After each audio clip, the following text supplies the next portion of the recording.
1, 2, check, we're coming through. It's time to do.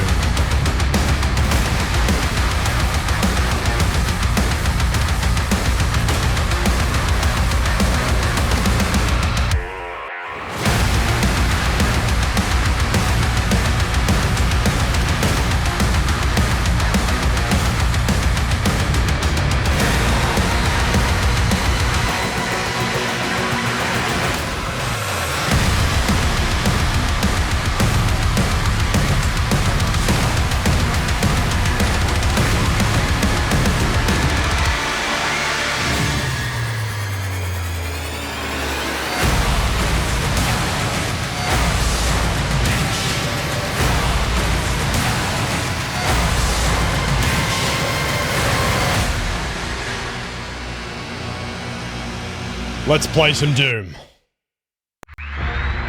Stream inbound. Let's begin.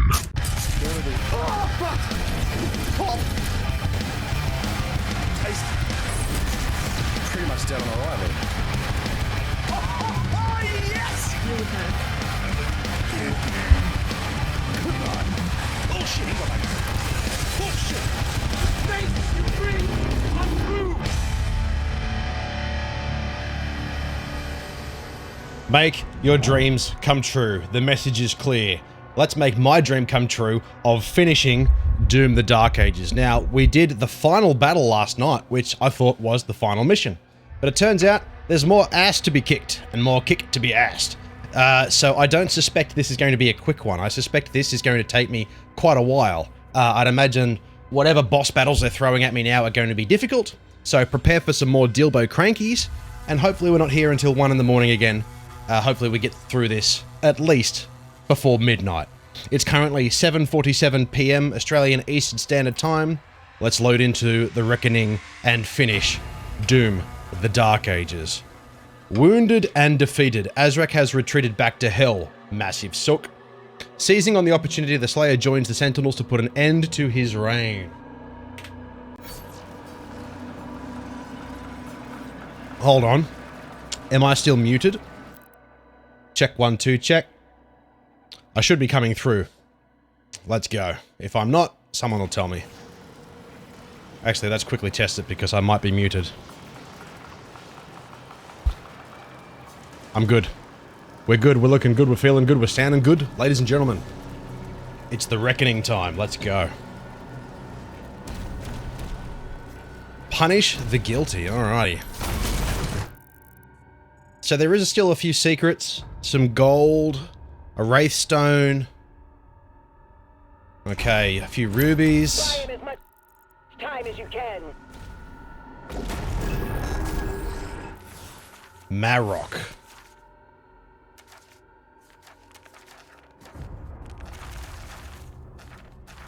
Nope.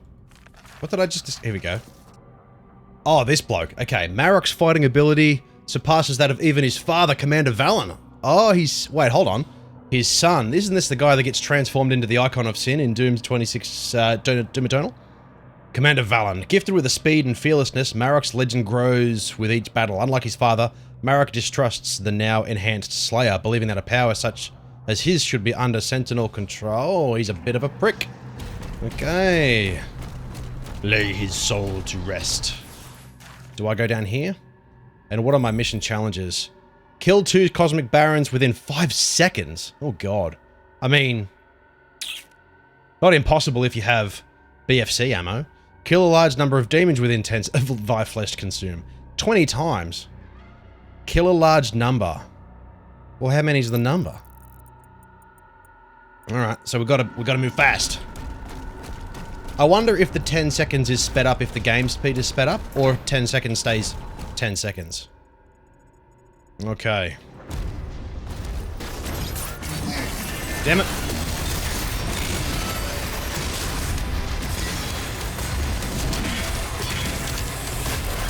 Chunk. Oh boy.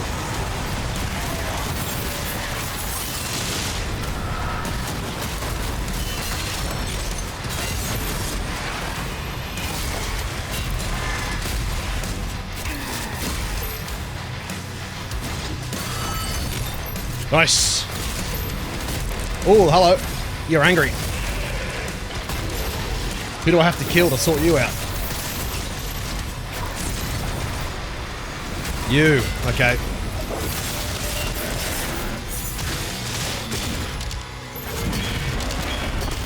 Oh, that was simple enough. Okay. Don't know where that was going, bro.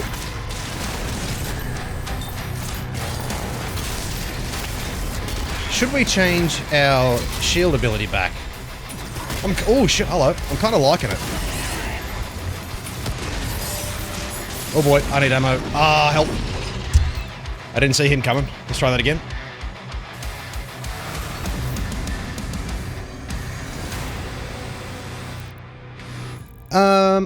Shield abilities. The Heaven Splitter. The Holy Swarm. Purchase at a shrine. The Ground Fisher. We could try that again. That's always fun. Or we'll go the Auto Turret. Let's go the Ground Fisher and let's see if this changes much.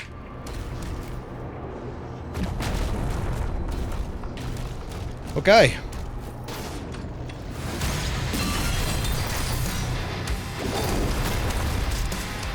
Yeah, there was a Cyber Demon. Is he going to pop out just yet or not yet?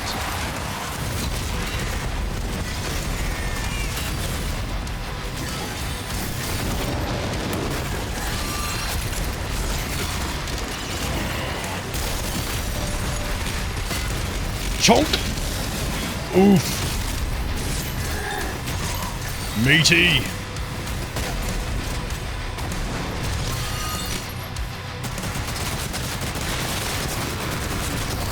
Oh, that's where I'm having trouble.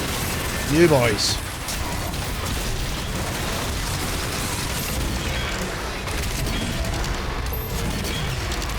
See ya! Oh no! I got minced. My bad. Ah, focus, Dilbo. Got a long night ahead of us. Better get the strategy right.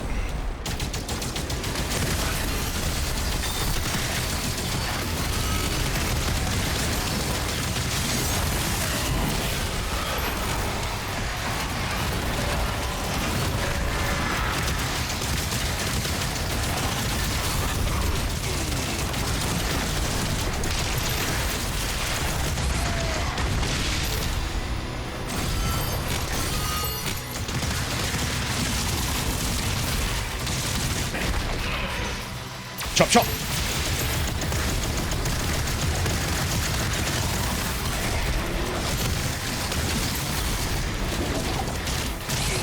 Shit. Oh no, I've wasted it. Oh well.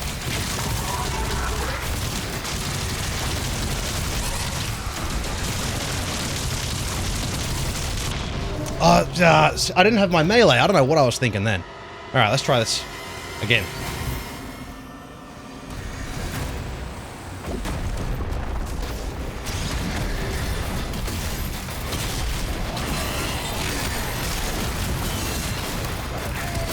Oh boy, ass kicked.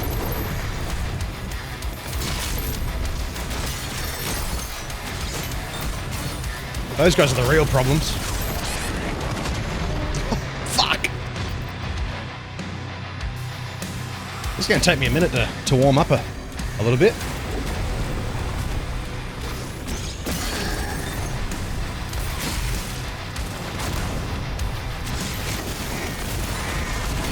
Take care of you first.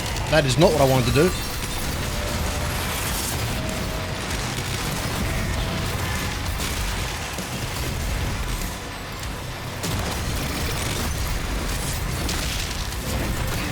Melee! Get out of here, Mr. Mank. Very good. Oh. Oh, I see you. Oh, fuck. Oh man, it's always the Spectre Imps, Nightmare Imps, because you're just against the dark, and especially when the frames are starting to drop a bit, they're so hard to see.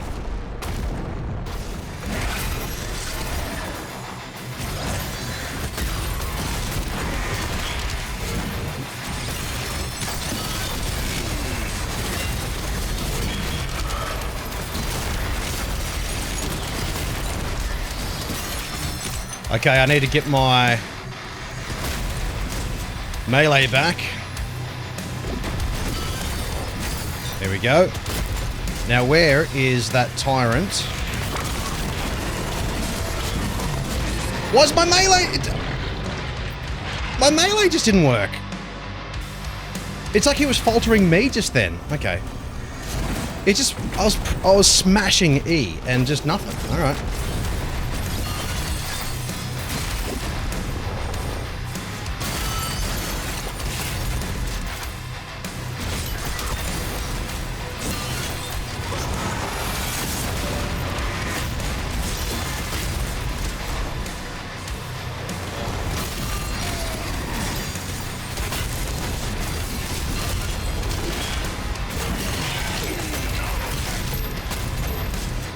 Oh, there's a Nightmare Imp.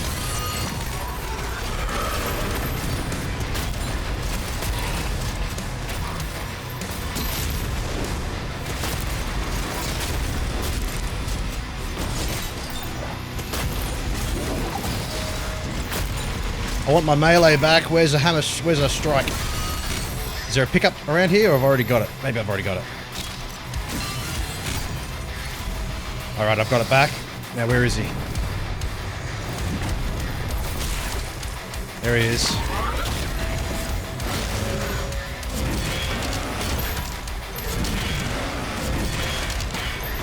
Thank you.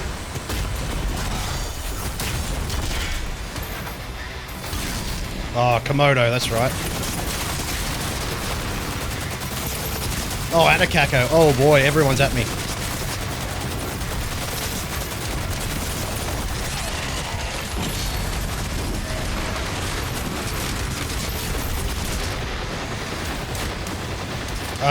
Let's go this way. Oh boy.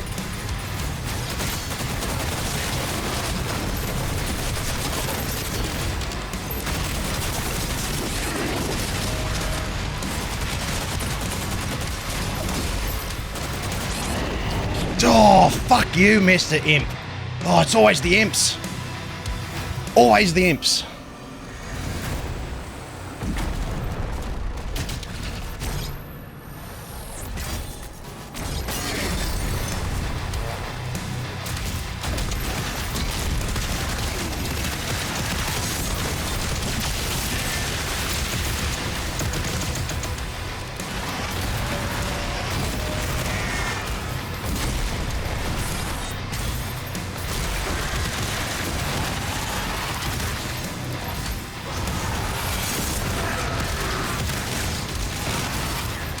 How did I kill Azeroth with this thing and I can't even get the fucking Revenant to die with it?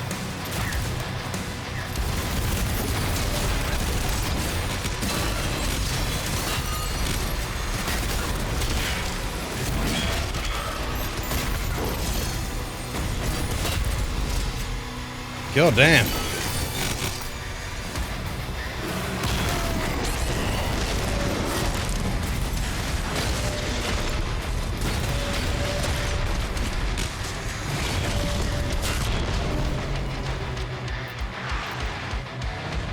Okay. We're in for a long one, boys.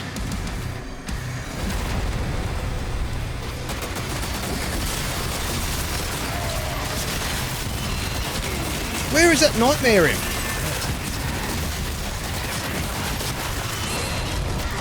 No, I'm dead. I got just swarmed by Nightmare Imps.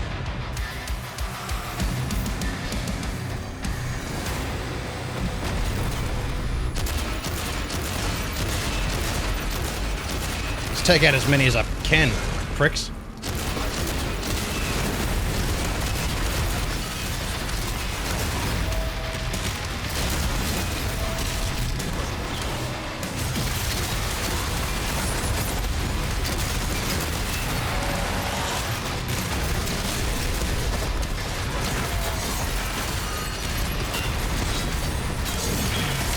There we go.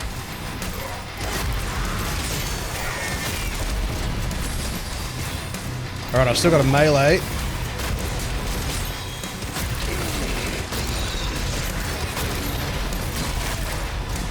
Alright.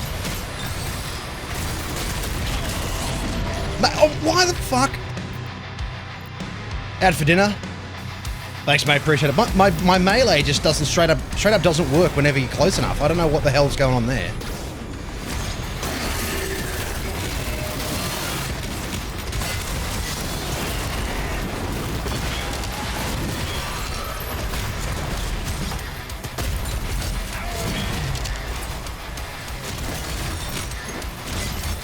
All right, Nightmare Imps, where are yous?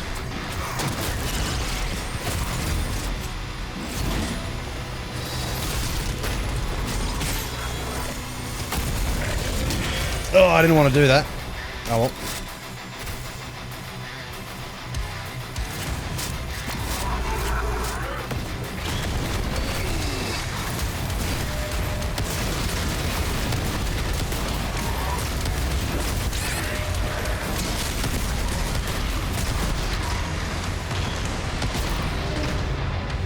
Moonscape, g'day mate.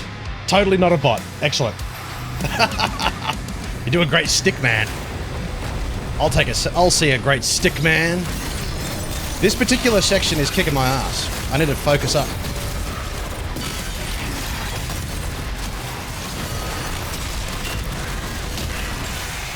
Good night, Mr. Rev.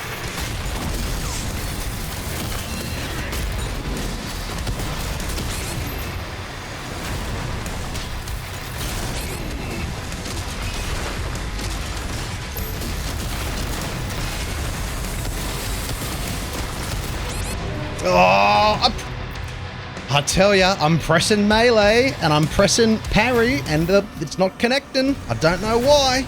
I'm just fucking slow, I guess. Oi. We'll celebrate that in just a second.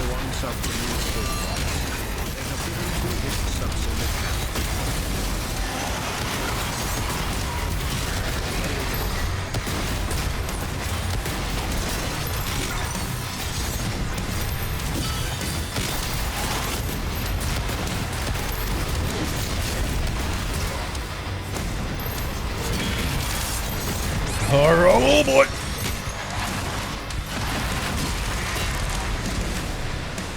Die, Rev. There we go. There we go. Hold on a minute. Let's celebrate that subscription. Gifted sub to Moonscape Fox. Let's go. What's my button? This button.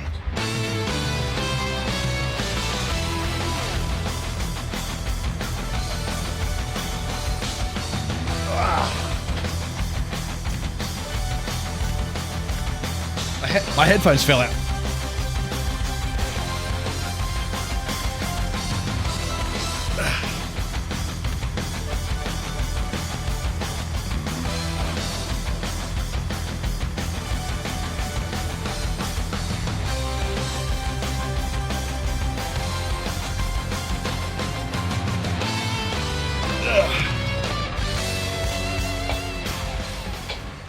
All right, now we're all warmed up, ready to kick ass. The only digital art I've done is an inappropriate picture book. The touching story of a testicles journey to ask Santa for beer for Christmas, only to learn he had the best gift all along. More beer.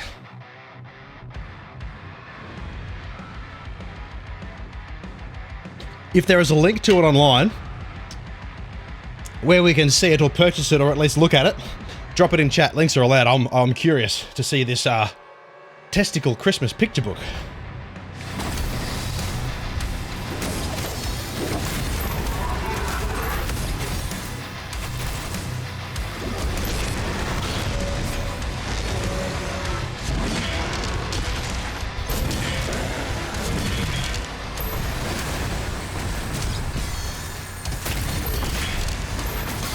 So I can only melee when they're faulted.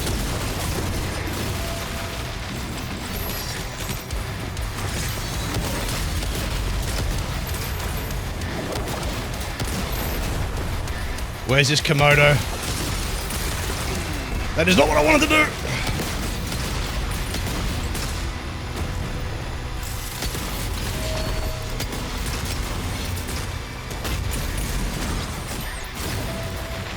Where's this fucking imp?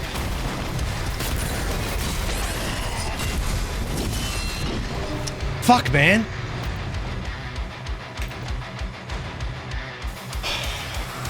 I'm getting my ass kicked tonight. This is the opening section of this final level. This is not a game that I like can focus on too many things at once.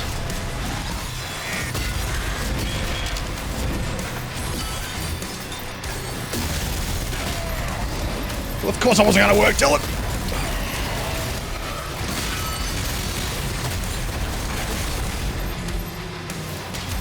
Where's that nightmare imp? Where's that nightmare imp? And there's a Hell Knight somewhere. There he is.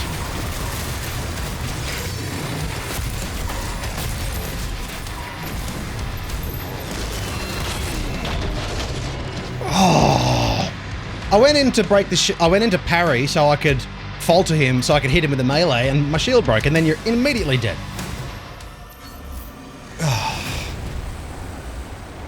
I'm not doing well this playthrough at all.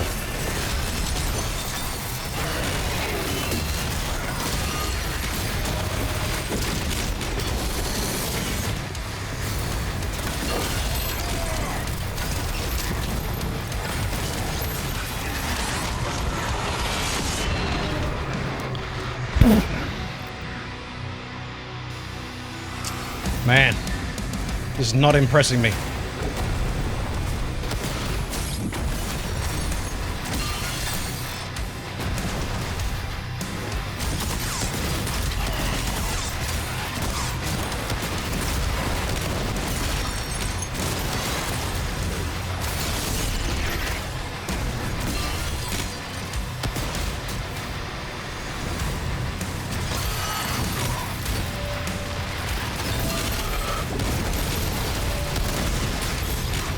And it's not even the big guys that are the trouble, it's the bloody revenants. The imps, sorry.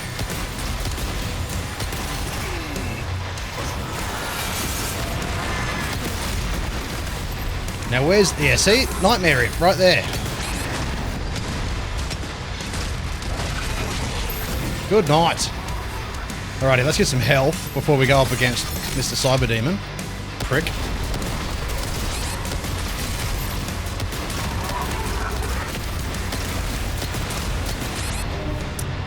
Ah!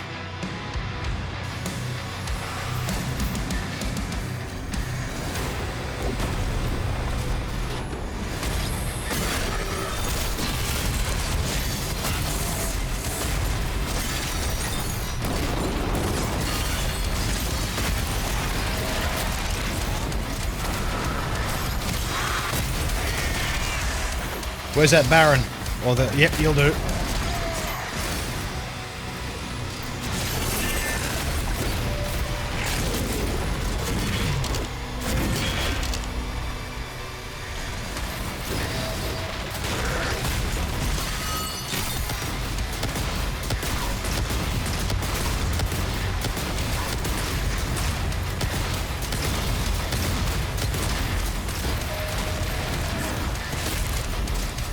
Let's just try and take out that cyber demon from a distance. G'day, Fenrir.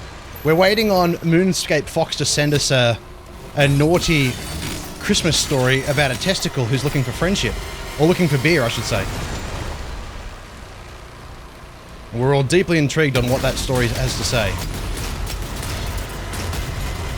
Alrighty, there goes that.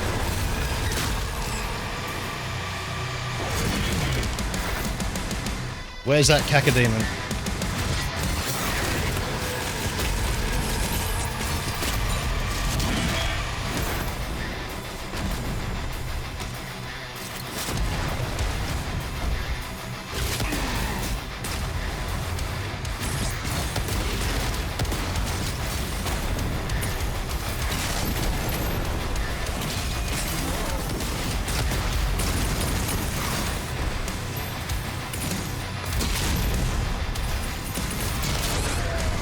Fuck off! I'm dead.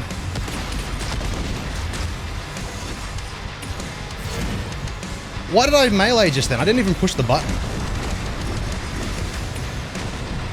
Where's some fodder so I can get some health? There we go.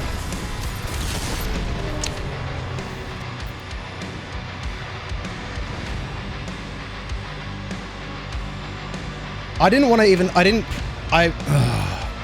it shot, I didn't press the button twice to fire my rocket, but the ricochet got me. Ridiculous. This game absolutely loves to do that. It's fucking ridiculous sometimes.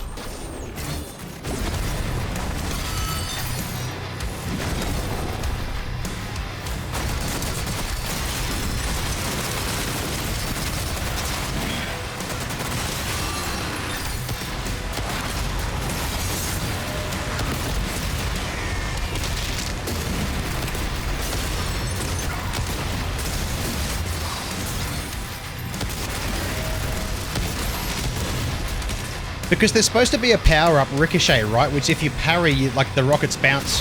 The rockets, like, give you, like, healing or whatever. But that doesn't seem to happen for me, like, at all. I don't know what the deal is, but it just doesn't work. Maybe I'm just doing it wrong.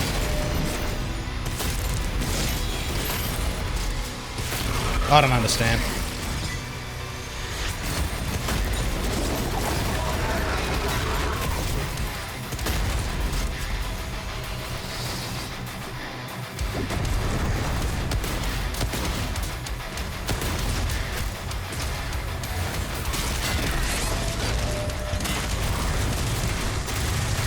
Now he's going to break my shield, because I couldn't get close enough to him.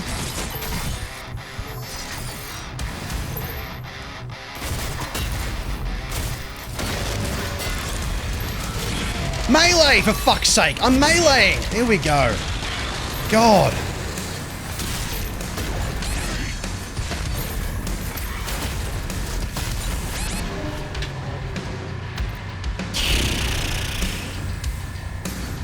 It's just, I don't know, like sometimes my input just doesn't feel like it's slow. Like I'm pushing buttons and then it takes like, it feels like a few seconds for it to register. I don't know. Is it just me? Like, am I just bad at this or, I don't know. Had the same problem last night, right?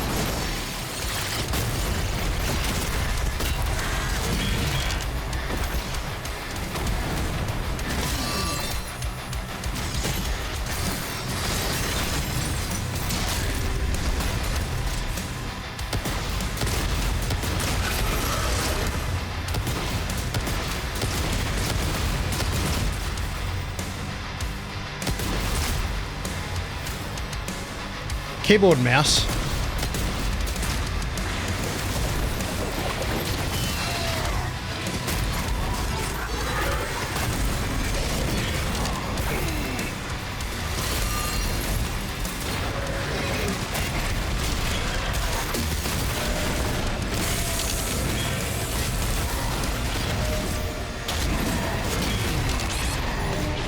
Like, yeah, wireless, but I've never had that problem before. It's just like this game, like the beginning of this game was okay, and now the further in I get, I even replaced the batteries in this last night. It's just like, I don't know, I was mashing like parry just then, and it's just, I don't know, it feels a bit unresponsive at times.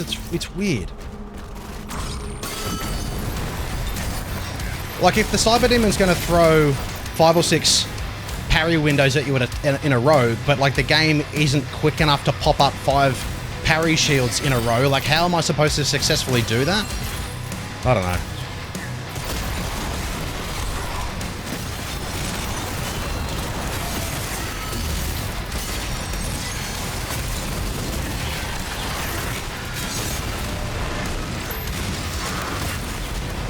Like sometimes it's smooth as butter and other times it's just straight up dog shit.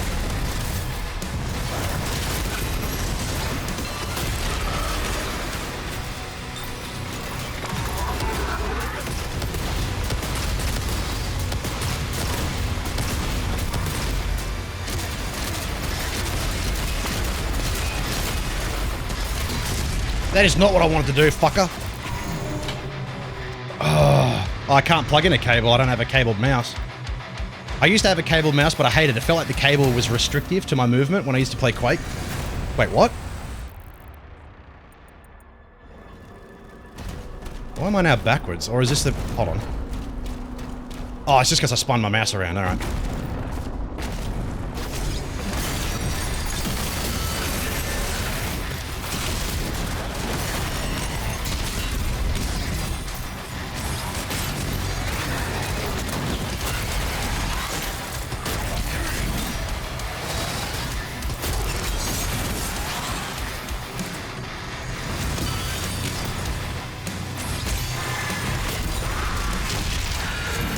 It's just, I don't know, sometimes this game is like, it's good, and I've got the speed cranked up to 150%, so that probably has something to do with it, but yeah, it's just like, sometimes it feels like my input, even though I press it, like it happens like a second or two later. It's odd.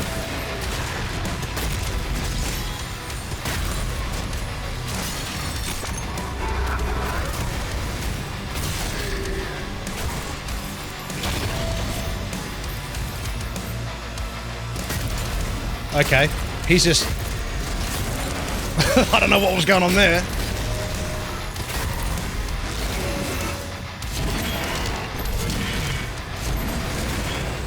He was like, okay, Dilbo's had enough. Oh, my weapons have disappeared again. This happened to me just a second ago. Like, my weapons are now, like, gone. Oh, there we go. They're back.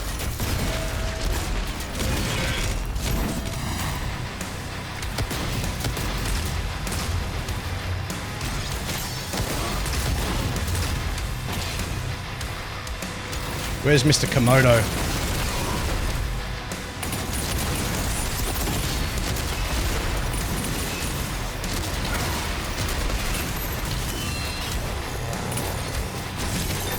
Fucking hell, there was a quick soldier, wasn't he? Just zipping around.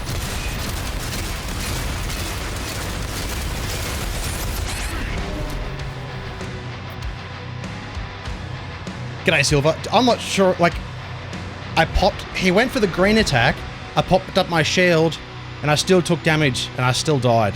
I don't know, man. This game is so odd in certain moments. Is it just me? Is it just me? Am I just...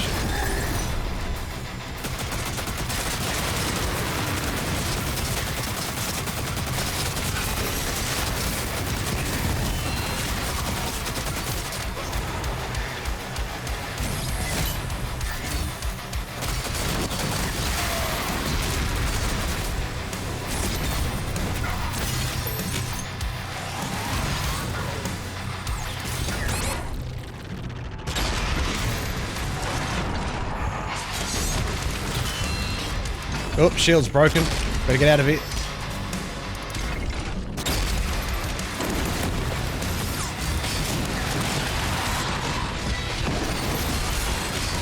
Bro, is your shield going to break anytime soon or what?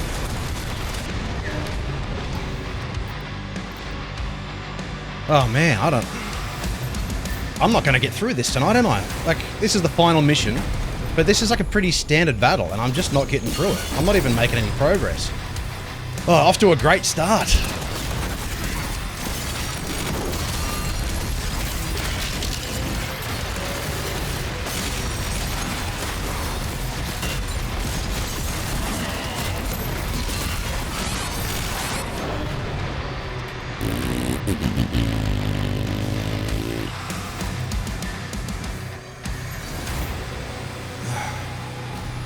Off to a ripping good start. Let's cheese it a little bit.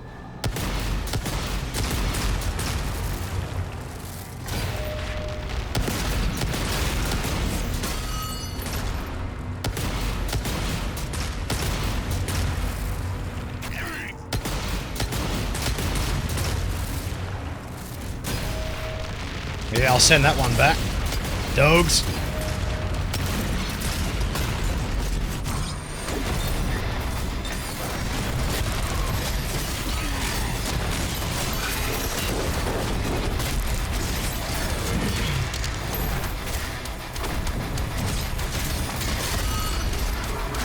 Get out of here with that shit. You know what I need to use more often? My slow-mo shield. Where's Mr. Cyber Demon gone?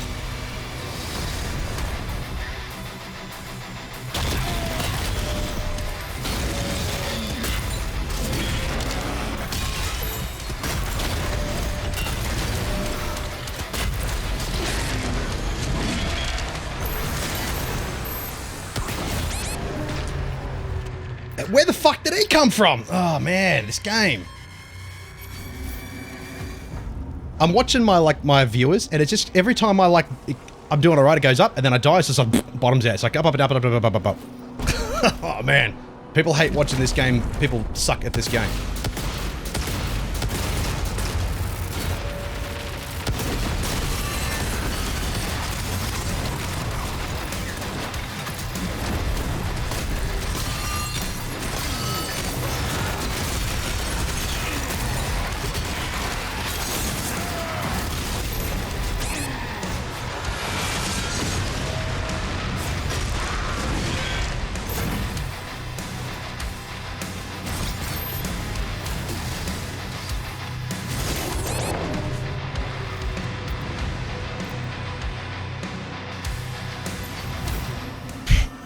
I just...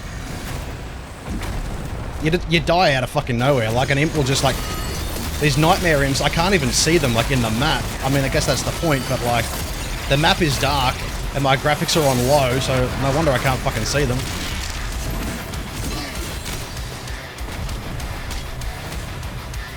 Bubba bubba.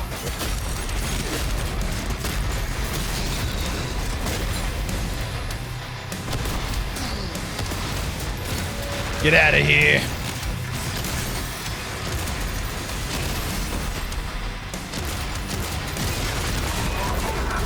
Can you all do a big fuck off?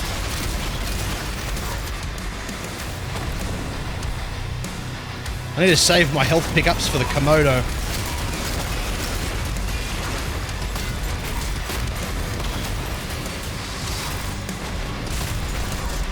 Get out. Oh, the spikes, they trap you and you can't jump.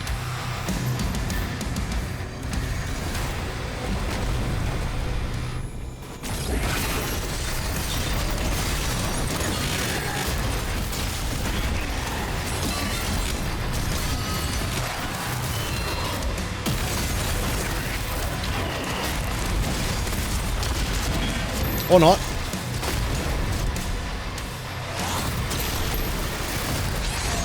Man, this game pisses me off.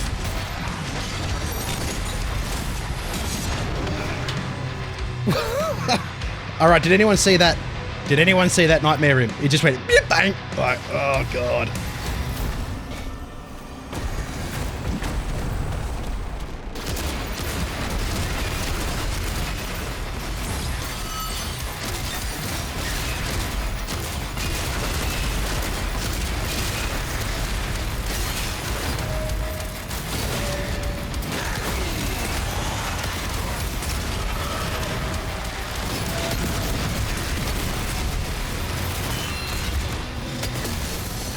I'm dead.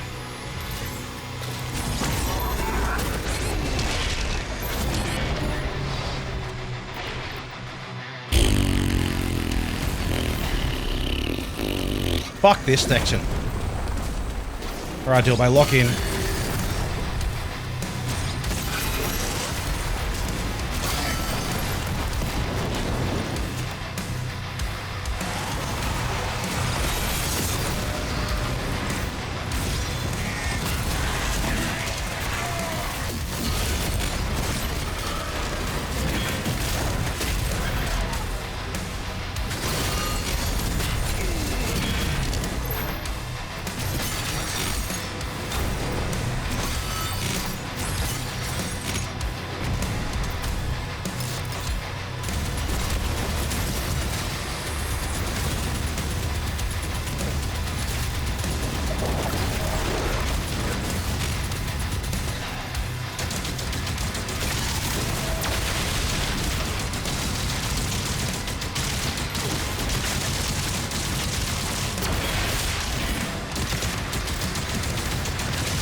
Kako?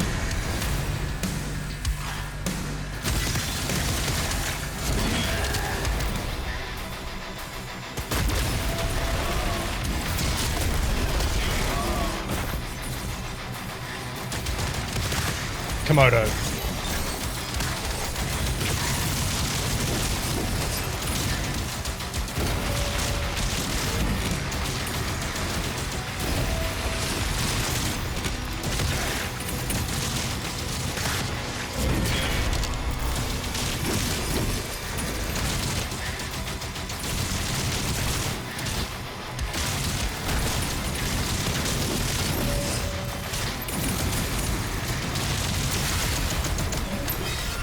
Locked in. Locked them out. There we go. All I have to do is stop talking and focus. There we go. Let me read chat. OG Doom, what's your favorite? In chat, which of the classic Dooms is your favorite?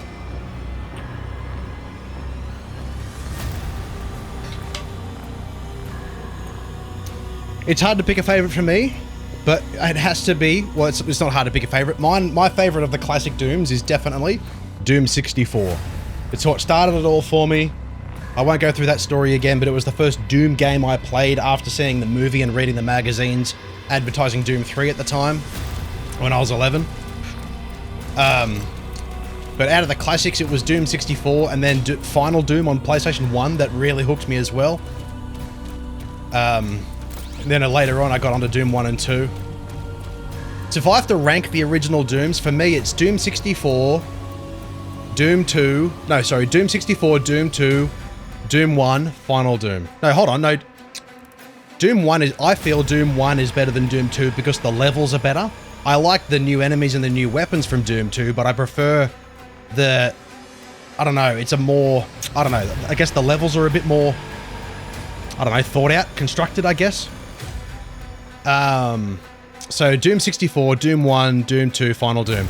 And the Doom films, I love them. Like the Doom film from 2005 is what hooked me, right? So I remember borrowing a video game magazine from my local library, and I was about 10 years old at the time because it was the year before it came out. And my father told me, Dylan, you needed to put that magazine down and go to bed, because I was like shaking reading it. I was like trembling because I was horrified, but it intrigued me. It turned something on in my brain, and it was like, I need to know more about this Doom thing, right? What is this Doom thing? And then I was like at school, I was on the school computers before Google, or around early ages of Google, Netscape. I was searching like Doom and understanding what it was and where it came from. And then a friend of mine whose parents and him, like they had like gaming PCs and Xboxes and stuff. I didn't have any of that as a kid. I had a Nintendo 64 until I got a PS2, and then eventually got an Xbox 360 when the Xbox One launched. So I was a little late to the game in terms of modernization in gaming tech. But a friend of mine and his dad took us to see the Doom film, and that's MA, right? And we were 12. We were in year 6. And that is the first time, and one of the only times, that I've ever witnessed a standing ovation in the cinema. Is when the first person scene at the end of Doom 2005 happened. The whole crowd literally stood up and was like, woo! Like, yeah, that was sick. And I was like, this is amazing. This is blowing my mind. And then after that, that got me hooked on Doom. I tracked down Doom 64 at a local pawn shop because a friend of mine had it on Nintendo 64 and let me borrow it. And then that hooked me as well. And then I got my own copy, and then all the rest is history. And did you know, Moonscape Fox, that there is 2 Doom movies? If you're getting yourself into Doom and you want to know a little bit of trivia, do you know that there is 2 of them? Guns. Now, what did I want to upgrade? I needed to upgrade these, but I'm not sure how many. Oh, 300. I'm not far off. But I will actually change from the Ground Fisher back to this, the Gigawatt, the, what do they call it? The Heaven Splitter. But no, the Doom movie, yeah, as a movie, it might be bad. People call it bad. I consider it cheesy fun, and I really like it. It's absolutely gold standard for me just because of the impact it had on my life. Because of that movie, I now have a Cyber Demon tattooed to my arm. I've got the collection behind me. I've spent a lot of hours playing these games. It's like, you know, the franchise Doom is part of my identity, right? It's crazy to think that a brand can do that to somebody, but it definitely did for me. That's why I'm persevering on Nightmare.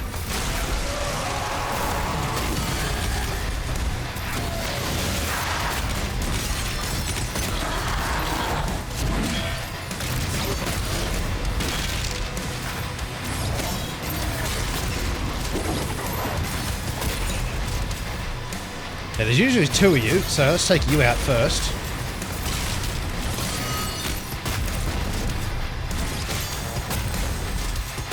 Boom! Metal Gear Solid? Yeah. I'm very surprised there hasn't been a Metal Gear Solid film yet, has there? And I'm just not aware of it. Oh, I want to use a melee on you, if I can get one.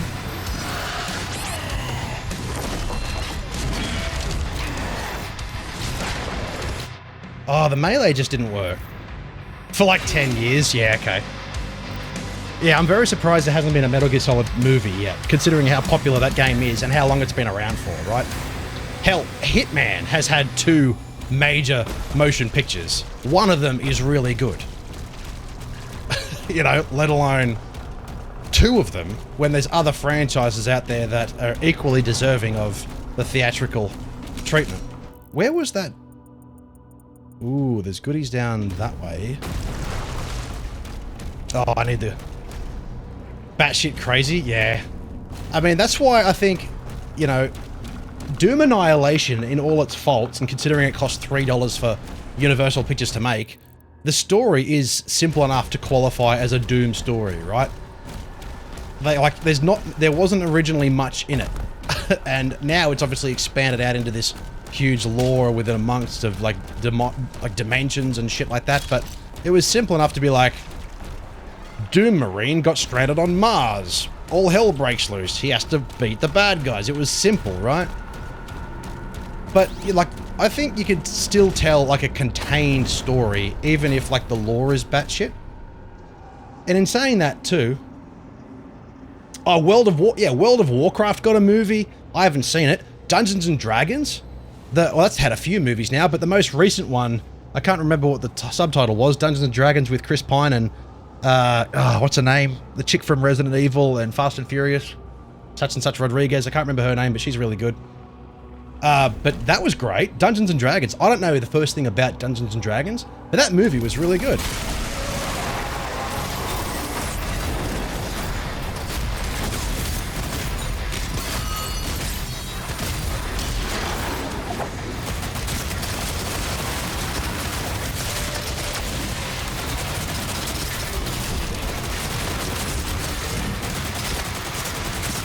Wait, where's your friend? There.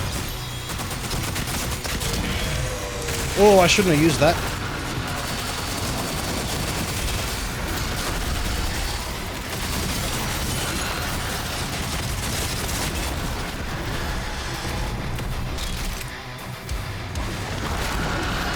I don't think I'm going to be able to get that guy with anything but, like, the rail spike or the shotgun.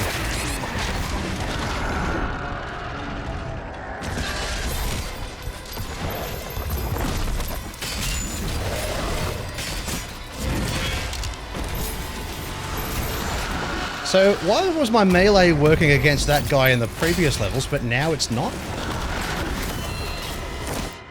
Oh, I don't have a sigil. Oh, I don't want to use the sigil.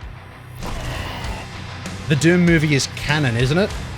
No, I don't believe so. I remember that somebody asked on Twitter, you know, if Bethesda was involved or if id Software was involved, and they said they weren't, and then it, like, basically made everyone go, oh, they're not involved, this movie sucks, blah, blah, blah, blah, blah. They're generally really bad. I think, yeah, it's hard to get it right though, right? Like a video game takes 10, like sometimes 3, anywhere between 3 to 30 hours to complete. You sink yourself into it, and games these days are expected to have really deep lore, when back in the day they didn't. I mean, look at the first Mortal Kombat movie. That is just pure extra cheese pizza, right? I think that's a movie that somehow just gets it so right when there's so many things wrong with it. You know what I mean? Even the latest Mortal Kombat movie, I understand why people have their problems with it, but I think it's genuinely great, and I'm looking forward to the second one. And for me, I used to be like a film reviewer, so to speak, right? Self-proclaimed self-reviewer. I had a podcast with one of my best mates. We did it for a few years. We reviewed movies. We went to the movies every weekend, and we talked about it on the podcast, 2 episodes every week, right? And it got to the point where we realized that, hold on a minute, we're starting to become a little more cynical each week we do this. We're analyzing films, we're talking about the pacing, the acting, the editing, and the sound, and all this sort of stuff, and we realize, hold on, are we starting to lose, because we're hyper-focused on what should and shouldn't be quality, are we losing sight of what's supposed to be entertaining versus not? So then we sort of changed our approach to, if we're going to watch a movie, we're not going to focus on any of that. We're just going to see whether or not we enjoyed it. We're not going to talk about or focus on specifics. We're just going to come out of that and go, yeah, we had a great time with that. Let's talk about how we had a great time with that. And it changed our view on films back to what it was when we started the podcast, right? So I watched Doom 2005 and Annihilation. I watch original Mortal Kombat movie and the remake. I watch a lot of these films, which most other people consider bad. And I'm thinking, I'm enjoying this. Yeah, sure.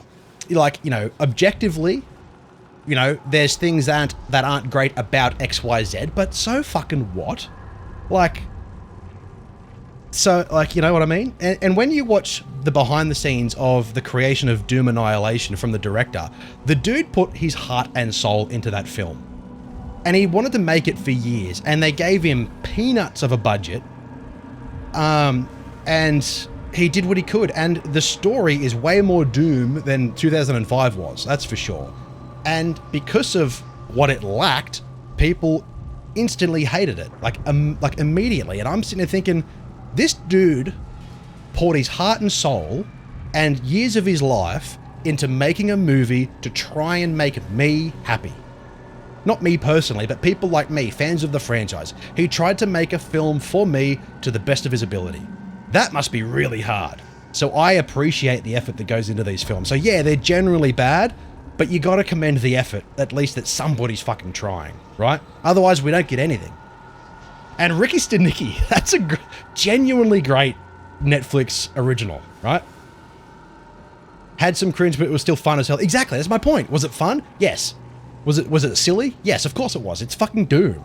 The whole thing is stupid. the whole thing is silly. Doesn't have to be perfect, you know? Look at Sonic. Those movies, are those movies anything like the games? I don't know. I haven't really played the games, but like, it's all set like on Earth. How many of the games are set on Earth? I don't know. I enjoyed it. Like, yeah. I could talk about that for a while. My support for video game adaptations. The only video game adaptation that I think is genuinely just gets it incredibly wrong in all areas is Hitman Agent 47. The first Hitman movie with Timothy Olyphant from like 2007 fucking nails it. Sure, his origins is a little wrong, but it fucking nails it. He is great as Agent 47, and the way he conveys himself in that movie as 47 is what I would expect from the games. Fucking nailed it. Mwah. Silent Hill is another one. The first Silent Hill movie is fucking phenomenal. It's really, really good. Yeah, they got Pinhead in there, not for the right reasons, but it's cool as fuck, right? It looks cool. But Hitman 47 with Rupert Friend, they tried to make it like a Marvel movie, and there's one particular scene in that movie that really shits me. And he's trying to educate the young woman who's his sister or whatever, be like, how do we approach this situation? And they're in like an airport bunker, and there's like all these soldiers going in, and she says, oh, we've got to get out of here. And he said something to the effect of, we leave no one alive. And he just goes and murders everybody. It's like, fair enough, Hitman, you can go and murder everybody, but the premise of Hitman is leave the world around you untouched and unnoticed. Take out your target and leave as little evidence, right? That's what Hitman Absolution gets right. At the first mission states, you got to leave the world untouched. And then Agent 47 comes along and just cuts people in half with airplane blades and shit. Like Mr. 47, Agent 47, if he was in a real situation, would not be cutting dudes in half in the middle of a public airport, right? He'd be getting the fuck out of there, leaving no trace. Oh, the Halo series, you know, I'm not really invested in Halo as much as other people, but I do understand that gripe. And I understand that taking his helmet off is kind of sacrilege. And I think in this day and age, it's all about the actor, right? They got to show the actor's face. That guy's a good actor. He was great in Orange is the New Black. But they could have, if they wanted to stick to the Halo lore and not remove the mask, not remove the helmet, hire an actor that doesn't require face time, right? Get a stuntman to do it.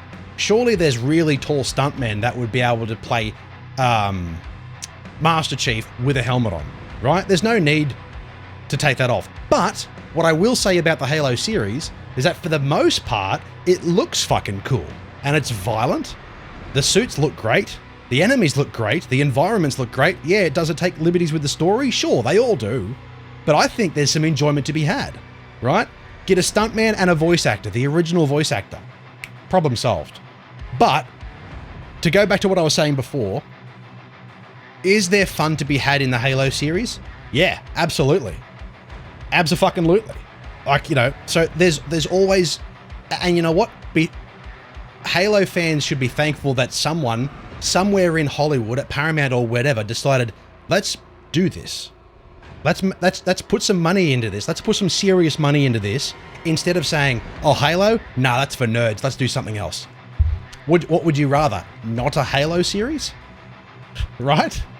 Twisted Metal ain't bad. I've only seen a bit of it as well, but like, yeah, Vader, Darth Vader, exactly. It's absolutely possible. Yeah, see? And you know what? And I've said this before and I'll say it again.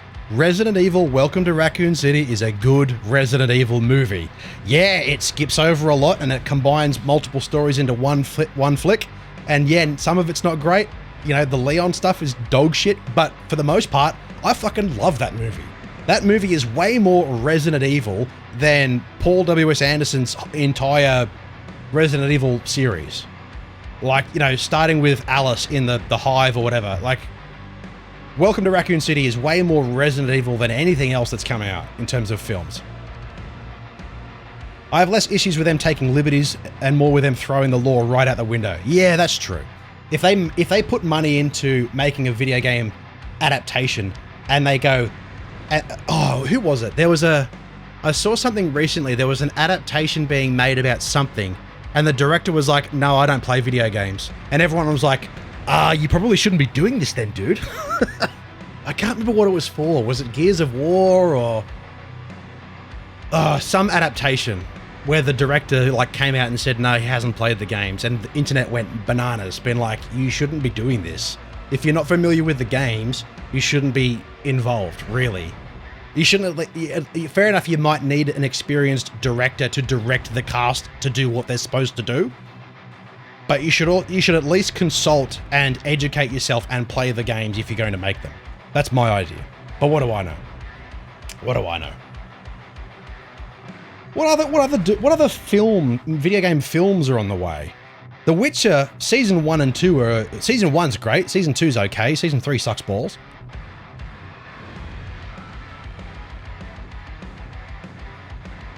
And yeah, Silver, I don't mind liberties to be taken either, but yeah, when they actively like go against it, ridiculous. But I am looking forward to the upcoming Silent Hill movies because they're written and directed by the guy who did the first Silent Hill movie, and that movie is genuinely unbelievably good. So actually good. Let's kill some dudes.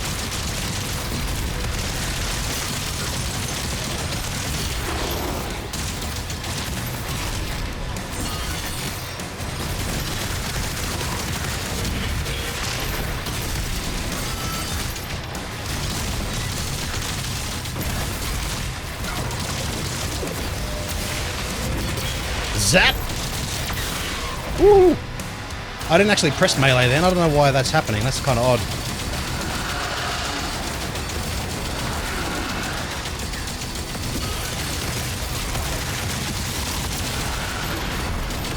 Now, what's the trick here? Because I don't have any melee, and that doesn't seem to work for me at the moment. So let's grab a melee and let's try and do this correctly, shall we?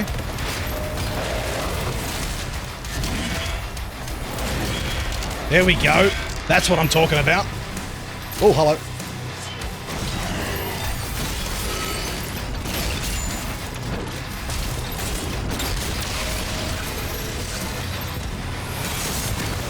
I need to be prepared. Smack! Oh boy! Who else? Oh, you. What? Oh man, these stone imps. Who? Oh, is that a Cybro? Oh, it's a Baron.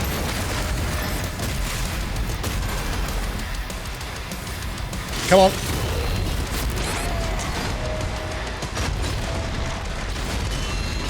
Oh, there's multi... Yeah, I'm using the sigil here.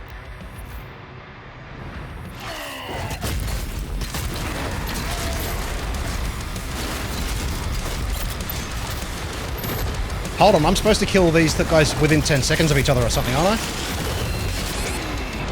No, I didn't... What? Why did my weapon swap?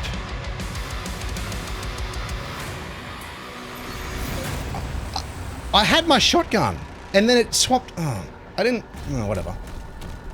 Let's try this again. They killed me within 10 seconds, yeah. The challenge is I'm supposed to kill them, you know? And now I don't have my sigil, so...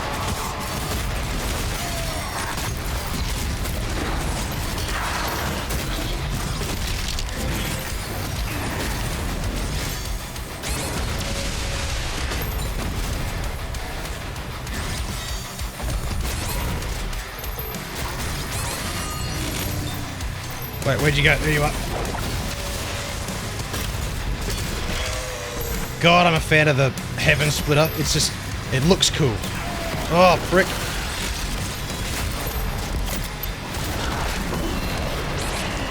I don't have my shield. Fuck off.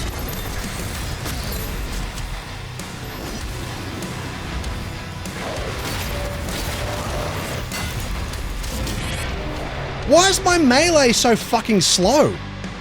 Why is it so slow?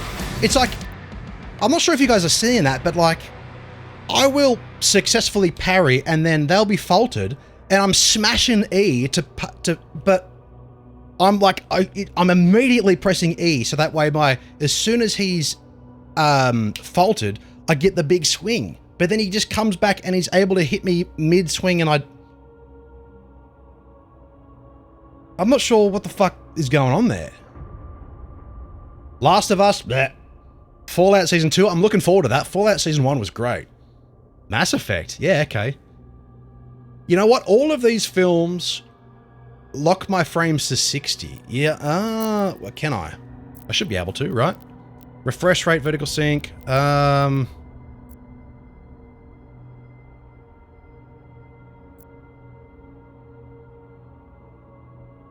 do I do that?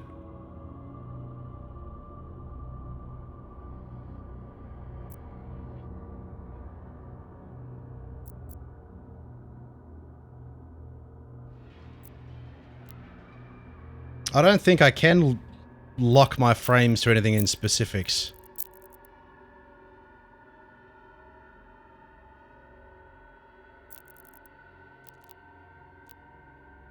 I mean, I could, like, yeah, I don't know.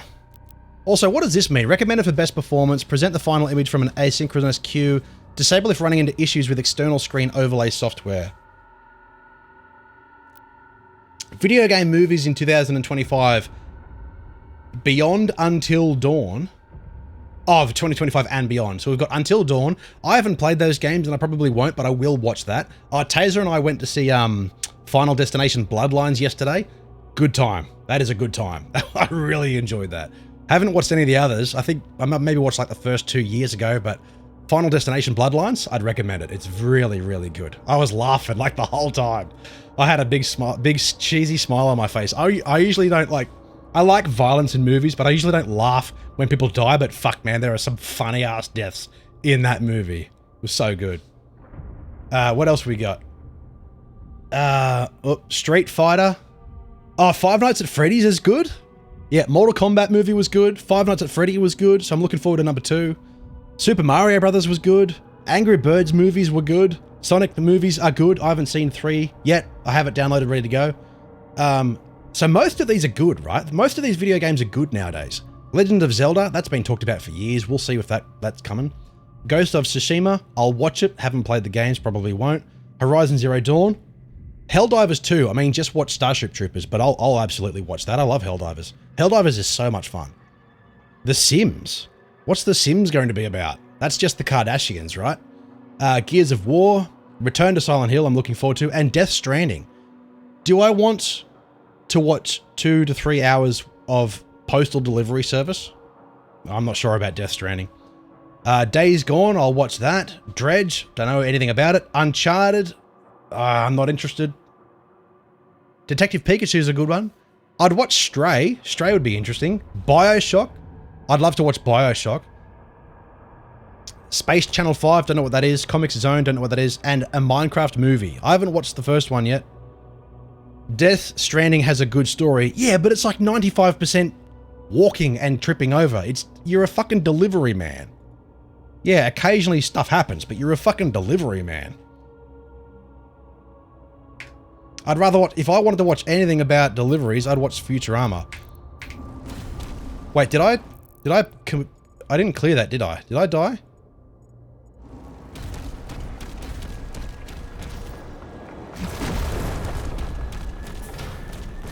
I did die.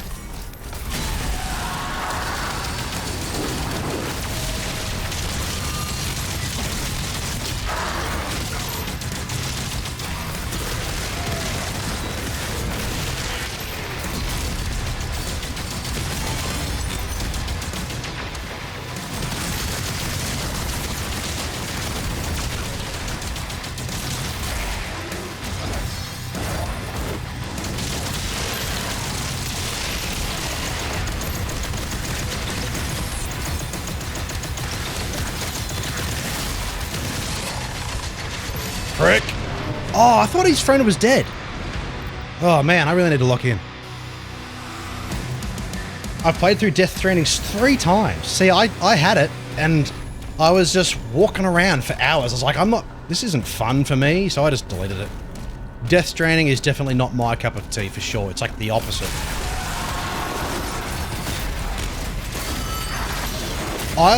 Even this game is pushing the limits in terms of how fucking long it is.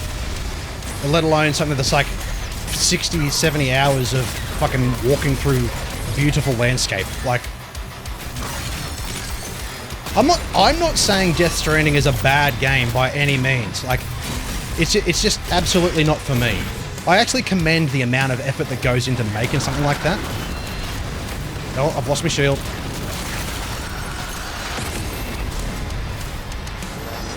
And the amount of shit they pack into a game like that from Kojima, but yeah, just not my thing.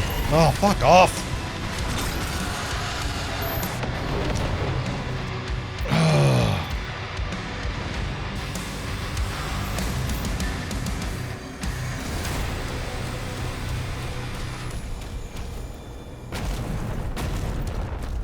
Even Fallout, like I've got Fallout 4 on Game Pass at the moment to try and play it sort of. When I finish this, I'm going to dive into that with Taser, because she's currently playing through it.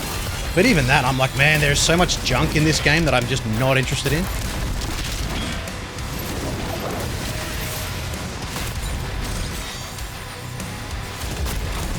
Oh, zip. Deleted.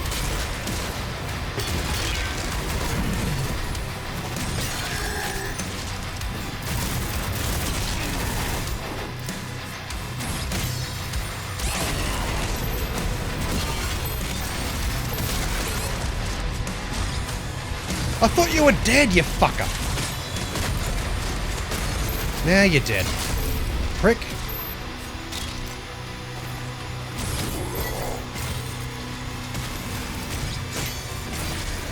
Wait, hold on. Oh, you're respawning. Is that what's happening here? I gotta kill you quickly so you don't respawn your mate. Okay.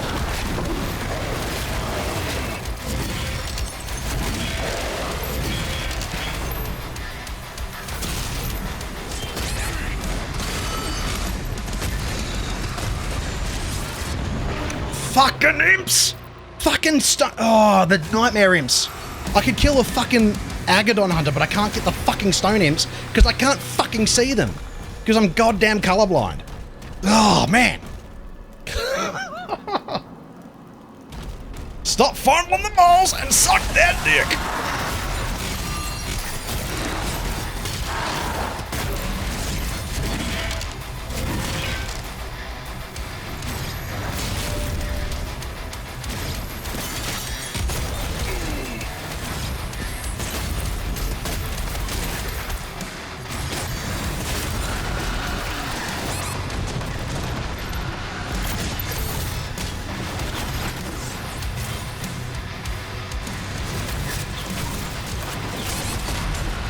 I want my rockets! my god! Man, the weapon swapping is too goddamn slow in this game. I think this is why people just stick to the SSG, because you try and do anything else mid-fight, and swapping to them is just too goddamn slow.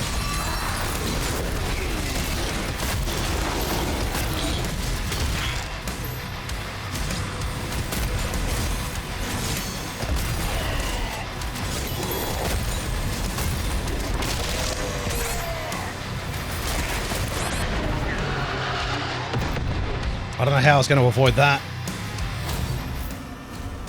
God, this level is going to take me so long because there's so many tough encounters.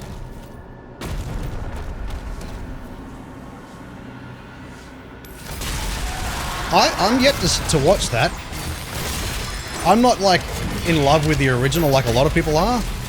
Like, it's a good movie, sure, but I'm not, like, connected to it like a lot of people are.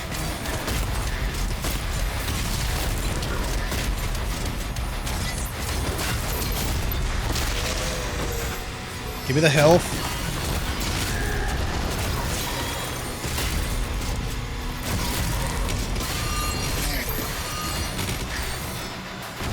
Now I just gotta wait for my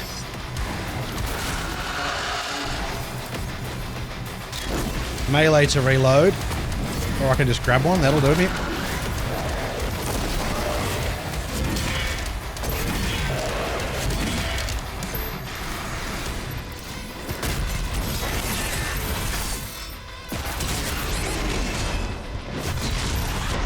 Oh, for fuck's sake! What am I supposed to do there?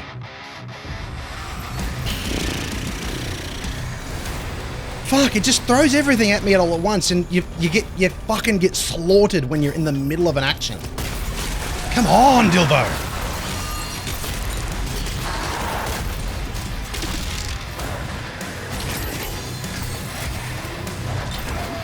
Throw your fuck... Oh man, I'm pushing it. I'm pushing the buttons, and they're not fucking working.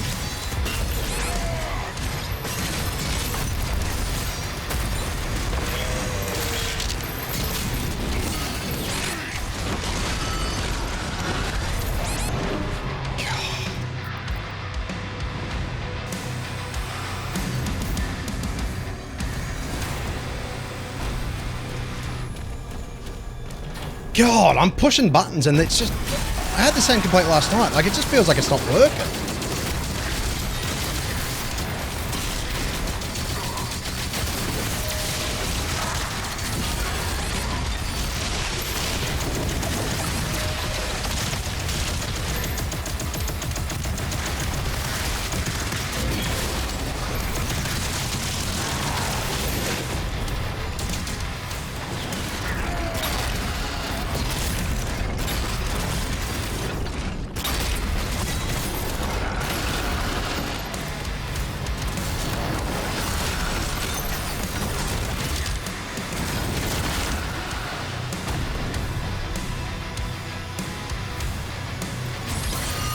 Come on, Agadon. Oh,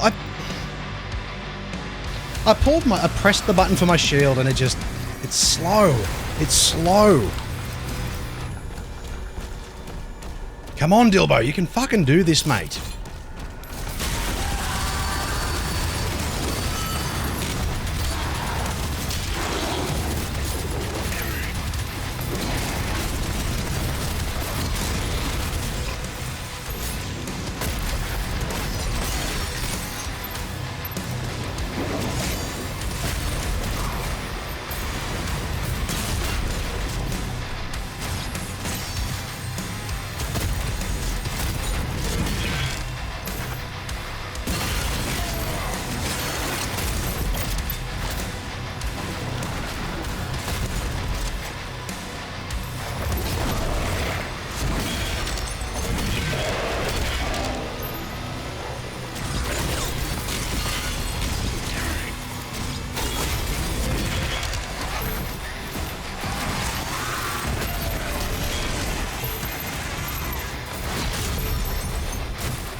Who's left? Oh, you. That's right.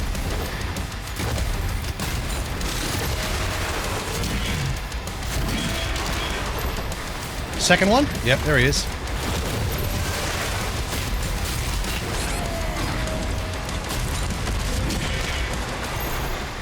There we go. That took a minute. Mr. Squiggle was fucking unhinged and terrifying, wasn't it? So was Art Attack. Oh man, all I gotta do is just like lock in and pretend I'm not streaming to really just focus on nothing but the game. Oh, a secret. What resolution? 1920 by 1080. I did, pardon me, I don't have a 4K monitor, so that's the best I got.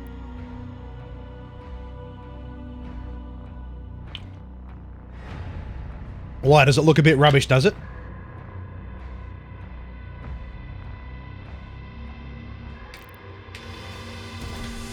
If I was to upgrade to a 4K monitor and try and play games in 4K, I think, I'm not sure if I've got an RTX 3060 Ti, it'd probably handle it relatively well, but if I was to try and stream it at the same time, nah. I don't think it would work at all. I'd have to, like, just play in 1080 anyway. If I wanted to stream games, like, I wouldn't be able to stream it in 4K, but if I wanted to play a game in 4K and stream it in 1080p, I don't think the encoder would work. I think it would just, it would all run like shit. I'm struggling to hit 60 FPS. I think that's just because, as I said, this game is like, obviously has like RTX baked into it and things like that. I think it's just the engine. Like, a 3060 Ti is considered old now, right? Considering we're up to like 50 series cards. So, yeah, I think, yeah, it's just because my card is, and I only got this last year. Like, it's brand new when I bought it. I can't afford like the latest and greatest fucking tech, like, and hardware and shit. Like, I just want to play games, man. I don't want to spend thousands of dollars every year. Oh, if I was running it in like 4K and then tuning it back, yeah.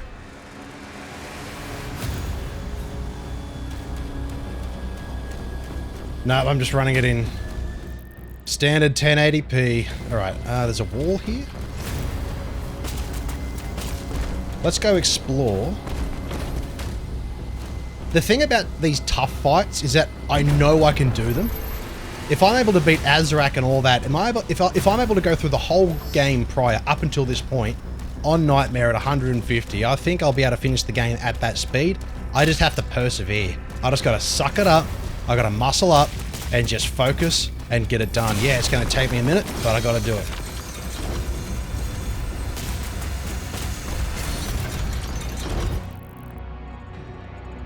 There's some goodies under there.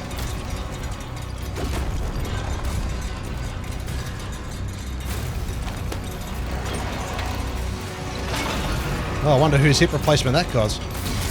Okay. That's right. We can do it. Now, how do I get those goodies down there? Oh, I've got to... Okay. Remind me, I need the purple key. Blue key, purple key, all the keys, good keys. Another QC night. Yeah, we totally should. Haven't played that in ages. I really enjoyed that when people popped in.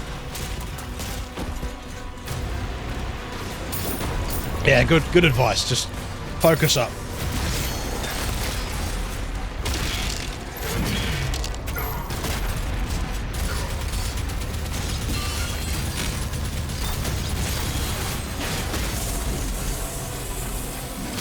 Nice. Oh, hey, hello.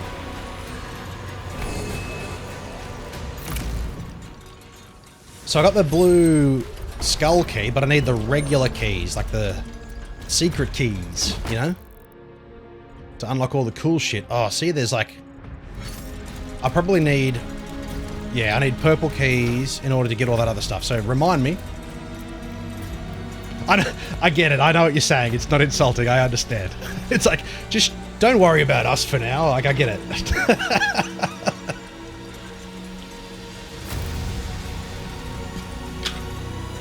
I get it. Don't you worry. I understand.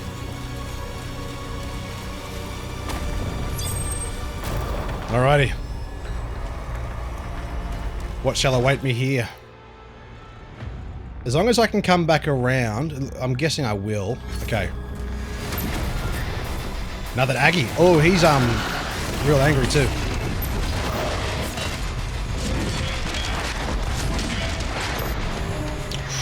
Oh. Daddy Dilbo. Big bad Daddy Dilbo. How are we going to take care of this prick? Quickly, I suppose.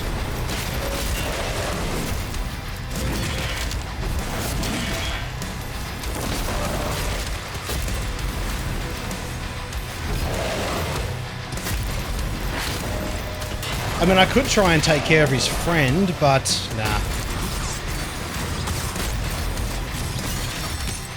See how that guy like boosts him or whatever, but I'm happy to just take the challenge on the chin.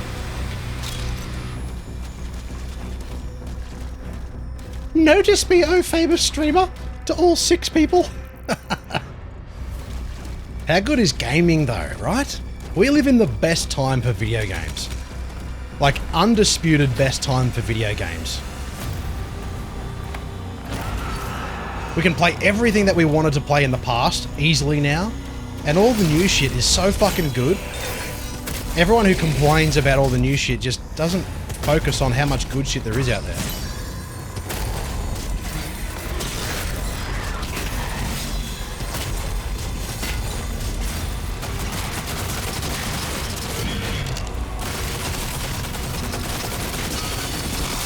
Like, have you ever played Doom 3? Like, what an unreal game. No pun intended. I'm gonna die. Yep. Ah. Why watch a story when you can play it? Exactly. Let the story beat you up. Oh, my rocket's missing again. Are you seeing that? There's like a visual glitch. Oh, shit. It seems to happen whenever I go to the rocket launcher. I don't know why. I did say this to somebody on Facebook recently that, yeah, Doom 3, it is very dark and it came out ages ago, so pretty much it's the dark ages. I pressed... Why did it go to that? Okay. Oh, is that just cycling through? Hold on, why is... That's so odd. Why? I'm pressing Q to go to my rocket launcher, and when you press a button like that, it should swap, not switch, swap between the variants of the weapon you've got, but it pulled out my chain shot? I didn't even press 5. That's so weird. Like, let's see. Q. Rocket, grenade. Rocket. Grenade. Rocket. Grenade. Oh, hello.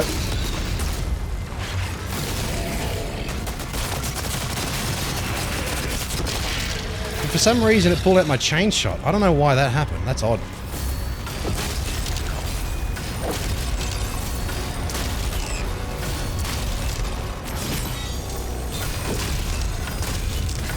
Yeah, take my balls.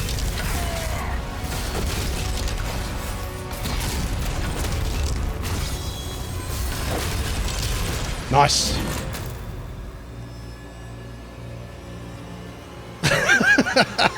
Yeah. That's me trying to, like, weapon swap. Yeah, have you ever seen Star Trek? And Data's, like, doing all this with the keyboard and shit? Nowadays, that's just how you play Doom. Maybe that's what he was doing in that movie.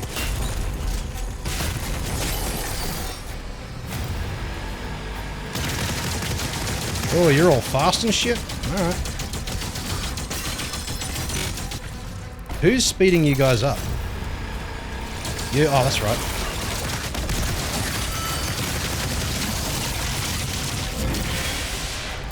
Nighty night.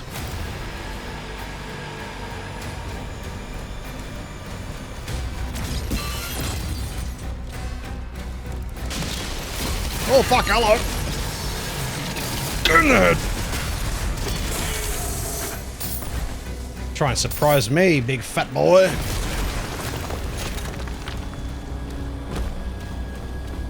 Surely there's more goodies down here. Oh, there is. Hold on. Oh, I need the key. God damn it. Remind me. Purple key, purple key, purple key, purple key, purple key. Hold on. What did I... Oh, so that's like a time thing? Oh, no.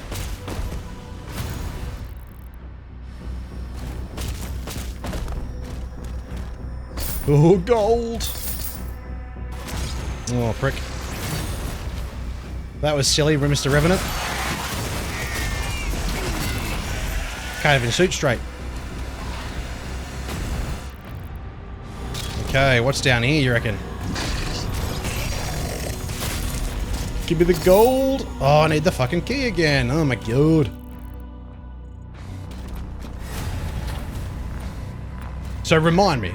Yeah, I watched Nick Nocturnal. He posted a video recently talking about how he wants to step away from all that stuff for a little while. What did I just... Oh.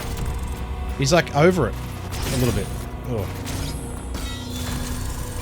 He's going on Yeah, he's going on hiatus, yeah. I can't say I watch it like religiously, like most YouTubers, there's only a handful that I like watch every video of. But I do see his stuff from time to time.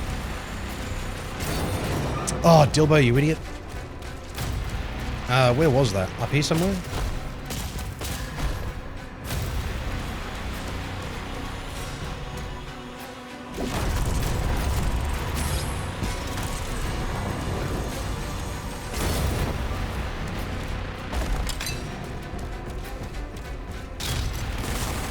Oh.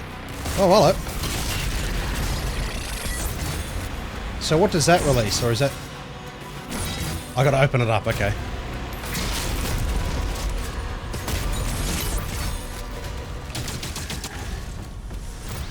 Ooh, gold!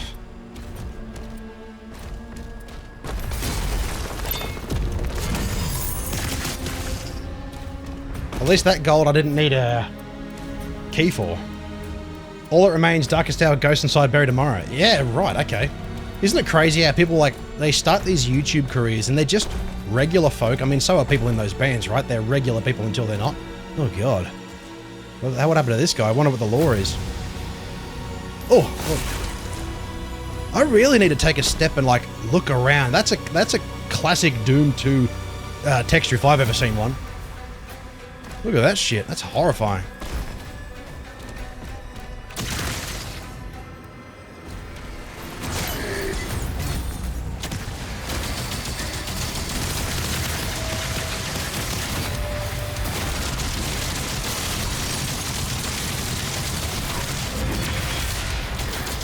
Where's your bait? There. Oh boy. Yep. Yeah, exactly. And now they're playing with like the biggest axe in metal. It's kind of insane, right?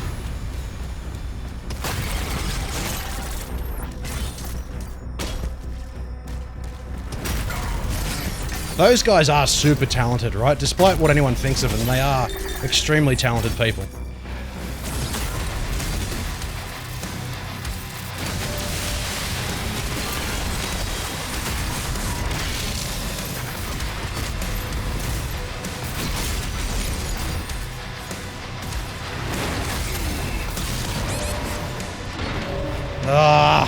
I was parrying, but no.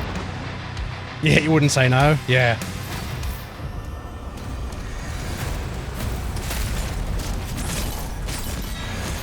Let's try and get some space, right?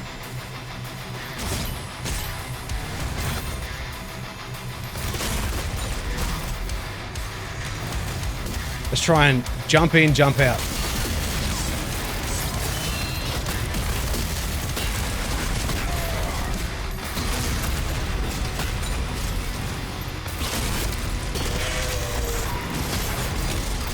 I don't think I'm going to be able to get these challenges of killing these guys in under 10 seconds because they're big and difficult.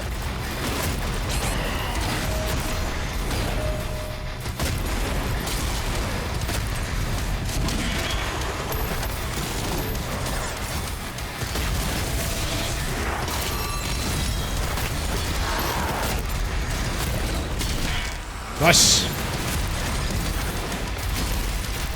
Oh, what do we got? A big bro. Oh, fuck. Hello.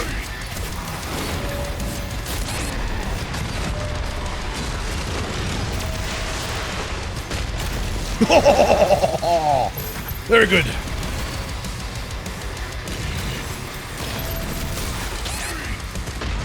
Oh, ah.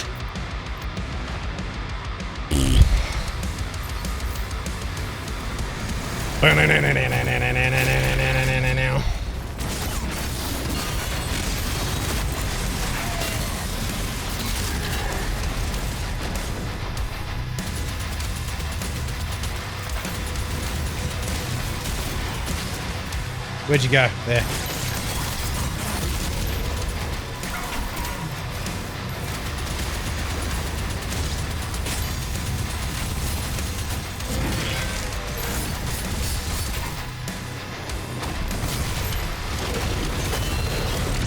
Oh, I lost my shield! God, the shield breaking just happens at the worst times. This is going to be another one of those moments where I just have to focus up, boys and girls.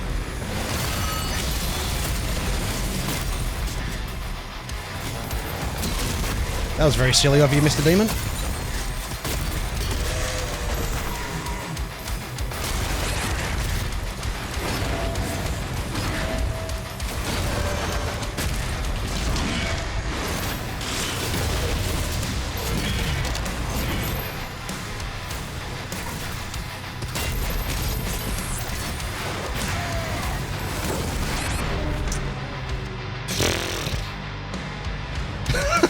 Chug Nation. Gent.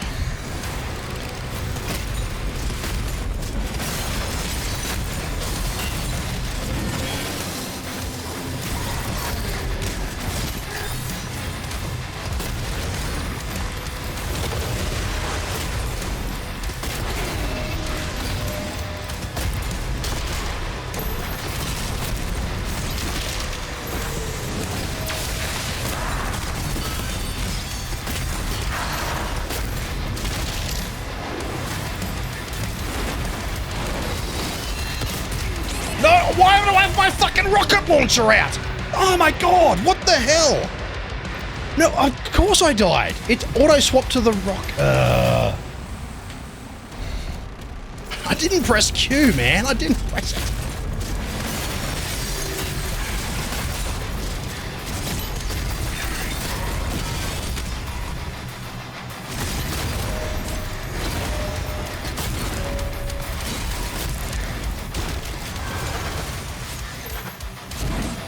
I need ammo. I need a melee. You'll do it.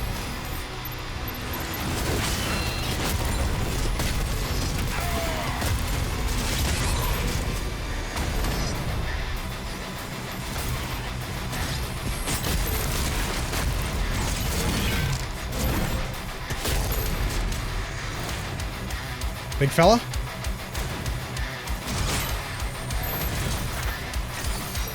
Who am I waiting on? You.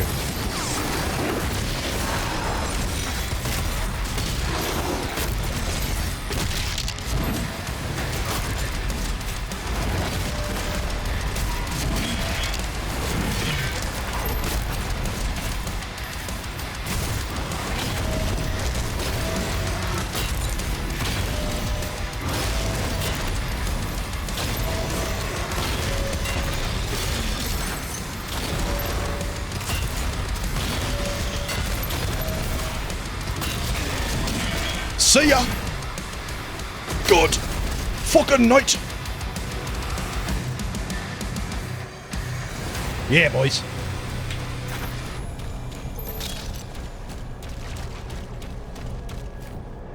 GG's in chat.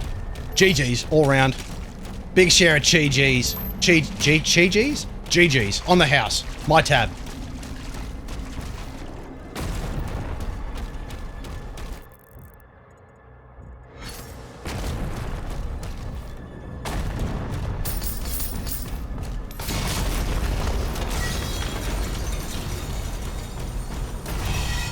Oh boy. Oh, I probably should have not gone up here. How do I get back down? I haven't got the key yet.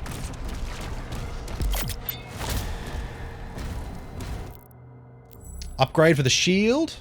330. I want to be able to What was it? There was something I needed to upgrade. Oh, I need Wraithstones for that. Yeah, okay. Let's get the shield fully upgraded. Yeah, now we've got that. Let's give that a go. Let's equip it and have some fun with it. But I haven't found... I really don't want to go that way because I want all the secrets. I feel like there's so much I haven't found yet. Ahaha! Now I've got the key. All right, ladies and gentlemen, we're going to spend a little bit of time just going through all the areas that I haven't been to because of the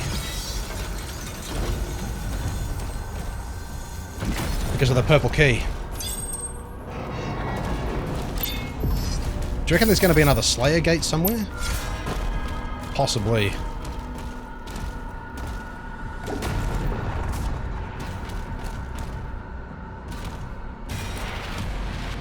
Azrak. Good morning, Yaksho. How are you, mate? Thank you for joining us this evening. Or this morning for you. I'm getting my butt kicked a little bit, but I'm also kicking ass at the same time, if you know what I mean. We're up to the final chapter of Doom the Dark Ages, chapter 22, The Reckoning. And we've got... Oh, that's right, there's a ruby there. We've just about got everything. Just did a run on Nightmare with 150% for fun, and it felt so much better. Dude, that's why I can't play not at that level, right? Like, it's... Yeah, you get your shit kicked in, but it's just... It feels way better at that speed, right? Like, I tried Ultra Nightmare the first couple of levels 2 days ago at 100% speed, and I was like, man, this feels so slow. like I reckon... Like, I think people are getting... the gold skin on Ultra Nightmare, but turning this game speed like way down, like it slows things right down. You know, so I'm wondering whether that's the ticket to getting the gold skins in this game. You missed the secrets, but gameplay's so good. Well, that's the thing. Like, I've missed a few secrets, but once you get to a particular area, then just take the time, right? That's my problem. I'm not taking the time. Well, I am taking the time, but I do still miss stuff. But once you've cleared an area, just spend the time to go find everything you need. And that's what I'm trying to do now, but there's areas that I just need to remember how to get to. See, there's a rune in there.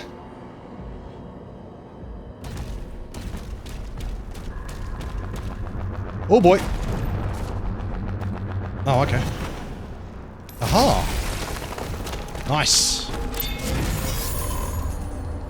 You couldn't go back? Yeah, exactly. Like, I played my first playthrough of Doom 2016 on Ultra Violence on Xbox years ago. Nightmare just kicked my shit in. And then when Doom Eternal came out, I played it on Ultra Violence, and that was on the Xbox too. I didn't have a PC at the time. And then I built my PC, and then I played it on Ultra Violence again, Doom Eternal. And then I watched a few YouTube tutorials, like, you know, a good 2 or 3 years it took me really of playing mouse and keyboard to really get a feel for it. And now playing Doom like 2016 Eternal and this on anything lower than Nightmare, just it feels too easy for me. So aha. So I'm a bit of a juicer, you could say. A bit of a juicer. I definitely much prefer, like, yeah, I'm the kind of guy who will actively say if a game is too hard and you're not enjoying yourself and it's punishing you to the point where it's making you hate the game, like, lower the difficulty. There's absolutely no shame in just having fun with a video game. Some people seem to have this bugbear about them where you must play on hard no matter what, and I have that about Doom, but like, I'm also of the mindset of if it's genuinely making you hate life, just turn it down. It's okay. It's okay. Nobody's judging anyone for playing on lower than like lower difficulties, right? Like, if there's people out there that struggle and just they love Doom, but they find it too difficult, then sure, go play Hurt Me Plenty. Like, do it. Like, that's the fun zone for you. Enjoy.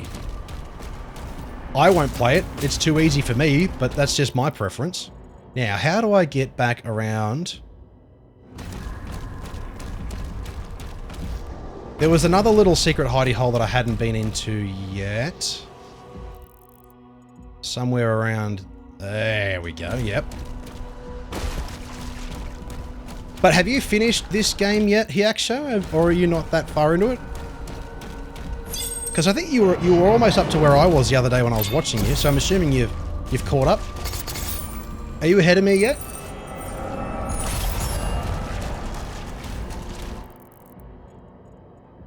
Wraithstone as well.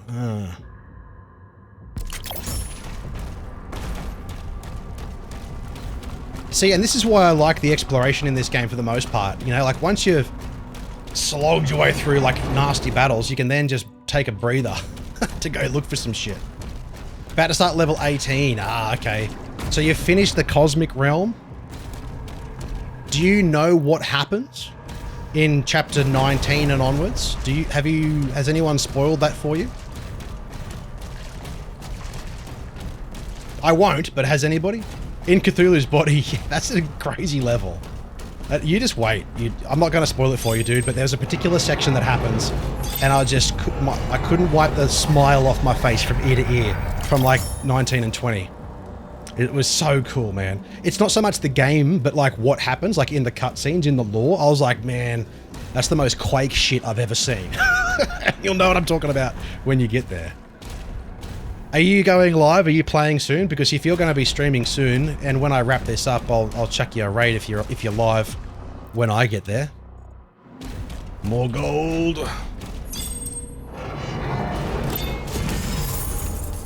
I'm going to go live tomorrow night. Yeah, okay. If I finish this game today, I will not be live tomorrow night, or probably again for a while. You know, I'm back for this. I'm back live for this, but I've got some shit to you know, focus back on, if that makes sense. And my shoutouts, I think my shoutouts, like, I turned... Oh, no, they're on, but they're just shit.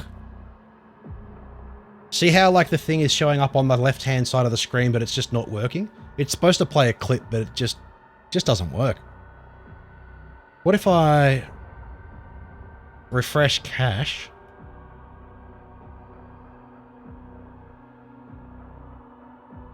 And let's try that again. Did we drop another shout out in chat?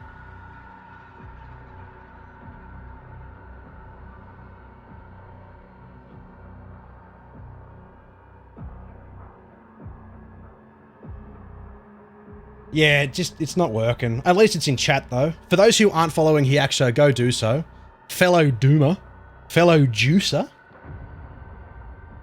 You like my shirt, Hiaksho? I got this from that Bethesda event in Sydney. The Dark Ages t-shirt. I was showing this off last night. I think you can get them online. Culture Kings is the company.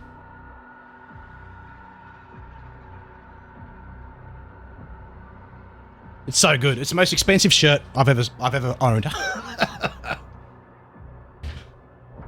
But yeah, I think surely you can get them online. I don't like it was only what $60 or whatever, but for me, I'm used to spending $6 on a t-shirt. I'm frugal when it comes to clothes.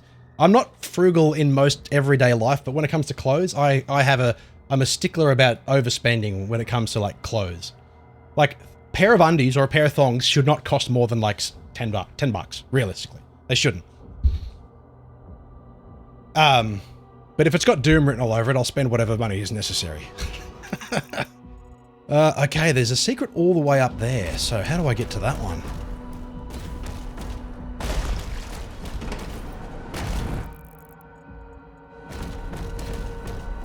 I'm pretty sure there was like a launch pad. Maybe that was it. Oh wait, hold on, the thing's gone? Launch pad, here we go. Whoop. Did that work for me?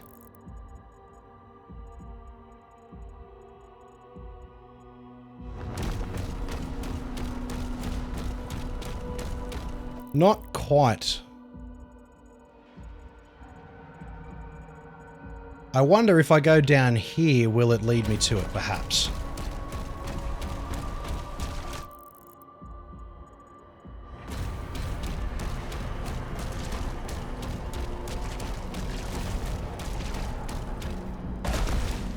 Okay, I'm a bit lost.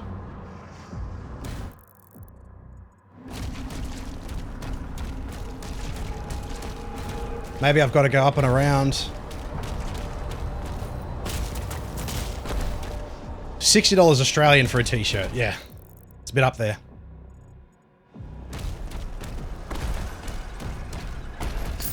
So this is the end of the level. No. Oh, wait, hold on. No, that's fine. These will just set me back down, won't it? That's okay. Oh, there's gold down here that I've missed. On payday, yeah, for sure. Oh!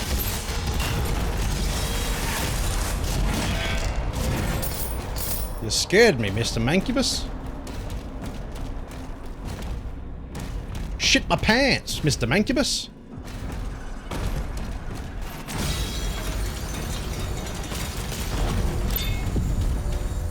Aha, gold!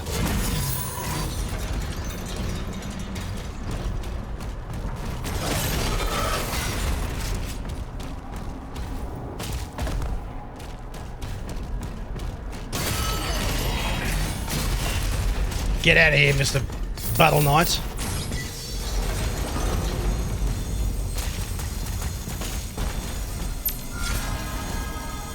Sick. Oh, man. What a gamer. Going to lurk and work, not a problem, mate.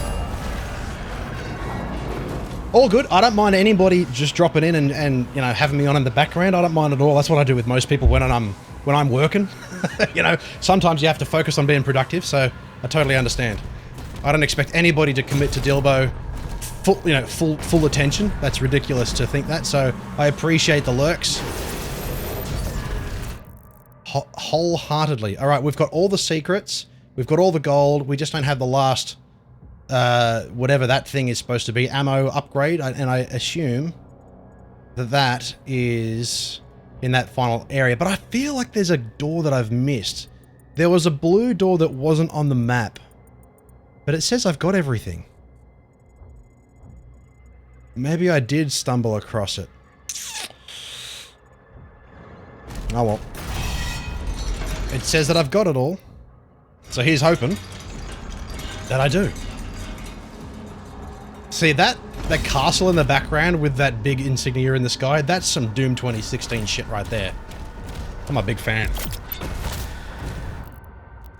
Upgrades. Oh, what do we want? Shotgun upgrade. I don't use that shotgun very often. I do upgrade the Ravager. I do want to use the Ravager or the Nade. Every second direct hit has a cluster grenade. I don't really direct hit very often. But I definitely use the skull. Oh, the Ravager. Wait, hold on.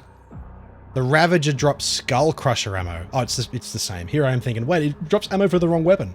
Gather ammo by damaging with supplier equipped. With the supplier equipped. Okay.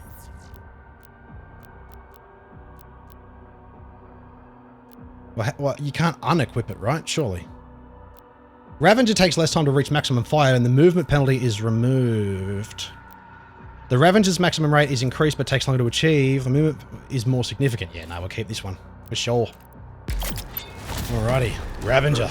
Azric's hangar. Players getting close. Ooh. God. Oh, wait, hold on. We're approaching Azric's hangar. That's like the end. That's like... Okay, we've got like an arena here, and then we... Okay. Let me just go have a quick wee. I'll be right back, ladies and gentlemen.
Okay.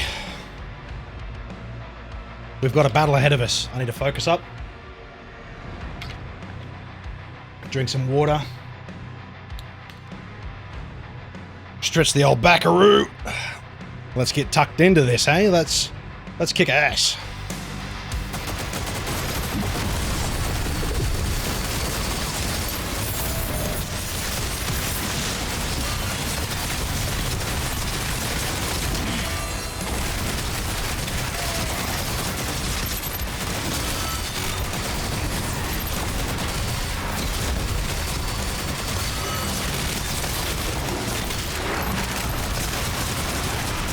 Climb, dildo.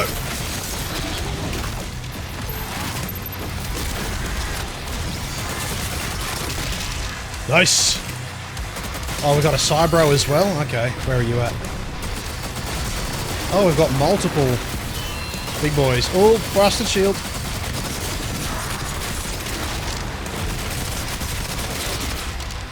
Oh, the Ravage is working for me, hey?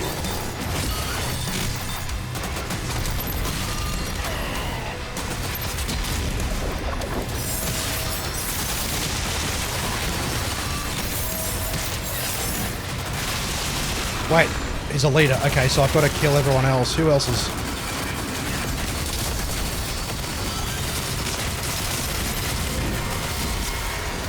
Oh!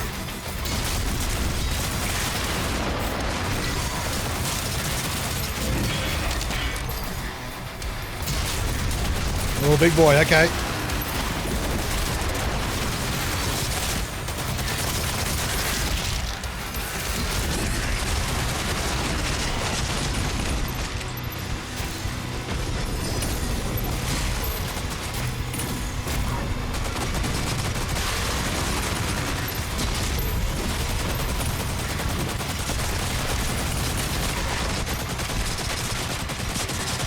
Where'd he go?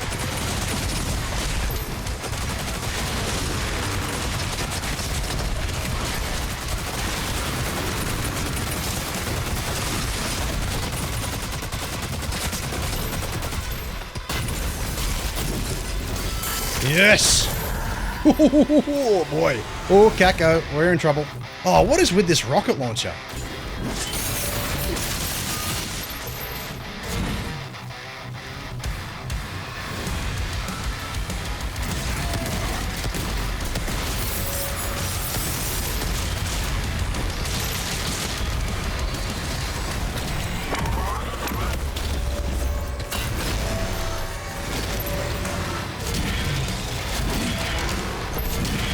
Oh boy! Oh man! I didn't die that whole battle. How good? I'm juicing. Oh, hello. Maybe spoke too soon? Yes, I spoke too soon.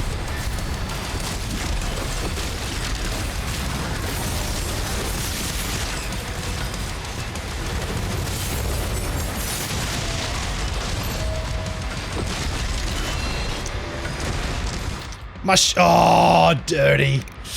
Yeah, I'll use it.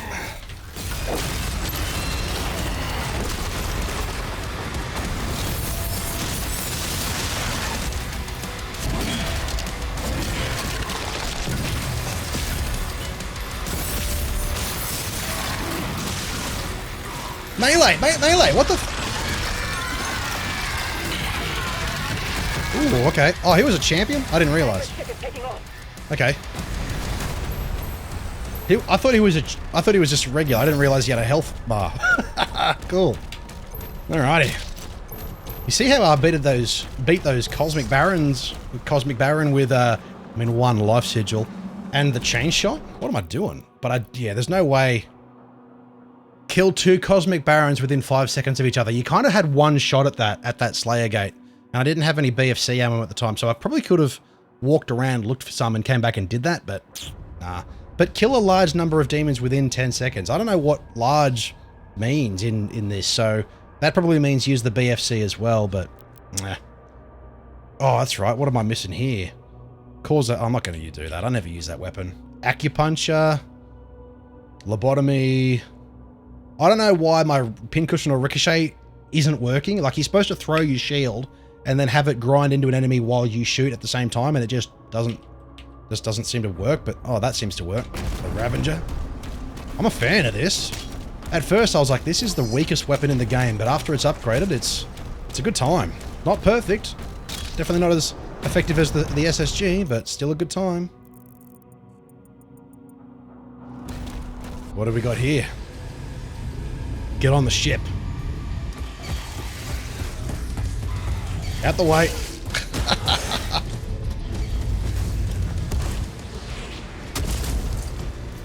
This just embeds into the side of the rock. God damn.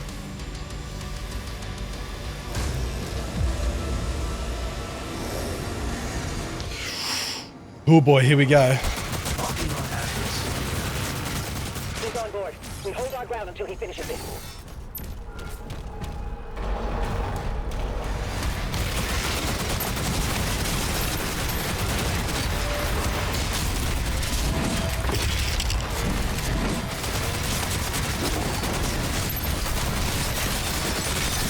Yoo-hoo! Who's next? Oh man, Ravager! And Berserk mode is kind of where it's at. Who's left?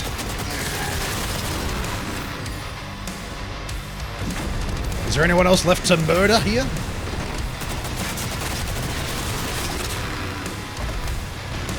Okay, that was fun. Oh boy.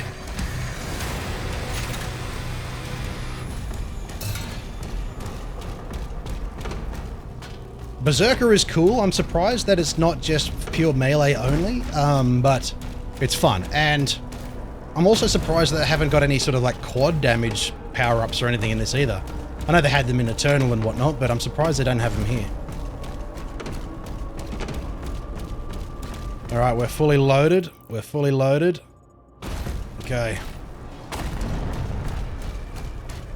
Let's go spend the next 30 to 40 to 50 to 60 minutes in a boss fight that's going to kick my ass repeatedly. Kill him. Avenge your god. The Witch. Oh, I got to verse them both at the same time? Oh boy.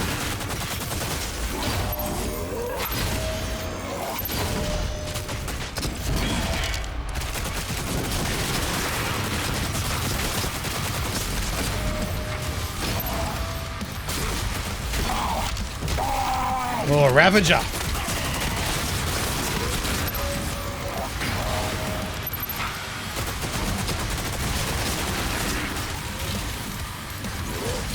Come on. Oh, he's broken my shield.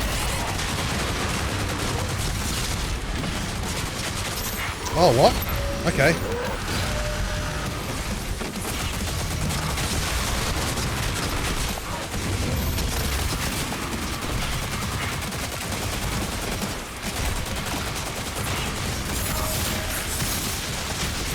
Yeah, cop that, witch, bitch. Oh, bam. So we're taking turns now. Okay. I'm gonna die here soon, I think.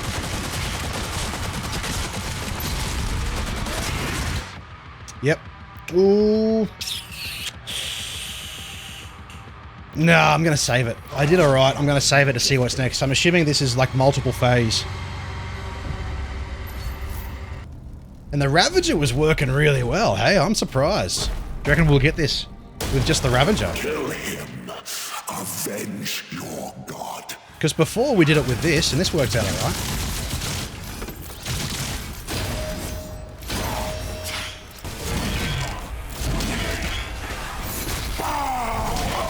Yo, he's mad.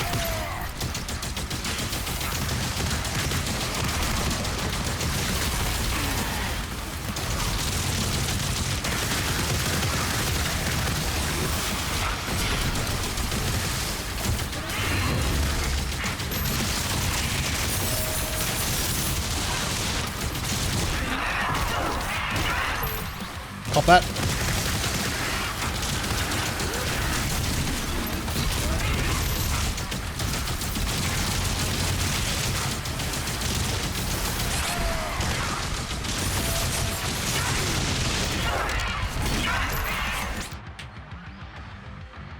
Well,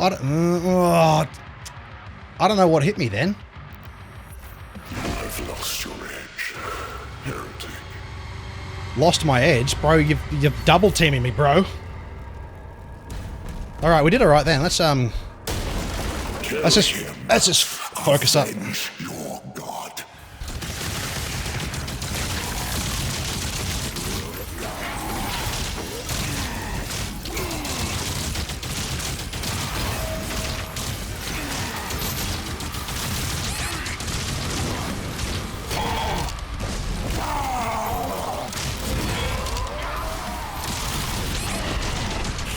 Not good.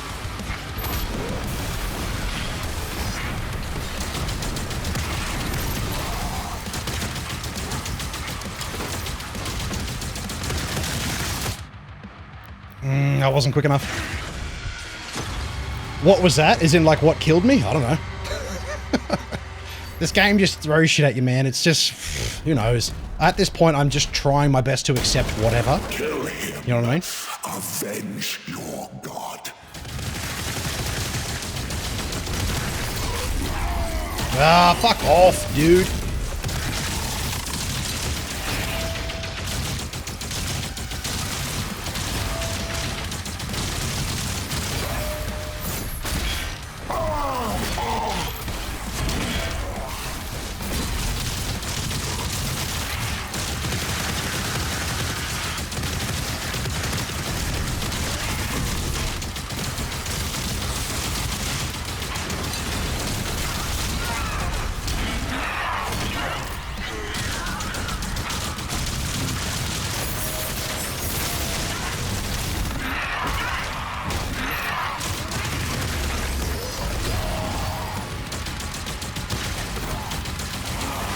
Wait, they're both shielded now? Now what do I just wait.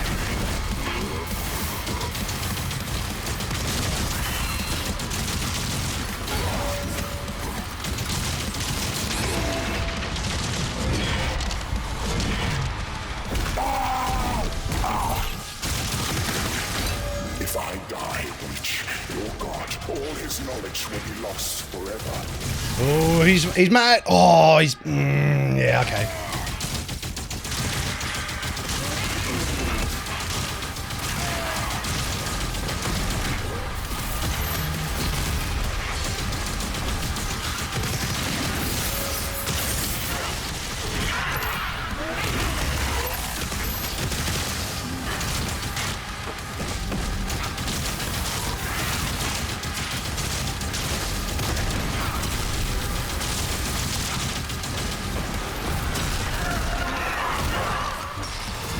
Zip! Nice. Well, hello. I command. I'm in the final battle.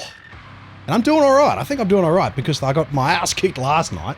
And I think I've figured it out, but you know, we'll see what it's about to throw it. Good night. You look like you should have been in bed like 3 hours ago.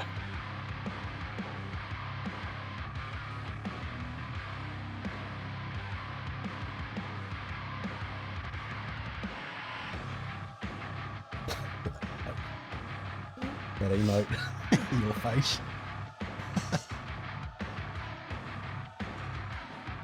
How's your cough syrup? Works well. Yeah. Fair enough. Yeah. Well, it's 9:50. Here's hoping we wrap this up by 11.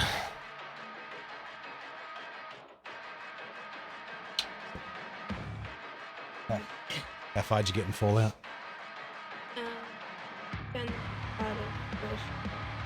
Sean, He told me that he's good. how good are drugs or death knocking on your door? Drugs are good. Drugs are bad. Drugs are good. Drugs are bad. It's got something kind of like codeine in it, so knocking people. But I don't. Mm.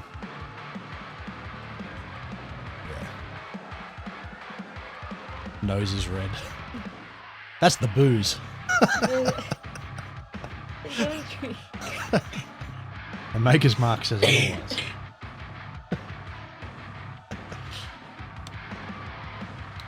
Barely had any. Just like that much. Just like that much. Good night, my love. See you night. We all work at the bar, so I will.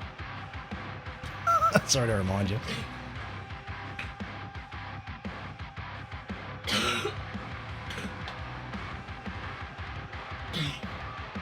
That's what happens when people speak to me. They get all choked up. I take their breath away. Good night. Love you too. Alrighty. Let's vibe to the music a little bit.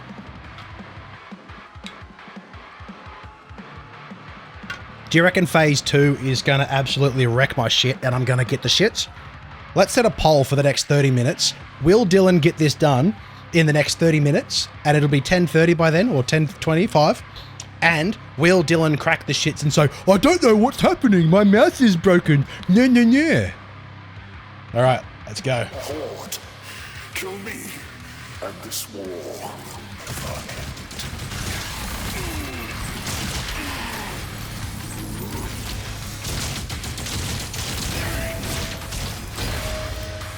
Oh, he's hitting hard.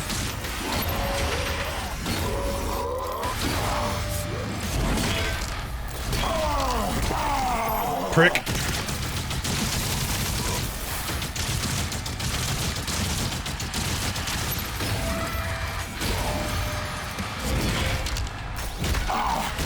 Oh, God.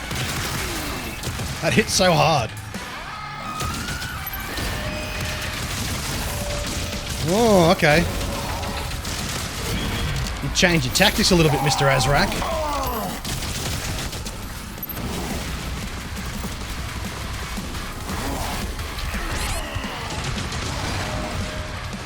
I've lost your edge, heretic. I was certain that I parried that. I was 99% certain I pulled my shield up for that, and oh well.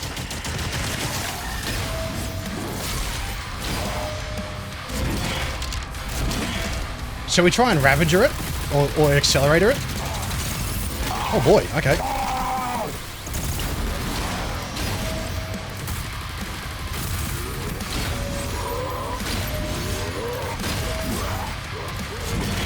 Oh, caught that! Frick! Yes!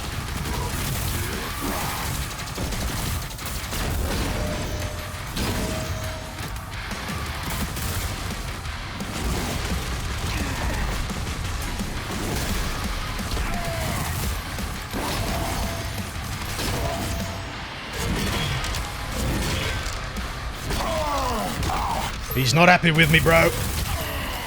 Oh.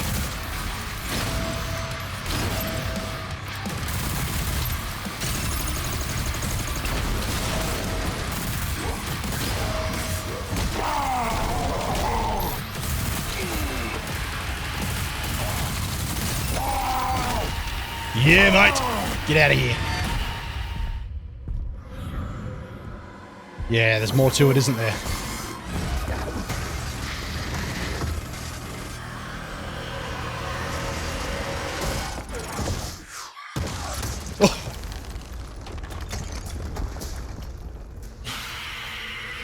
Oh, so she's like from the cosmic realm? Yeah, Captain America, that shit. Bang! Oh.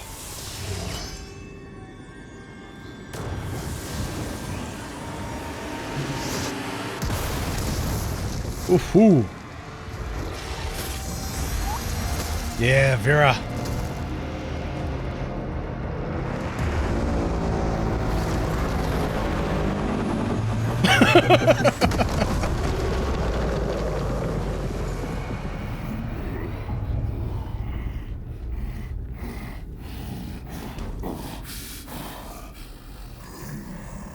He's not happy.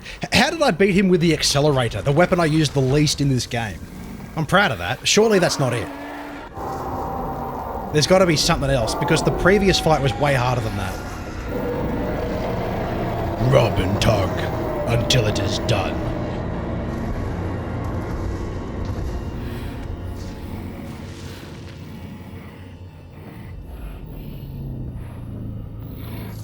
But once you're done with it, Ballista, it'll look like a bulldog eating mayonnaise.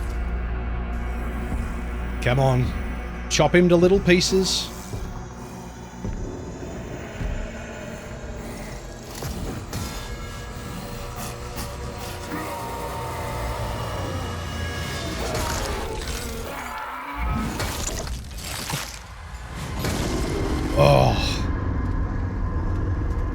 Oh, do you feel that, boys?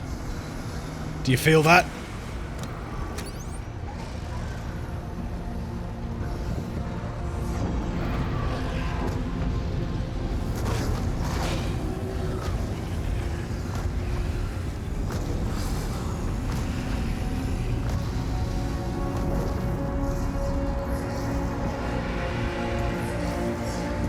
Don't worry, we've arrived.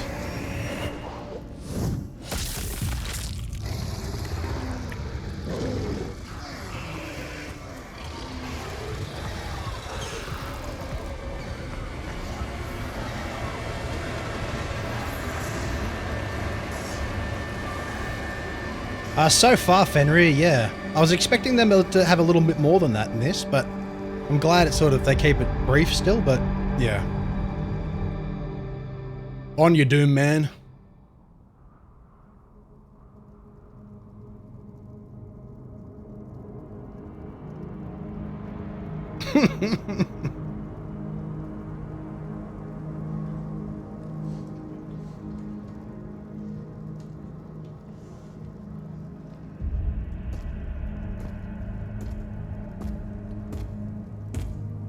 Any word? No one has seen him since the assault. We are much better off with him on his own. And you, young sentinel. Your father tells me great things about you. Thank you, sir. Oh, the DLC has to be involving that Maker's guy. Church has disavowed all actions taken by the Creed. They give their word he was acting alone, and they'll bring justice to anyone that collaborated with him. We'll move forward with our own Inquisition, quietly.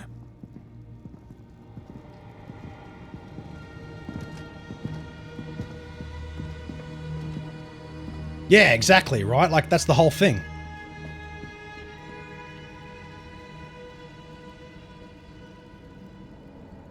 It is time to look forward. And they haven't alluded to that at all so far, so We are people of faith. yeah, we'll see what the But we DLC must consider provides. now who we will put that faith in. And I say to you, there is no better place to turn to than ourselves. This is our home, and we will stand together to the last sentinel to defend it. As we have before, as our ancestors did, as we always will. And lastly, I'll ask you to join me now in paying our respect to him. The people of Argent-D'Nur rest easier now, knowing he is out there.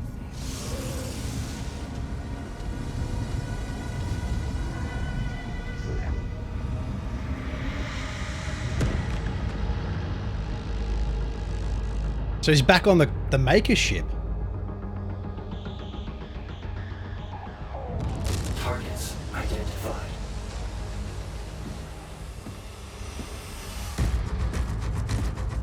So is he turning this into the Doom Fortress, perhaps?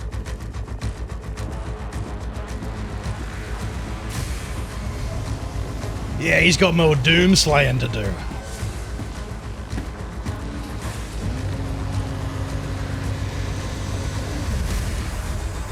Slayer, prepped for launch.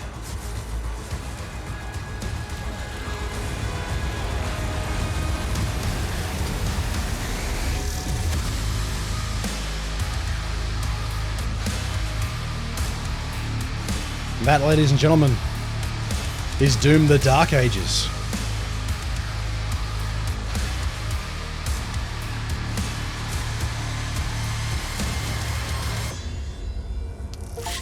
That was a useless prediction. I fucking smashed it.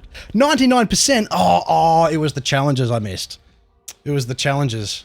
But I got a secret. So, Dilbo, has just completed Doom the Dark Ages first playthrough on Nightmare difficulty at 150% game speed.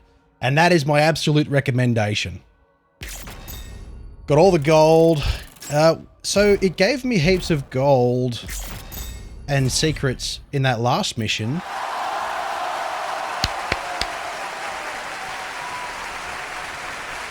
So now I can use it and then just run through the game again, I guess, on easy mode, technically.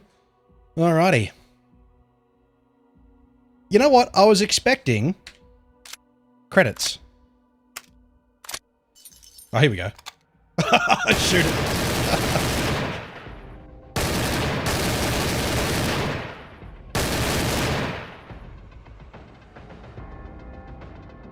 And we shall enjoy these credits as they scroll. Oh. There was... GG's, everyone. GG's all round. There were so many moments in this game that just kicked my shit in. But once you really focus up and you get through it, and there was never a moment in all of that that I dropped the speed back down, right?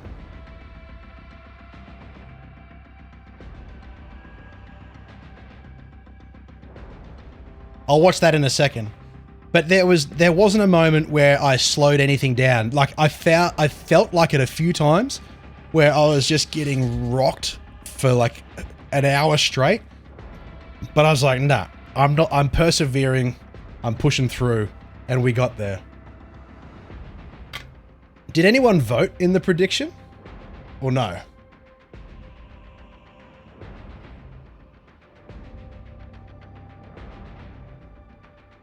You did? I can't see what the vote says. Ultra Nightmare. We'll start a new Ultra Nightmare run on Nightmare, or Ultra Nightmare, on Nightmare at 100%, but there's no way I could go through that and not die. I'm not that much of a juicer.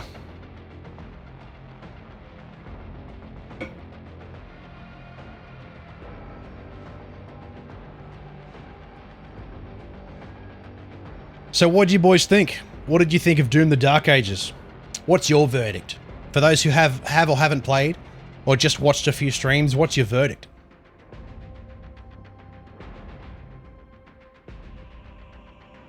What a game. What a game. Almost as good as Doom 3. What a game. Dilbo FPS 2025, what a game. Yeah, I'll go back to work next week. So, I'll tell you what, after playing this last night and going to bed at about 2 o'clock in the morning, like the whole week I went to bed like really late in the evening because of playing this, and I'm getting up at 6 o'clock in the following morning to get my kids ready for school or to look after the family because they were sick. Man, after dropping the kids to school today, I came home and went back to bed. I was so completely exhausted. So I'm kind of looking forward to going back to work, meaning that I'm going to get my life back on track, which means 9:30, 10 o'clock, 10:30 bedtimes again, go to the gym in the afternoon or in the evening after work, come home, go to bed at a reasonable hour, get my shit back together. But it was definitely worth it. Not 30 anymore, mate. Yeah, exactly. I'm nearly 32 at the end of the month. I don't know. Born in 93. What does that make me? 32 or 33? 32. I can't remember. But yeah, I cannot do the late nights anymore. Remember, I used to do that like most weekends, most nights. I would do late night streaming and it was so fun. But man, I just can't do it. It just wrecks me. I just feel like sick, like because of how exhausted I am. Still young enough. Yeah. But I've got other things I need to focus on, and streaming like almost every day, especially in the nights, really takes me away from a lot of my external goals. Quake Championships, man, they were so much fun. Cracked 40 and still playing at 1 a.m. That's bad for your health. It's good though. It's a good time. Just got to man up. Listen, if I didn't have other things that had my attention and focus, I probably still would if this was like, if my main goal in life was to just raise my kids, do my job, stream when I could, I would probably still do it. But, you know, you guys remember from the few streams I did before my hiatus until this came out, I was alluding to that. I was training and educating myself for a future application. I've got a different goal in mind, so that's why I sort of turned my attention away from a few of my hobbies to focus on that. I still play games where I can, but streaming takes a lot out of me. Need to be doing something fun. If I'm bored, can't start. Yeah. Exactly. Exactly.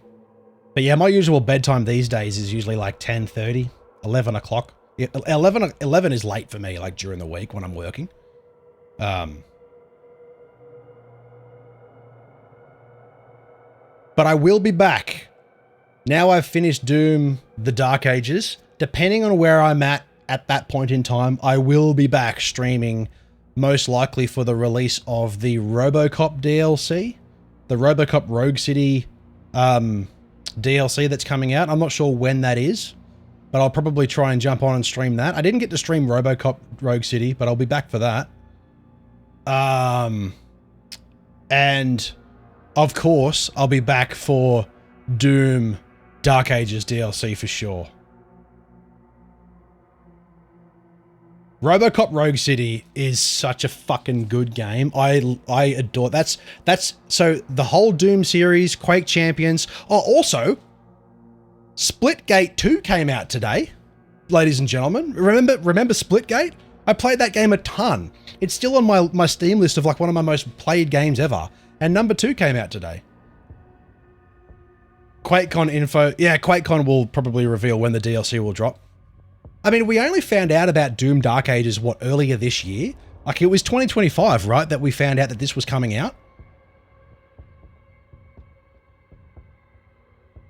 So this is the last Dilbo stream for a while? Yes, correct. It is.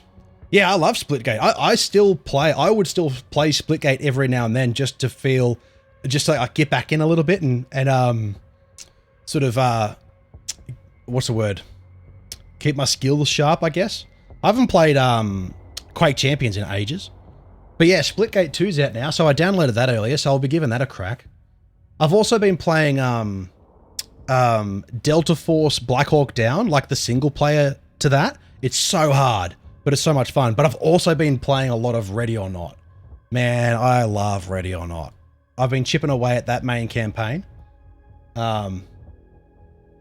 I got Doom 64 booted up as well because I really want to play through and play the Lost missions because I didn't play those. I haven't played the new additions to it, and apparently it leads into 2016, so I'd really like to see what that's about.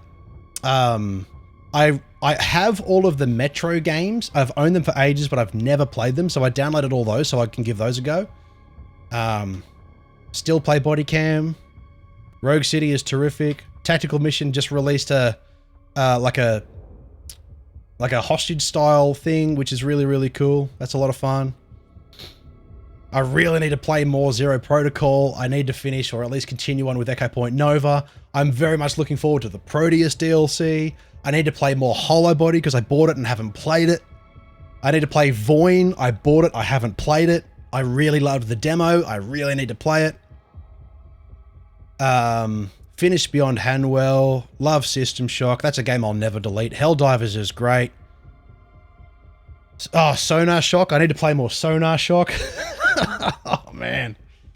There's so many. Silent Hill 2 remake. I need to play that more. I need to finish the other... I think I finished... Oh, July 2025. Oh, wait, hold on. Blade Kisser... July... Oh, 2024. Right. I was going to say, I'm pretty sure I've played the DLC. I'm pretty sure I've finished the Trepang 2 Blade Kisser DLC.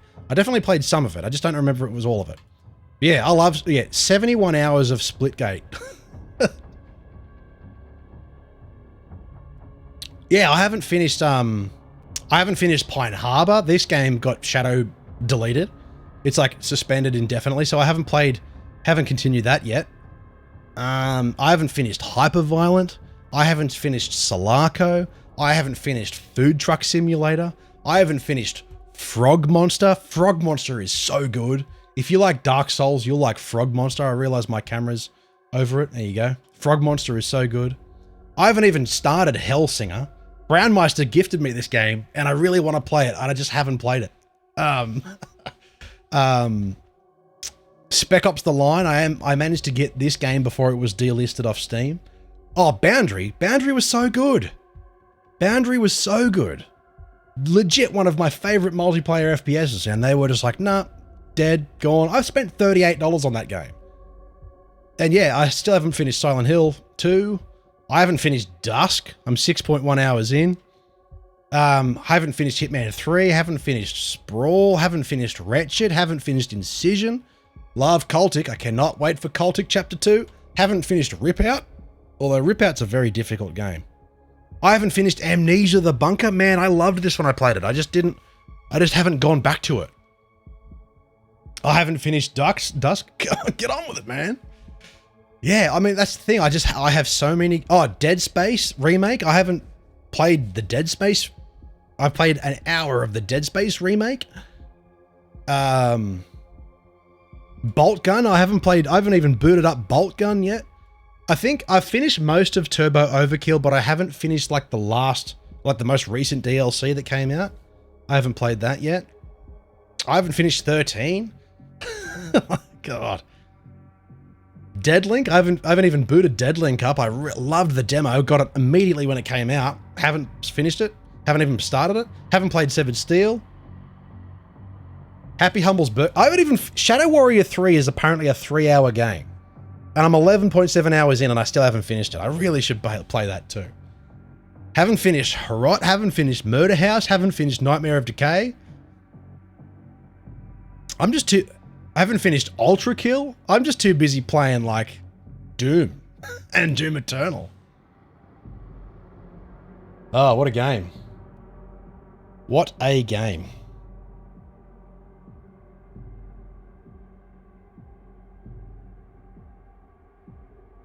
Yeah, am I reminding you guys of all the unfinished games that you guys have as well? I'm not alone on this, I know that. Man, these credits go forever. Oh, to watch that video. Yeah, let's see if it'll let me.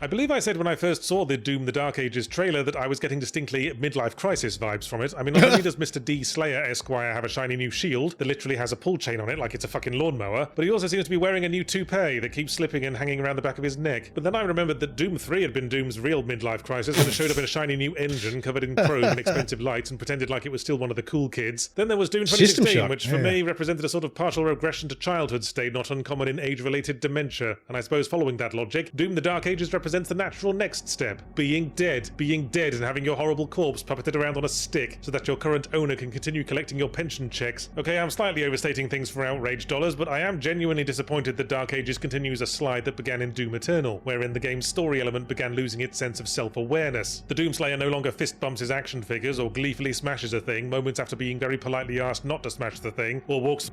He does gleefully pick up when he gets his own little figure, he spins the shield. I don't know. That's weird. Through a room full of humans while they all visibly brick themselves like he's an unsecured gorilla who's outwardly calm but could at any moment mistake any of their todgers for an unclaimed banana. No, now he just goes around exchanging respectful nods with supermarket-owned brand Warhammer 40k characters and rescuing fucking princesses. We literally rescue a princess at one point in Dark Ages, one who is a human vessel it's Mario for all over again. Power, just in case you were afraid the green outfit was the only thing justifying the Legend of Zelda comparison. They don't even call call him the Doomslayer anymore. Now he's just the Slayer, which is infinitely less fun to say. Anyway, the story is Dermot Sebastian Leia is being held prisoner by the Makers and being loaned out to the Sentinels of Argent the New to aid in their war against the forces of Grand Prince Arsehole, who is teaming up with a new other dimensional faction with Lovecrafty vibes, but the alliance is an uneasy one and threatens to create a schism between blah-de-blah-de-blah. I have a feeling there's someone on the dev team who's using this franchise to bring to life their epic fantasy novel series that keeps getting rejected by publishers, and none of it is adding much value because it's so painfully generic, offers me no characters to root for, and frankly I enjoyed Doom a lot more when the plot was just dude really hates demons and some demons exist. Gosh, things got a bit heavy for a while there. Let's blow off some steam by killing literally hundreds of fucking dudes. Gameplay wise, the evolution of the Neo Doom formula has largely been a matter of scale. We've left far behind the enclosed Mars bases and steel corridors of Doom 2016, mysteriously roomy as those were. The average level in the Dark Ages is like a square mile of hell countryside where we wipe out entire battalions of zombie men with a single fling of our mighty lawnmower shield, compensating for the larger distances with a new super fast charge move where we ride our shield like it's the motorbike we didn't tell our wife we were going to buy. It's like after everyone hated fighting that one shield guy in the last game, the developer apparently thought that what we were complaining about was how they were hogging all the shield fun. So now shields galore. You've got a shield, a bunch more of the monsters have shields. They hired Brooke Shields as a voice actor. They didn't actually.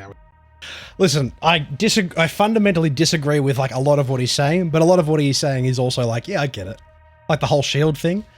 Everyone hated the Marauder at first because of the whole red light, green light thing. And then they made you the red light, green light, and every enemy in this game has a red light, green light moment, you know, like, and the whole shield thing too. Like people didn't like that and then they just doubled down.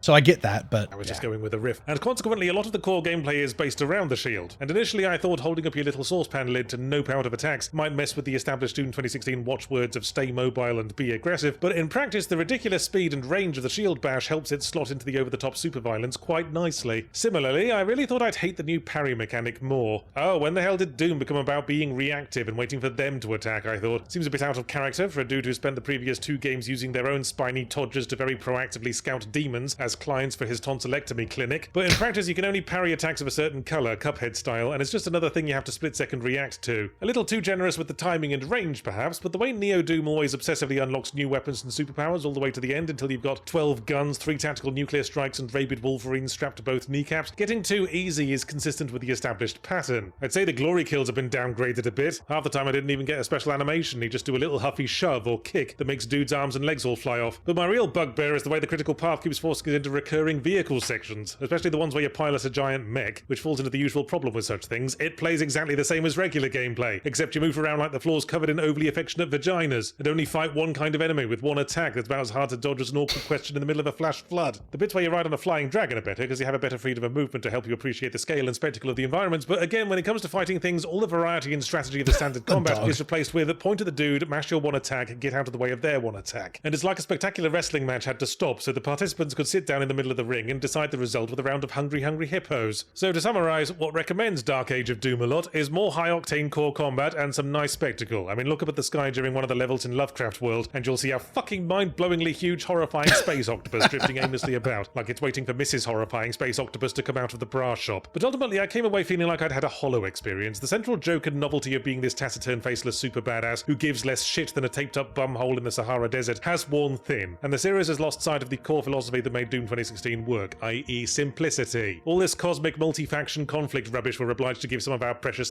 simplicity. This game is way simpler than Eternal. Anyway.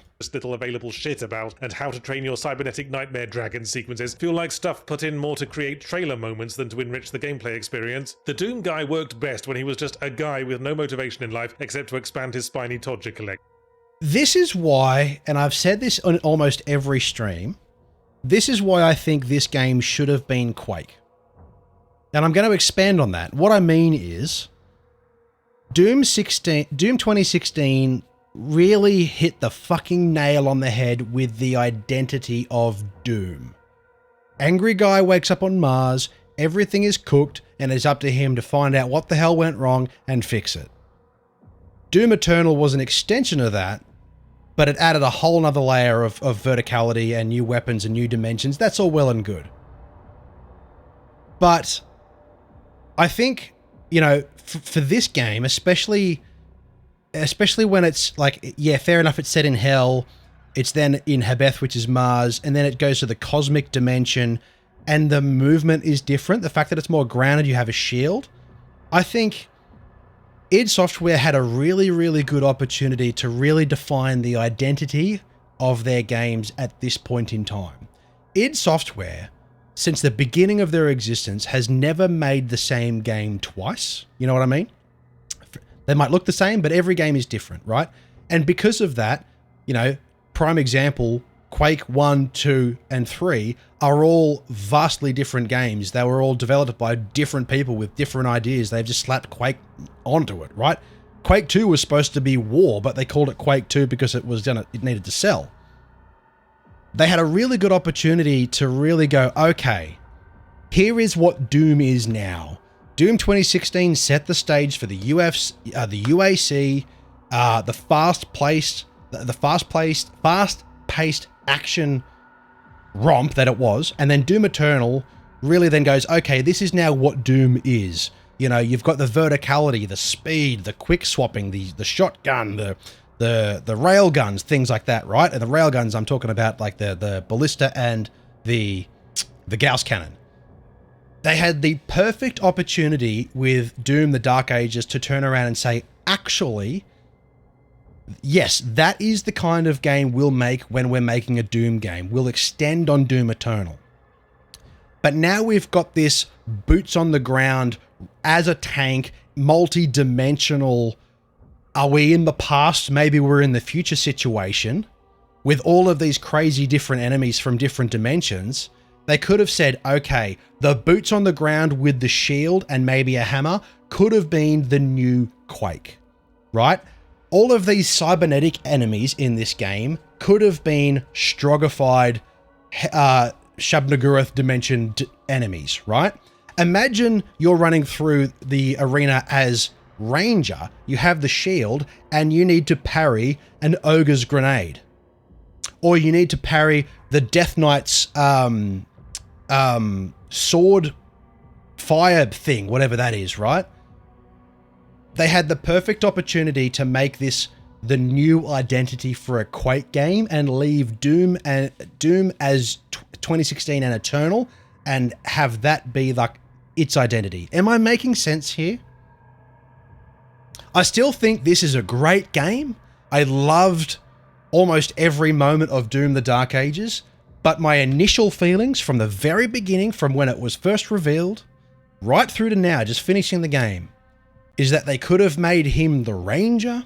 They could have called this Quake: The Dark Ages or just Quake and kept everything the same. Kept everything the same except change the Cosmic Barons to Shamblers. Make them just as fast. Make them shoot lightning that you have to parry, right? Blue bolts of lightning you can't parry. Green bolts of lightning you can. It's Doom 3 all over again, right? Except Doom 3 for me is what Doom is, right? It's a great game, but it's not a Doom game. It still, to me, feels like it absolutely should have been called Quake. And this could have been Quake's current identity, is what I'm saying. Ooh, the Nightmare skin.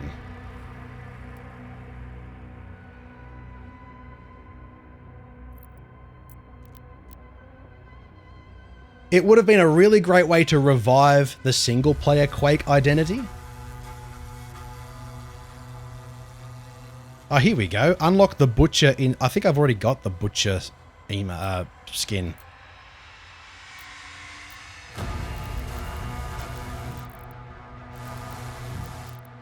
Yeah, I've already got the... Is that the one they were advertising? Yeah.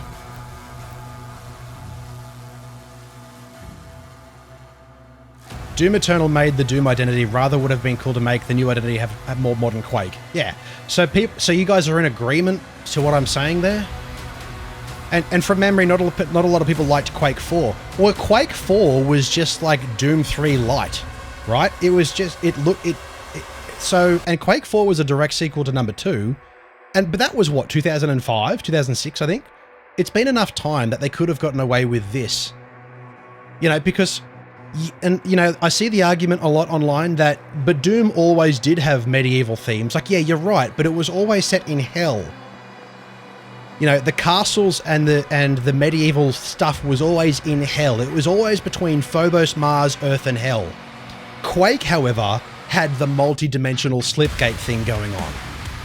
That's where we could have got this medieval, you know, now my biggest fear is that a new Quake game is going to go down the route of the Strog again and not, you know, capture the magic of the original. And I fear that all of the really, really good ideas for Quake have been used on this game. That's also my concern. Is a Quake game going to come out now and people are going to say, well, it's just Doom? You know, like they did all those years ago. If we're going to get Hexen, like, I mean, Hexen's not as popular as Doom and Quake, but it could have, yeah, you're right, there was a crossbow and everything in this. But Hexen wasn't an id Software product, right? It was just built on the engine, but it was developed by somebody else. Is that correct? Hexen and Heretic? I think they were developed by somebody else. But I still feel that way. I love the Doom franchise. I love everything about it, but I just wish that these great ideas. Oh, Raven, right? Yeah, it was Raven. I just wish that all of the great ideas that were inputted into this game, it had the Quake logo on it and it became the new Quake identity. That's how I feel. Let's go through and read some of the lore. I haven't read any of the lore. Extras. Dragon skins, the Divinity. Atlan skins, that's cool. Slayer skins, Void. Not really keen on these skins because all they do is change the color. I really liked Doom Eternal's skins where they actually change like the whole look of him. Yeah, Hexen, yeah. Oh man, we need a new Unreal Tournament as well, but we're never getting that. Yeah, right, we'll get another Wolfenstein or another Wolfenstein reboot. Wolfenstein has its time in the sun, and it came out... When was the New Order? That was before Doom 2016, right? That was what's kicked off. Was that 2015 or 2014? The New Order. I love those games. Those games are terrific. Wolfenstein, New Order, and New Colossus are genuinely great games. But they've had their time in the sun. It's time to put Wolfenstein and Doom to bed and focus back on Quake again. But build it in-house. Listen, I love Machine Games, but let them do their thing. id Software are the ones who need to develop Quake. They can't be just doing Doom and that's it, right? That's my take on it.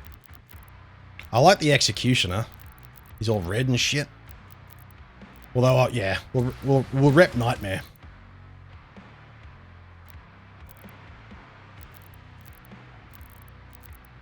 Oh, do I have Nightmare skins for... Oh, not everything. Okay. Oh, that looks cool.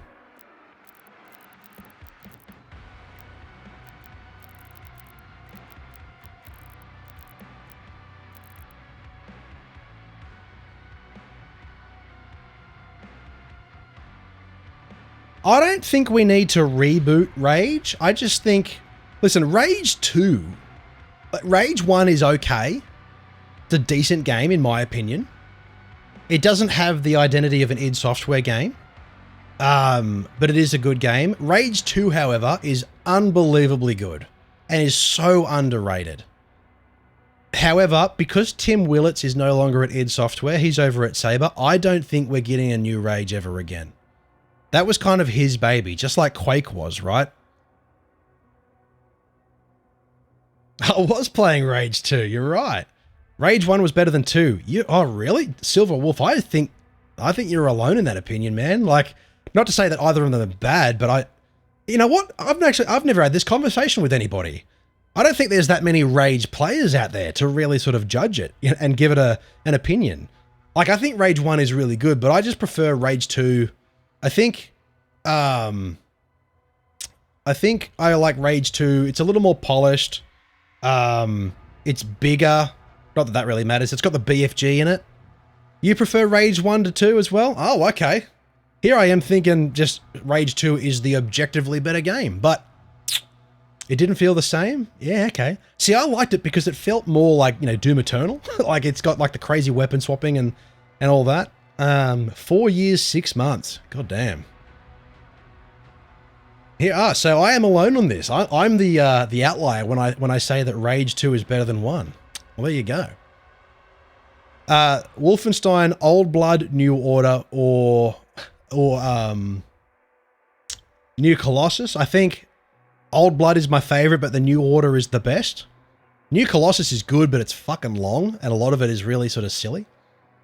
Does anybody remember the Rage mobile game? It was like an on-rails mobile game that came out after Rage 1. That was great. I loved that. I really loved that. Collectible viewer. That's just like the same model from Doom Eternal. Can we spin these guys around? Whee! We can.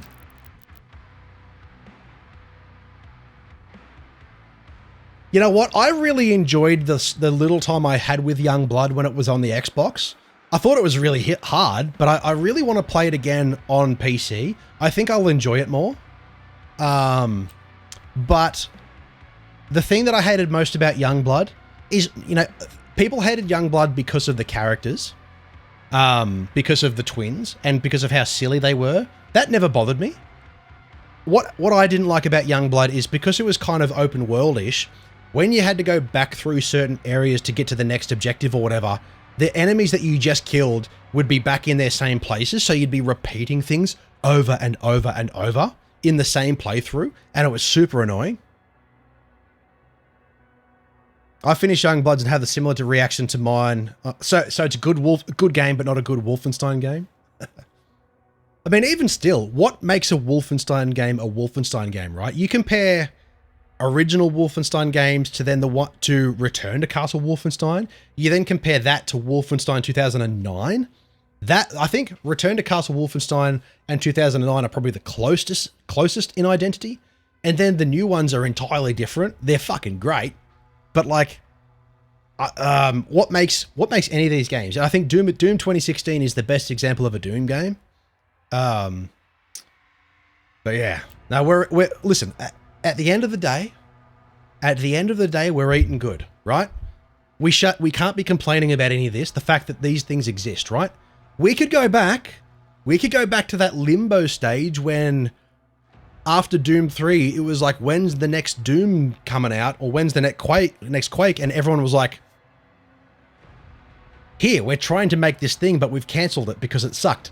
And we're starting again, and we're all like, oh, we're never going to get this, are we? And then Doom 2016 comes out, you know? None of these are bad games. They're all genuinely great. Yeah. Even the bad ones. Yeah. And that's I think, you know, everyone had the expectation that this was going to be a whole other level above Doom Eternal, because Doom Eternal was a whole other level above 16. But it's, as I was saying on my stream, not the last stream, but the one before that, when Hook asked me, what's my rank? How do I, you know, what's my opinion or review, and how do I compare 2016 Eternal and Dark Ages? I just, as I said, I'll say it again, is that I find that it's easy to say one is better than the other because they all have the Doom name, but you can't compare Doom against Quake. And it's like, these games are all three totally different experiences. Even though they're all Doom games, they're all different games in their own right. So I find them really difficult to compare them because they're not competing with each other, in my opinion. I'm not going to turn around and say, you know what, I've got the option to play a Doom game today. I'm choosing to play Doom the Dark Ages because it's better than Eternal, or it's better than 2016, or vice versa. I'm going to say, you know what, I'm in the mood for some fast-paced acrobatic action. I'm going to play Doom Eternal. Or I'm going to say, I'm in the mood for some slower-paced, spooky corridor shooters with some high-octane action. I'm going to play 2016. Or I'm going to say, I feel like a little more explorative, open-world, shield-bashing Captain America. I'm going to play Doom the Dark Ages. They're all so different that I can't compare them against each other. So I think it's practically impossible to say one is better than the other. But I do understand that a lot of people have their criticisms of this game. But, you know, same thing as we were saying before about movies, right? It's really difficult to capture the magic when you go all out on the previous game. How do you top it? You don't. You just don't. You have to do something different, or you're stuck with, they just did Doom Eternal again. I would rather them do something different, right? But call it Quake. From a viewer's perspective, I felt like it was lacking the violence. Yes, I agree. I mean, if you stop to look around and really take in the scenery, there's a lot of violence and viscera and gore. But the glory kills, you know, and things like that, that really made the new Doom identity what it was, that is missing.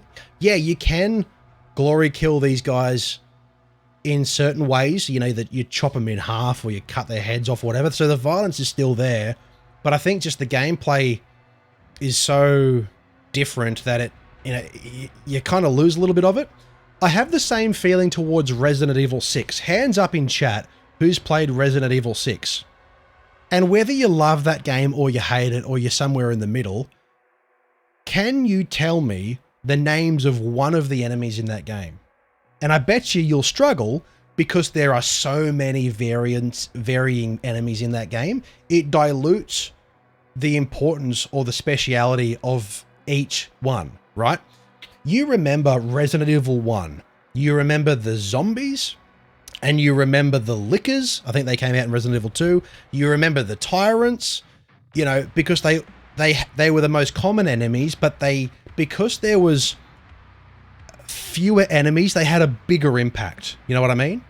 And just like the original Doom, you had your shotgun guys, or your zombie men, I should say, your Z-Sex. You had the imps, the pinkies, the cacodemons, and then the barons, and then you had the cyber demon and the spider mastermind. There's a lot of enemies, but they all had such an impact because they all played their role. But then something like, for example, the reason I say Resident Evil 6 as an example is because Resident Evil 6 had like, what, 4 different campaigns and wildly different and so many different enemy types that none of them really stood out as special. You play Resident Evil 4 and you've got the Lost Plagas and you remember that shit. And you remember the different enemy types in that game. But I remember playing the Chris Redfield campaign in Resident Evil 6 and I'm going through China or whatever and there's like spider guys, like where their bodies are half spiders, and I'm like, what the hell is that? And then they're gone and you never see them again. It's like, I think this game has a little bit of that. Like there's so many enemies, like this guy, the Vagary, you don't really spend a great deal of time with it to really sink it in. You know what I mean? Like they don't have as much of an impact as, say, the original Cyber Demon or the original Mastermind, or even some of the newer enemies in like Eternal, like the Doom Hunter, for example. You know, you fucking remember that guy because he kicked your shit in. But now there's like so many, right? I think some of that is lost on people. And because like me, if you speed through this game at the speed of light, you don't really spend enough time with each of them to really for them to have a real impact, you know? The Cyber Demon in 2016 is a really good example. That's a cool as fuck design and it stays with you. Doom Eternal then released the Tyrant, which is the closest thing to classic Cyber Demon we've got. Great. And then this thing comes out.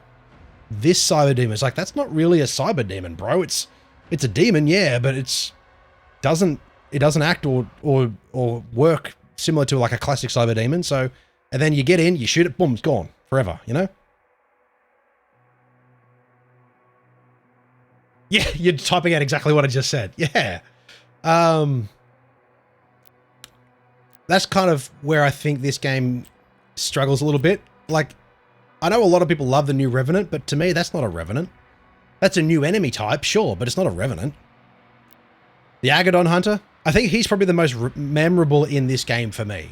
And I've got a real soft spot for Cyber Demons. But for me in this game, the one that stands out is the Agadon Hunter. Every time he came out, I was like, okay, I gotta focus up here, you know? The Battle Knight, you son of a bitch. Even they call it the Cacodemon Hybrid. Okay.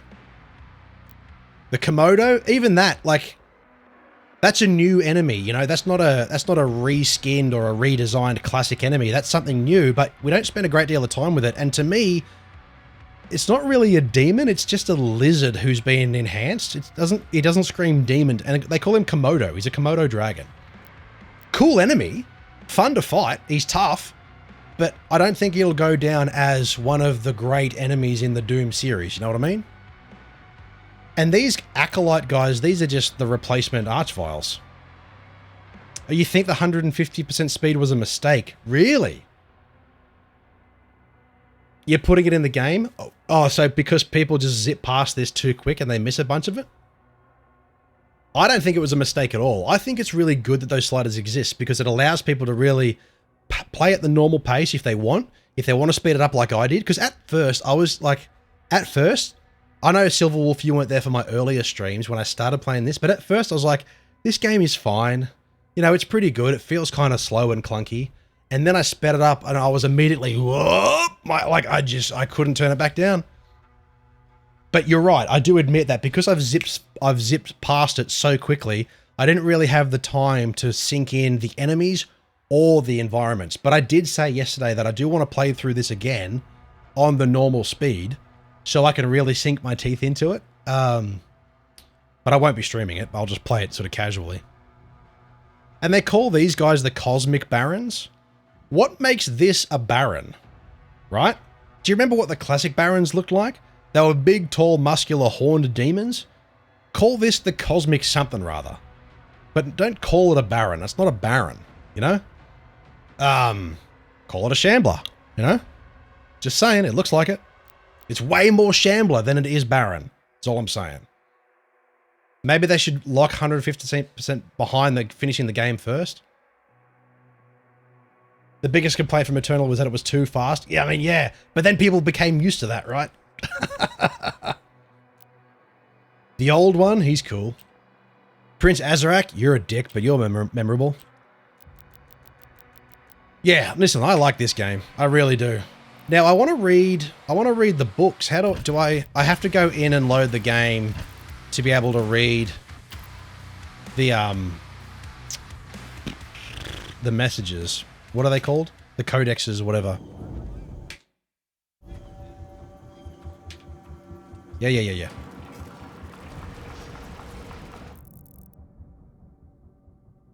Here we go. So there's a little bit of lore behind a lot of this. Forged from the embers of Earth's primitive weaponry and tempered by the advanced craftsmanship of Argentinos, the Slayer's combat shotgun is a relic of his arrival in a world besieged by chaos. So this is his original shotgun. I think that's really, really cool. Yeah, people hated the Pain Elemental when it was first introduced in Doom 2, but classic enemy, right? Absolute classic. Not existed in here, though. And I don't really think there's anything that replaces it either. You got Lost Souls in here, which is cool. Oh, I didn't pick up a toy that was a Lost Soul. Maybe that was in that mission that I didn't collect everything.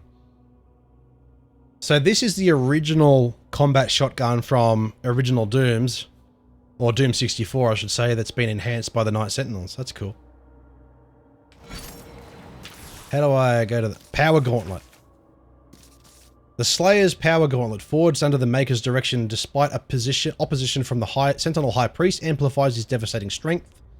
It's embedded with iron conduits which channel raw Sentinel energy into arcs of crackling lightning which surge with every strike. Inspired by the Slayer's vicious combat style, these gauntlets were designed to maximize his brutality against Hell's hordes. A weapon of both defiance and destruction, it symbolizes both the Slayer's might and the Sentinel's uneasy alliance with him. Ooh.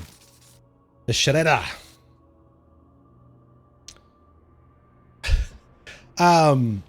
I think, yeah, the Archvile's missing from this game, but I think the closest replacement is the Acolyte, I think they were called, because they spawn enemies in, but they were pretty easy to kill. It's those guys that pop up, and there's two of them.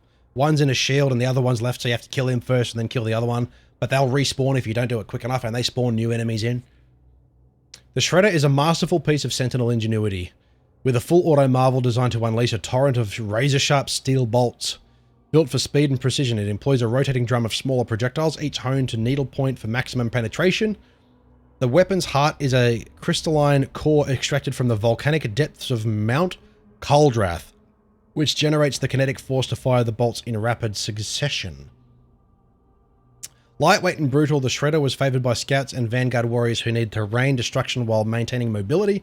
This weapon's punishing volley cuts through flesh, armor, and bone alike. The shield saw. The Slayer's shield saw, a brutal fusion of defense and carnage, was engineered by Sentinel Forge Lords. Crafted from Oblivion iron and fueled by Sentinel energy, its spinning wraith steel blades tear through demonic hordes with malicious efficacy. Wow. Despite its immense weight and searing heat, the Slayer wields it effortlessly. The Accelerator. The Accelerator marks a groundbreaking achievement in the collaboration between the Sentinel and Maker technology, being the first weapon to harness a hybrid electrothermal core. This initiative core channels superheated plasma through a contact shock chamber, forming a frozen hardened shell around the plasma to create a ballistic round. Upon impact, these plasma rounds unleash a small yet powerful explosion that make it effective against both armor and carapace.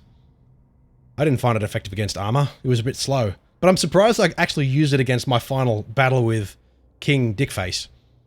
The weapon's advanced heat dispersal technology allows soldiers to maintain an extreme high rate of fire and adjust the firing properties of the gun, offering flexibility and adaptability in combat. The Pulverizer.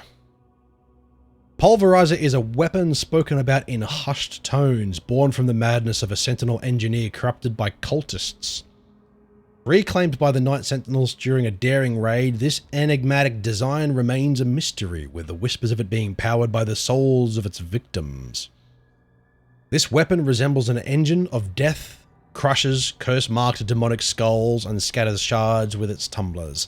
As the Slayer wields this formidable tool, the weapon itself seems to tremble with anticipation, hungry for carnage to come. It operates like a Harley-Davidson. It's great. The Impala. The weapons reminds me of Quake and Hexen. Yes, exactly. And this is a fucking nail gun, right? It's a nail gun. They call it a rail spike. It's a nail gun. It's a nail gun. All I'm saying.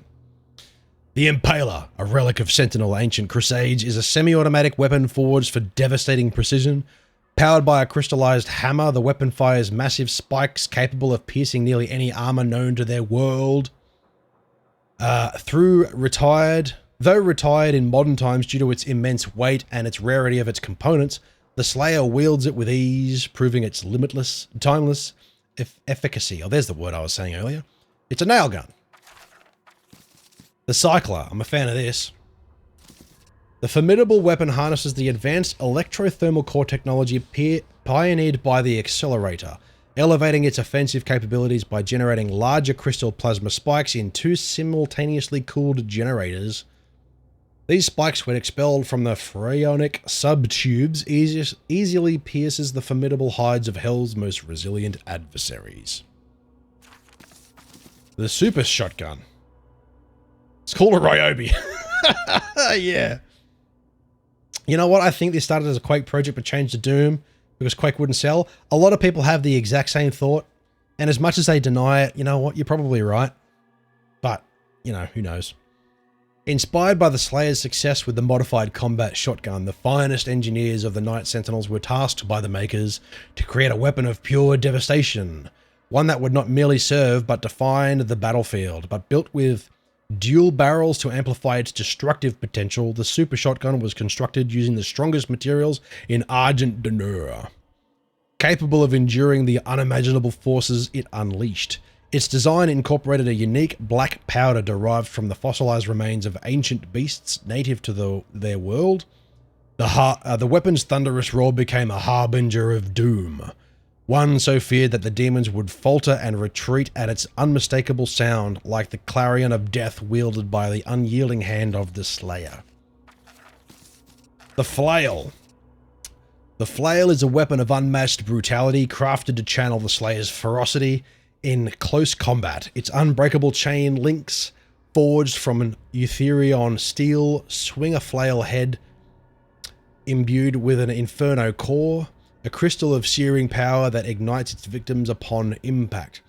The intricate runes carved by the Hell Priests adorn the flail head, serving as both a blessing and a guide to the Slayer's righteous fury. The Chain Shot. The chain shot is a terrifying artifact. It's a stick with a spiky ball. It's a bombie knocker. The chain shot is a terrifying artifact pulsating with a sentient malevolence that whispers from the abyss. Born from the unfathomable depths of the Forgotten Realms, it channels chaotic energies, hurling its projectile with a force that tears reality itself. I mean, it's good, but it's not that good.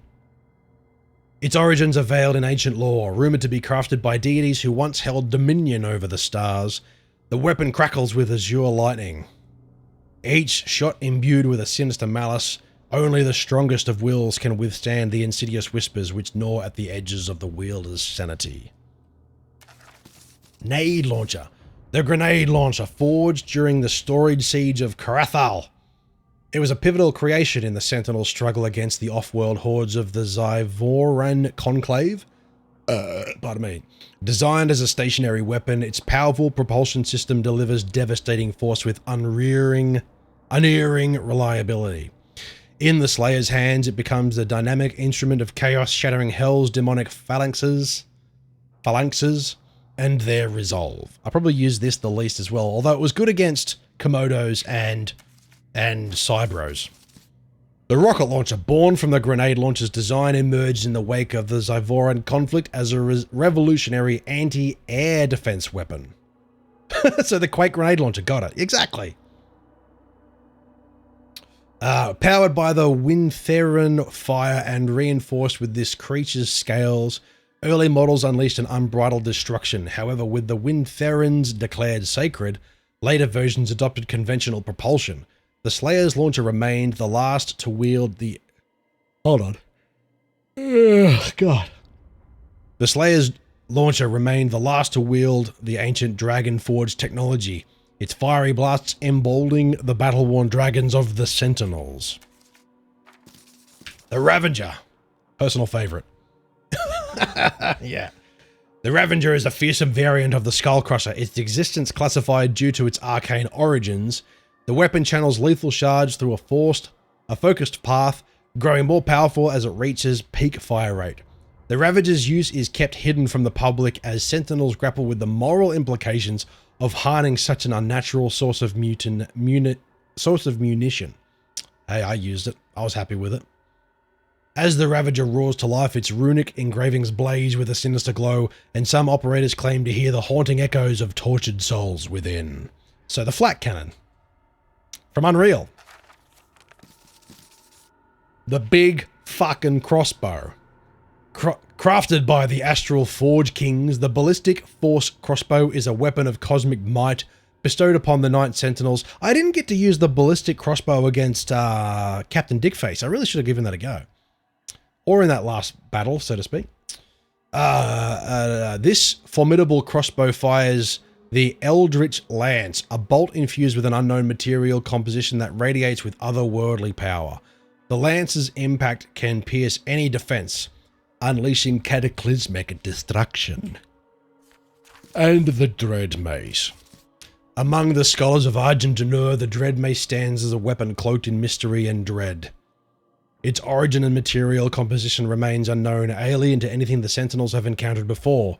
It is indefinitely dense and rolling with energy beneath its surface. Its mere presence distorts the mind, rendering Sentinel scientists and engineers incapable of conducting thorough examinations. So where does all this fit in the Doom timeline? That's what I'm still trying to figure out, right? They call it the Dark Ages, but like, when does this happen? It's a prequel to Doom 2016. Is it after Doom 64? Like, it doesn't... Like, you know, because there's no UAC involvement, that's supposed to happen in like 2145 or whatever it says in the book. They're all supposed to be canon, right? So this is supposed to be pre-2016, which is kind of like, you know, the UAC in the future, but everything talks about how this was like eons ago and ancient beings and all that. Like, where does this fit in the timeline? Like I know they say that it's after 64 and before 2016, but because of all this ancient design, I find that hard to believe. You know what I mean? It's almost as if Doom Guy, you know, originally got sent to Mars because he disobeyed a direct order. The scientists at USC opened a portal to hell. He went in, got that shit sorted, kept doing that for a while, and then at the end of Doom 64, he decided to stay in Hell. And then we know that from there, he got discovered by the Night Sentinels and that whole thing. But then he goes off on an adventure into multiple realms and then comes back in 2016, back to Mars. You know what I mean? Like, all this stuff is like ancient, but like, I don't know, it feels like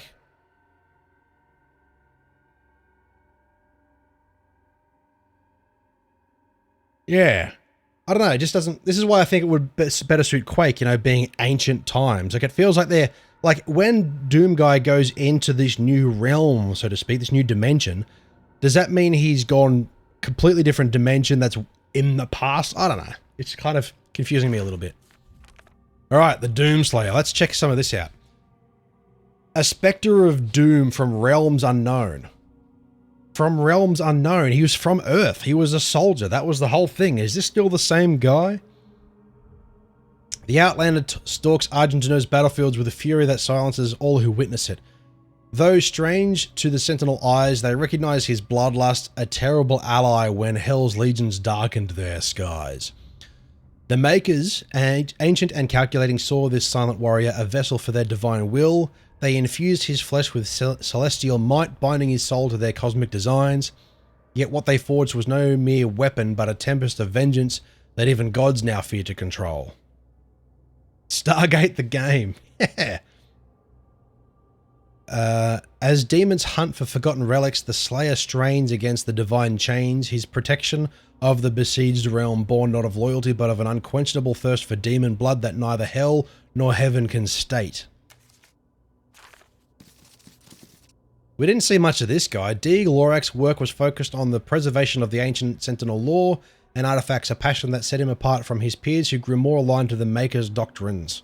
Though devoted to his sacred duty, Deeg Lorak found solace and meaning in a quiet, secret marriage to a commoner. This union, while forbidden by the strict traditions of the priesthood, was a private refuge for a man otherwise consumed by the weight of preserving a fading past. In Doom 1, 2, 3, and 64, he was the Doom Guy. Then in 16, Eternal, he's Doom Slayer. So it's when he went gun happy and stayed in Hell until they kicked him out. But it's not just like he stayed in Hell. He went and did all this other shit that's happening now in this game, right? The Creedmaker. Creedmaker is a newly appointed bishop of the ministry, holds the critical responsibility of overseeing the steady flow of Sentinel energy to the Maker homeworld. Even as the spectre of war looms over even larger, he has been commanded to remain steadfast at his post, ensuring that the transmission of this life-giving energy remains uninterrupted. By decree of the Maker Council, the Slayer has been placed under temporary charge of the Creed, a blade to be wielded in the war against Hell and a shield to safeguard the Dominion in the district.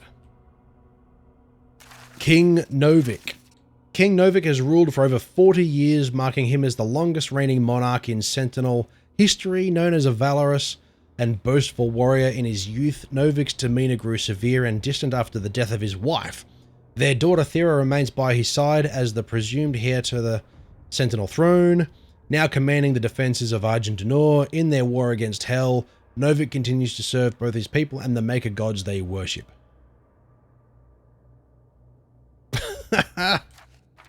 Prince Dickface. Born in the shadowed pits of Hell's blackest citadel, Azrak grew not in the sinew, but in a dread knowledge gleaned from the dark priests. I think he's cool. Henry the Eighth would have kicked his ass. While demonkind cowered before the one known as the Doomslayer, the young prince stood before the Elder Council, his voice ringing with ambition. By ancient blood oath, the hordes became to his command. Now Azrak consorts with the witch, a pale sorceress from realms beyond Starlight, unforging an unholy alliance between their realms. I think, my favorite part of this whole game was the Cosmic Realm. Even though that's the least Doom thing out of this whole game, it actually, spooked me in some cases. It was actually really original, and I really liked it. So wait, didn't Satan get killed in Eternal? Well, that's the thing. Davoth, and all that. Where's he in all this? I don't know. I don't know. This is where I think they're getting a little lost in their identity again. The Slayer's mecha dragon, Serat, is a feral force unmatched in size and power. Unyielding to the order of the Aeorum, Serat accepted only the Slayer as his alpha, forming a volatile bond. Serat was grievously wounded by Hell's hordes in the Battle of Black Pyres, but the Slayer's heroic intervention saved him, a moment of humanity rarely shown by the outsider. Under the Commander Thera's orders, the Sentinels transformed Serat with advanced engineering, melding his savage might with mechanical precision. Oh, so the Doomslayer was like, this is a puppy dog and I need to save it.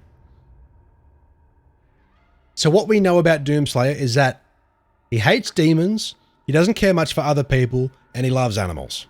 And the dragon is an animal. Now reborn with a fearsome war machine, Serat continues his role as the Slayer's ultimate mount, an apex predator of both flesh and steel. Commander Crash. It would have been funny if if instead they made him a dragon, they just made him like a giant bunny rabbit and you can bounce around like the fields. Commander Thera, the only child of King Novik, is presumed heir to the Sentinel throne. From an early age, she was rigorously trained and educated to prepare for a life of leadership and royal duty. Her mother, the late Queen, played a pivotal role in shaping her path, particularly in teaching her the ancient mystical arts. It was all a dream. Hell Priests. Neither flesh nor... Hell Priests. Ah, yeah. Neither flesh nor spirit holy, these wizened hierophants serve as the High Council's living conduits. We've already read that one yesterday. Marok, this guy. So, this is where it gets interesting. Marok's fighting ability surpasses that of even his father, Commander Valen. Gifted with the speed and fearlessness, Marok's legend grows within each battle. Unlike his father, Marok distrusts the now enhanced Slayer, believing that a power such as his should be under Sentinel control. So, the story of Doom 2016 leading into Eternal is that the Icon of Sin is made from the body or the spirit or the soul or whatever of this guy, of Commander Valen's son. So Marok, this guy, becomes the Icon of Sin in Eternal. Though the reignited Icon of Sin, because the Icon of Sin existed. So I really hope that id Software doesn't do their typical id Software move and abandon this entirely, and they actually expand on this in the DLC to this game, right? And not just leave it like they always fucking do. The Imp. The Imp is among the most common of Hell's lowborn demons, thriving as scavengers that feed on carrion, covered in rows of jagged spikes and protected by a tough, leathery hide. The Imp strikes with searing projectiles forged from the Hellfire, coursing through their veins. Zombies. These are just unwilling. Zombies serve Hell as the shambling remnants of conquered species, their once distinct forms now grotesquely deformed and corrupted by influence of demonic energy, stripped of their former identities. And you know what? You know what, Hiaxo? Any bet they won't. Any bet that it'll be doing something different entirely. Because they never do. TV shows, movies, video games, they never, ever tell you what's going on. You know? They go off and do their own thing. I would be very surprised if they do. And I would love it if they fucking did. But I have a feeling they won't. These demons serve as the expendable vanguard of Hell's armies. The Horde's allegiance is fiercely contested, as commanding it signifies the ultimate authority and dominance within their infernal hierarchy. Imp Stalker. See, I love these guys. These are the best enemy design in this game. They are straight up classic imps. They look it, they operate just like that. Born from Hell's searing chasms of fire and brimstone, Imp Stalkers are predatory hunters of great steep. Larger and more cunning than their skittering imp brethren, they tirelessly stalk their prey with a degree of intelligence absent in other demons in their rank. While closing in on their enemies, they unleash waves of fire that track and even anticipate their target's movement, as if the flames themselves bear sentience. They are especially threatening in close quarters, where they quickly lash out with searing hot claws that rip through flesh and metal with ease. Their general disregard for self-preservation makes them well equipped to serve as frontline soldiers. I'm interested in these guys because these things aren't pinkies. Like they're just straight up not pinkies.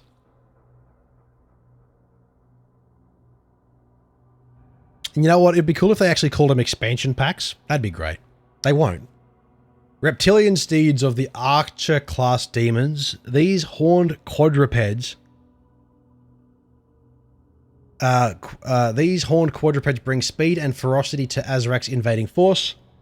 Spawned in the hellfire pits of the umbral plains, the Pinky Riders, as the Sentinels call them, are discarded by the Demon Prince the moment their war-torn bodies falter. The Riders choose their mounts for fleeting glory in the Underworld's halls, yet these beasts are no loyal companions. Many a Sentinel has witnessed the horrors of Pinkies churning on their riders, feasting on their flesh amidst the chaos of battle. They just eat them. But they're not Pinkies, like they're the furthest thing from Pinkies. The Sentinel cultists, once esteemed scholars of Argent D'Nur, fell victim to their own ambition. Drawn to the enigmatic power of an unseen dimension, they sought to harness its frequency, unaware that they were courting the essence of hell itself. Their experiments shattered their sanity, twisting their brilliance into cruelty. Now, under the dominion of Prince Azarak, they channel their corrupted intellect to breach the dimensional barrier, opening portals that unleash demonic hordes upon their homeland.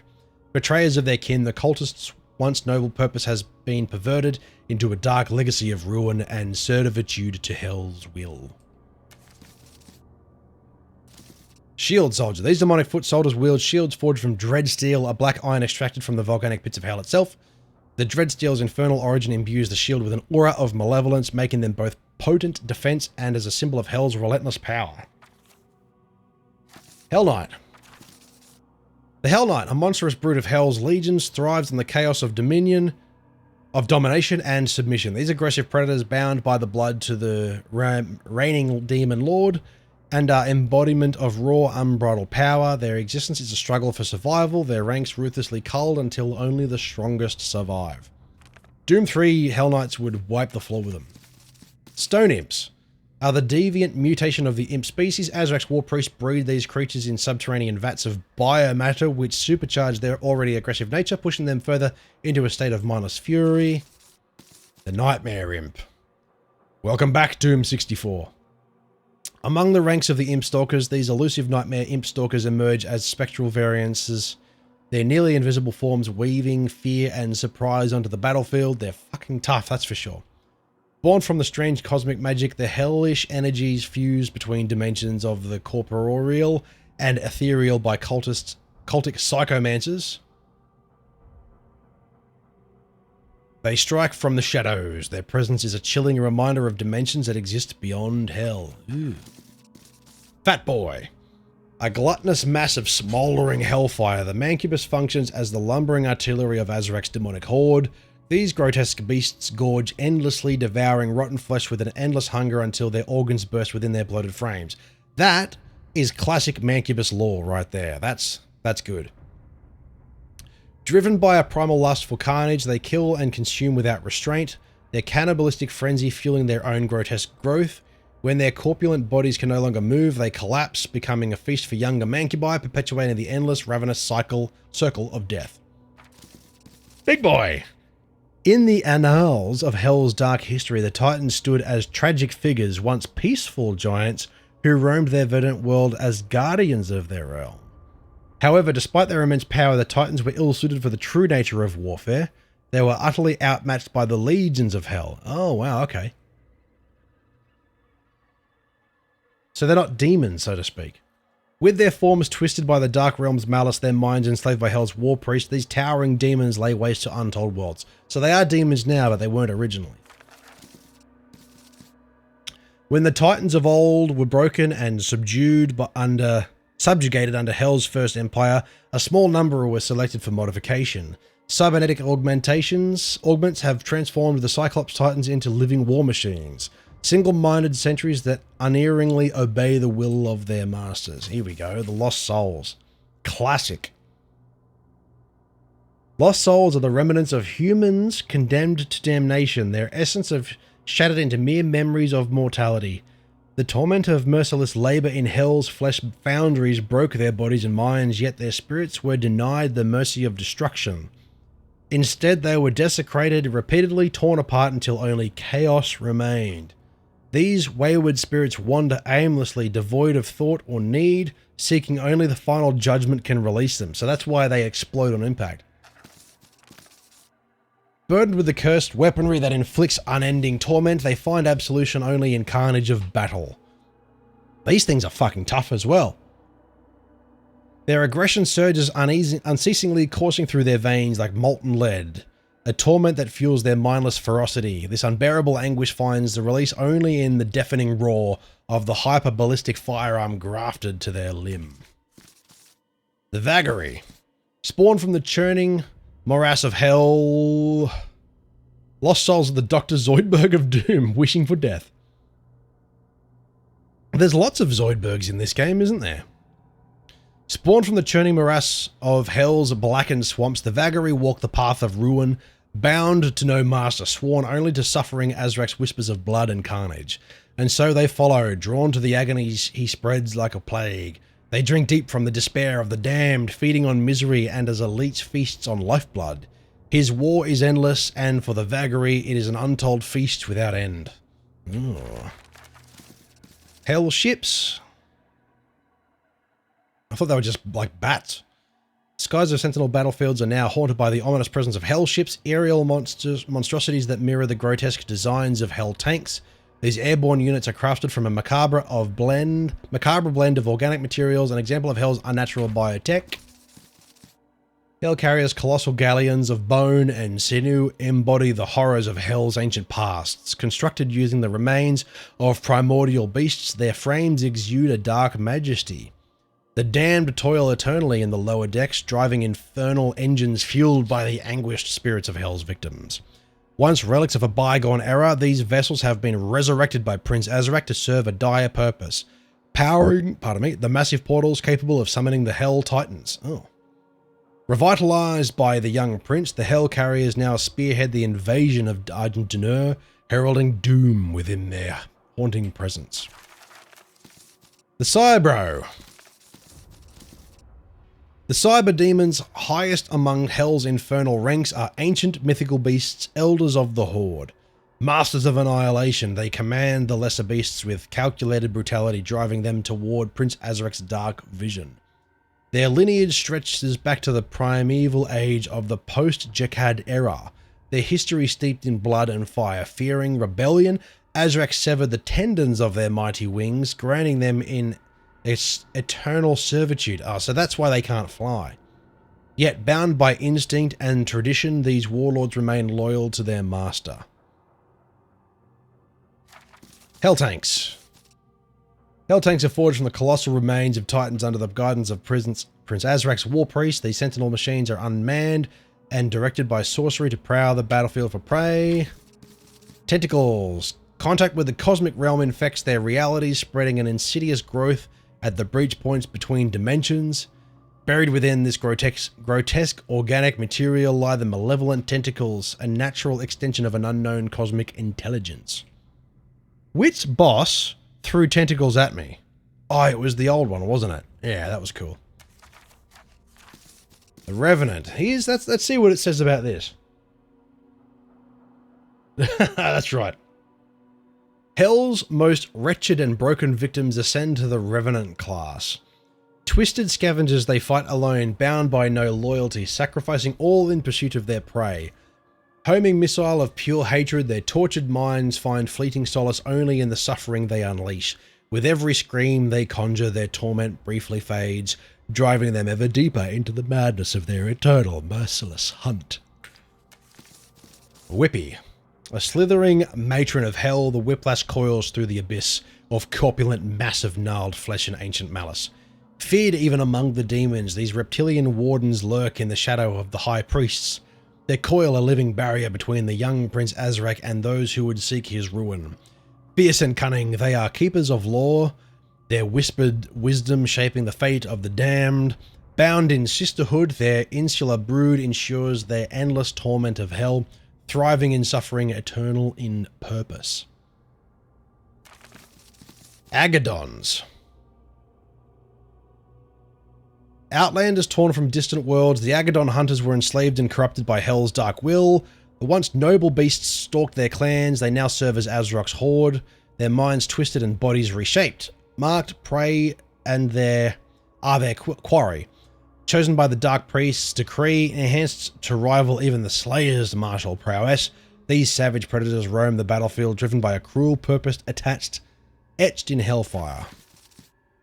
Let's read up on these guys. Cacodemon hybrids are ancient fragments of a vast hive mind, their twisted thoughts feeding on unknowable gods who reign over the suffocated lowlands. These creatures, once part of the demonic hierarchy of hell, have been corrupted by the eldritch manipulations of the witch. So they used to be regular cacodemons. You know what? When I went to the Bethesda event in Sydney where they were selling this shirt, they had 3 shirt types. They had this one with the Doomslayer on it, another one with like the classic Doom guy's face on it, which they didn't have any in my size, and they had one with the cacodemon. And you know what? It did look cool as fuck, but because this is a Octobrain and not really a cacodemon, I couldn't buy it. I had to get the Doomslayer. You know, cacodemons historically are one of my favorite Doom enemies. I used to consider them my favorite, you know, as like, you know, big red meatball. But it's an Octobrain. It's too far removed from what a cacodemon is to be considered a cacodemon, you know? And yeah, it's an Octobrain. Like through and through. These creatures, once part of the demonic blah blah blah, they drift across the lowlands, their eyeless gaze seeking wandering minds to consume, devouring thought and memory to sustain their eternal maddening communion with the gods. Giant Cacodemon. The unholy fusion of hell's fear beasts and the witch's cosmic horrors, these monstrosities drift through darkened skies on wings unseen. Although already colossal, these abominations would, given centuries, swell to engulf entire worlds in their ravenous maws. Jesus Christ. The Komodo. The Komodo, towering behemoth of Hell's infernal legions, are a terrifying infusion of raw power and murderous instinct. These monstrous warriors earned their place in Prince Azarek's chosen vanguard through brutal trials of combat. Wielding their weapons with uncanny skill, the Komodo are as merciless as they are disciplined, striking fear into Hell's enemies and its denizens alike. Any sign of weakness, friend or foe, is met with a swift, lethal violence. The Komodo embody the essence of destruction, an unstoppable force in the service of Hell's dark dominion. See, I don't look at that and think demon. I think a being or a creature of a particular world that was then, you know, similar to the Agadon Hunter and what was one of the ones earlier? The Titans. That I think this would be better suited to have lore similar to once peaceful creatures roaming, like once the native wildlife of a particular area, now corrupted, you know, rather than just being, yeah, always demons. I've got no more water in this. I'll have to get some water shortly. Reading all this is certainly taking it out of me. Cosmic Baron. The Cosmic Baron, a construct of Eldritch design, emerges from the mollusk's vats of the Ocarith synthesists, techno-sorcerers of the cosmic realm. So they are Shamblers. Forged through forbidden gene splicing, its grotesque form mirrors the Barons of Hell and unmarks the unholy union between their worlds.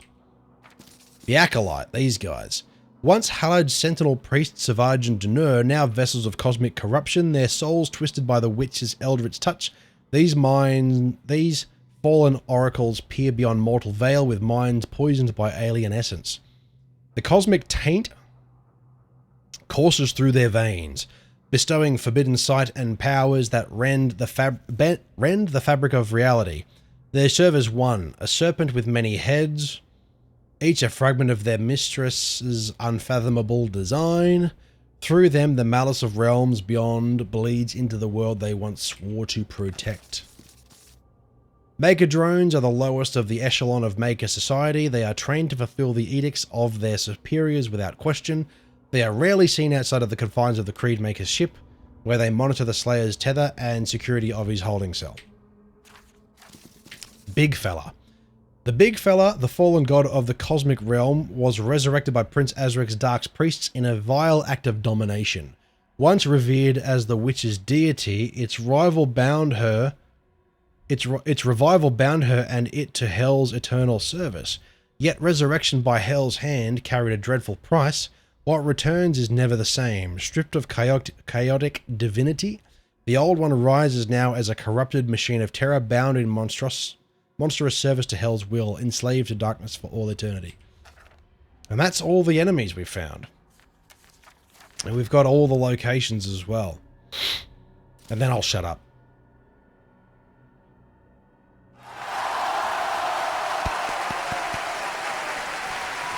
The village of Klim is a rugged outpost where towering extraction rigs harvest primordium essence, a raw volatile precursor to the sentinel energy drawn from the fossilized remains of Argent Duno's prehistoric titans.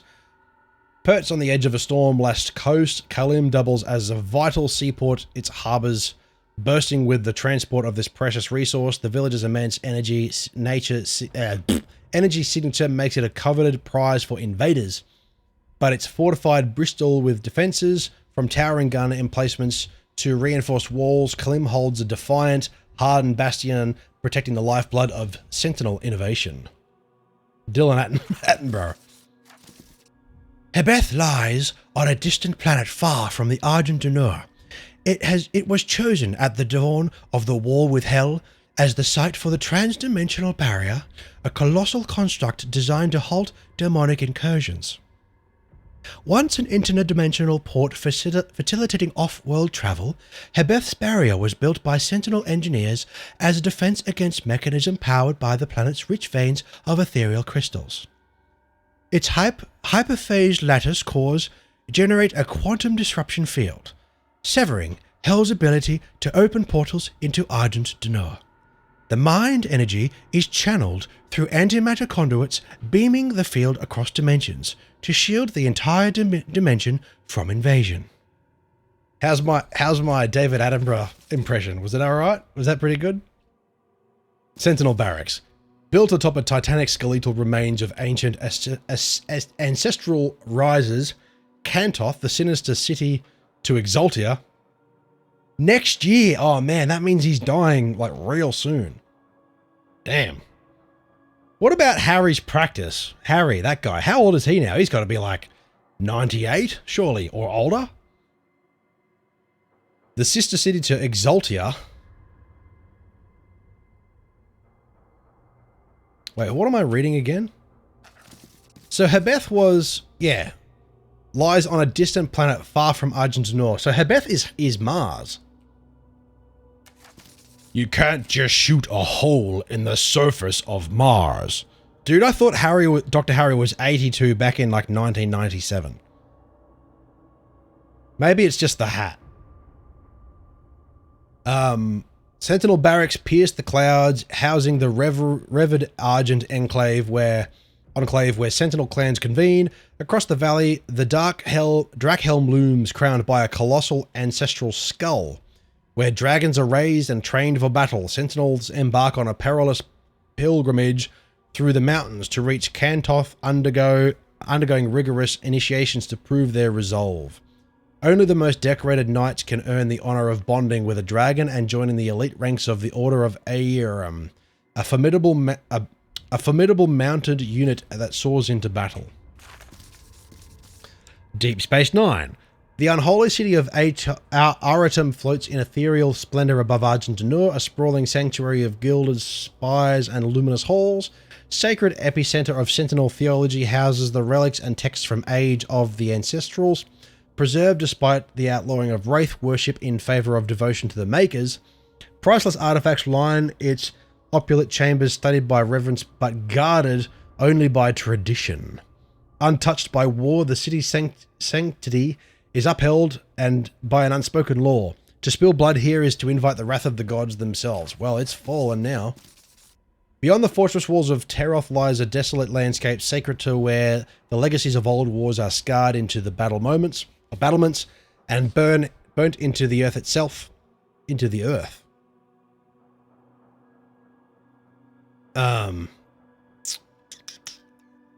Where was I up to? In the lower levels of the city lie the merchant and the industrial districts, now exposed and vulnerable to the rampaging hordes of demons led by Prince Dickface.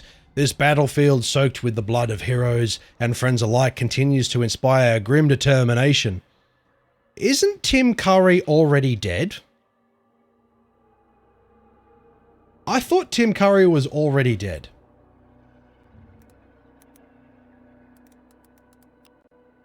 Speaking of Tim Curry, have you seen the trailer for the It TV show, Derry? Derry something rather? I haven't watched the trailer yet, but I'm keen to watch that. Tim Curry, Timothy James Curry, English actor, rose to fame, blah, blah, blah, blah, blah. Born in 1946. I thought he was already dead. Wow. Still kicking, huh? Why did I think he was dead? I know he's kind of messed up now, right? He has some sort of disease. Let's check him out. But has used a wheelchair since having a major stroke in 2012. So he's been living like that since 2012. As a result, he shifted his work to mostly voice acting, although he continued to perform as a singer and make appearances at fan conventions. Vagabond, 2025. When asked of the original title, it comes from the 17th and 18th century of actors were as vagabonds, sort of criminals, because I've always moved around so much. Yeah, the dude's still alive and doing what he can. That's really, really cool. But yeah, he's poor bugger is looking a bit rough. What a legend though, right? Absolute legend.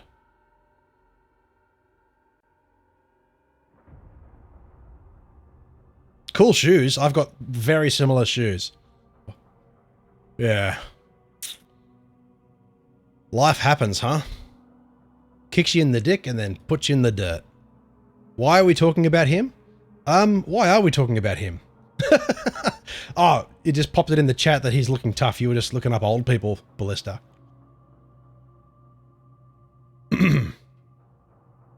Beyond the fortress walls of Teroth lies a desolate landscape, sacred ground where legacies of old wars are scarred into the battlements and burned. Blah, blah, blah, blah, blah. We've read that. Siege, Part 2. Teroth, the bastion of Sentinel might and heritage, stands as a grim symbol of resilience on Argentinor and the indomitable spirit of the Night Sentinels.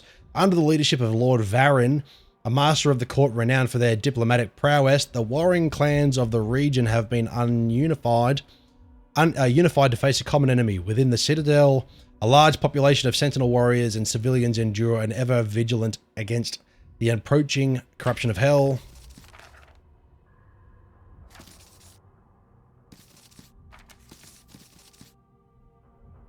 In the darkest depths of the first... You know what? I'm not going to read anything beyond that because you're kind of up to that here. Actually, I don't want to spoil any of that for you. Yeah, it was fucking huge. It was so big.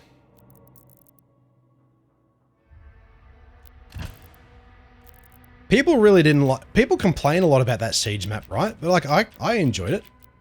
It was massive, but I don't think it was any bigger than like the others, right?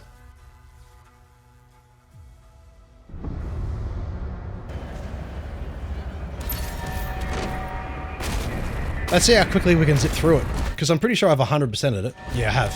All islands to defensive positions. Marking the Hellgates now.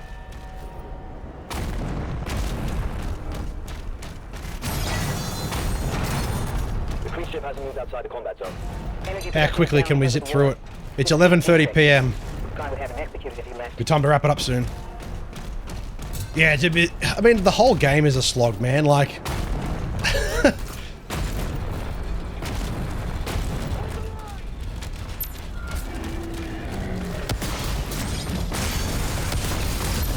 Was that not class?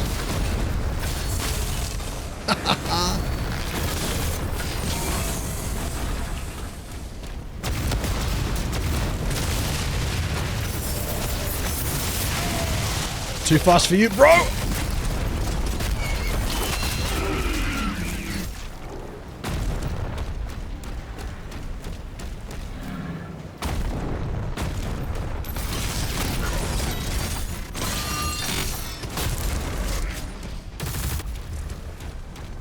Where do we want to go? We'll go this way. Oh, we've got to do the portal, don't we? That's right.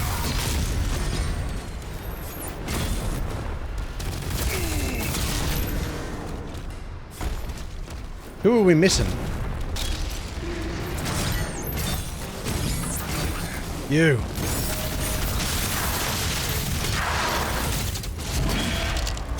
Yeah, dude, sped up is way better.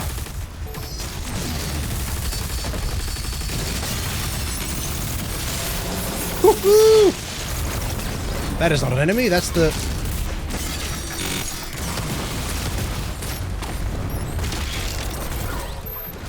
Defensive turrets took some damage. Slayer, we need time to repair them before we can clear a path for the light boost. There are 4 more Helgate.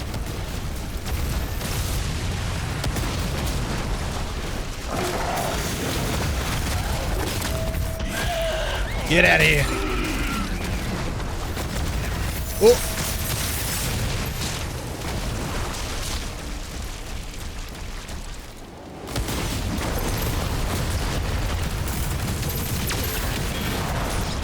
Man, this game has so much replayability. God damn.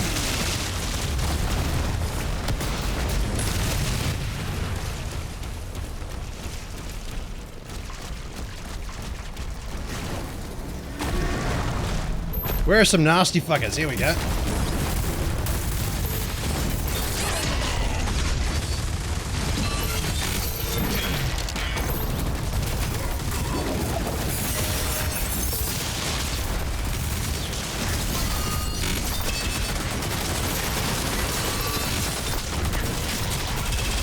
I need to kill everyone else first, don't I?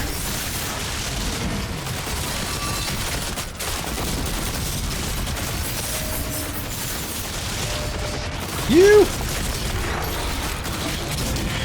Ooh.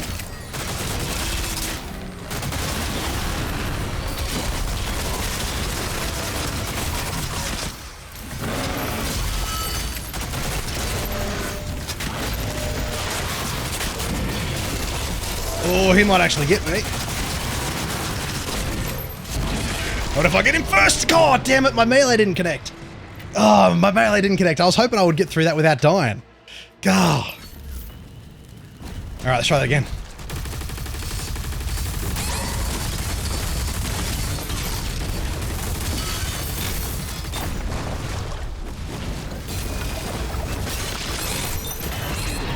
Oh no! Now I'm getting cocky.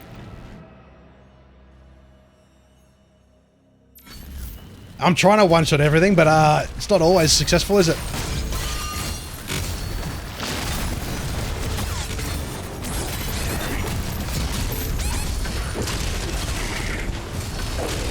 Woohoo!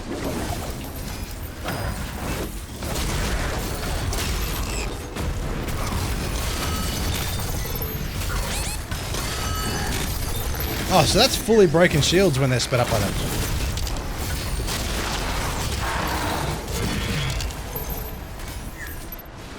Where's big fella?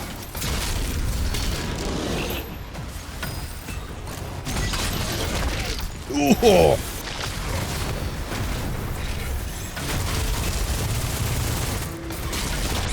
I didn't want to do that. I wanted to shoot my gun. What is it? I wanted to shoot. Hold on just a second. I wanted to shoot my chain shot, but it just did the shield bash. I didn't want to. Oh, it's because I was holding down the shield. I didn't let it go in time. Okay, that was on me.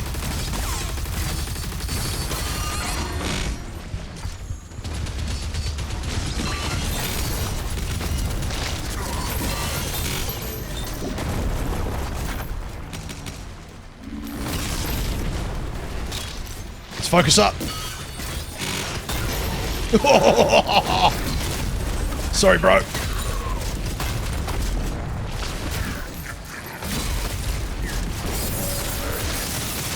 God, that's satisfying.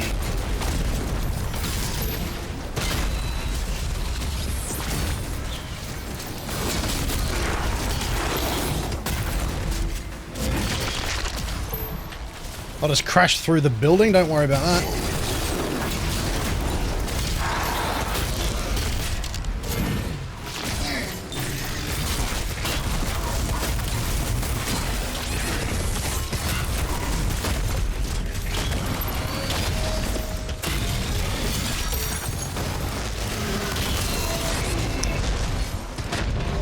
What? Oh, my Okay, but parry's not... I need to focus up. That Cyber Demon is kicking my ass. The parry's just like straight up not doing its thing.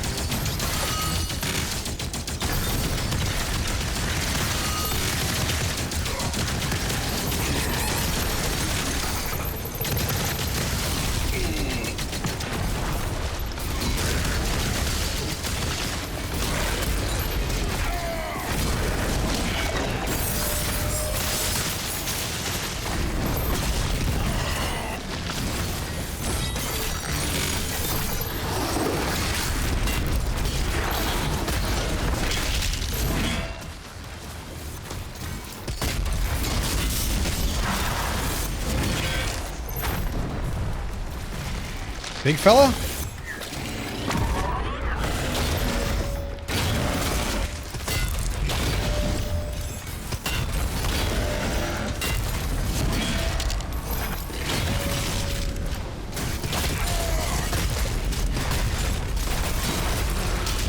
There we go.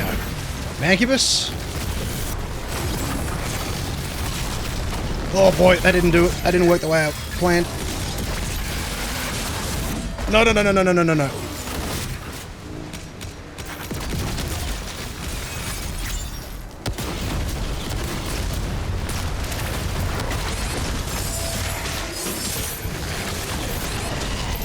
Oh boy. Oh, it's a nightmare imp.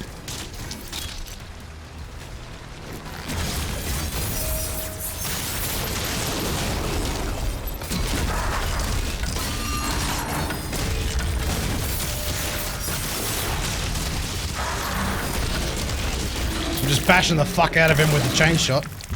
Good night. Nice.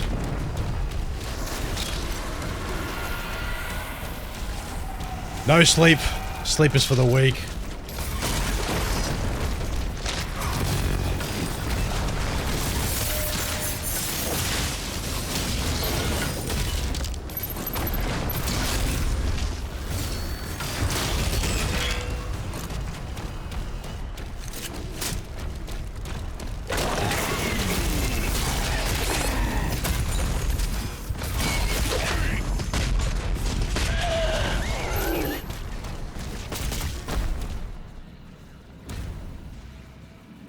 So you get New Game Plus when you're done one run. You don't necessarily get New Game Plus, you just get to go back and play previous missions with all the shit you've collected and upgraded.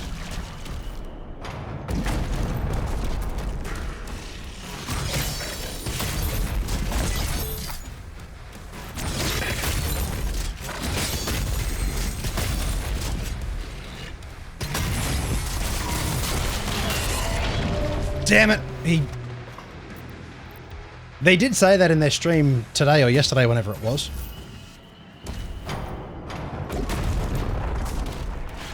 It's always the cyber demons that I get. If you're not in the dance, in the lingo, in the limbo with them, you're kind of fucked, you know?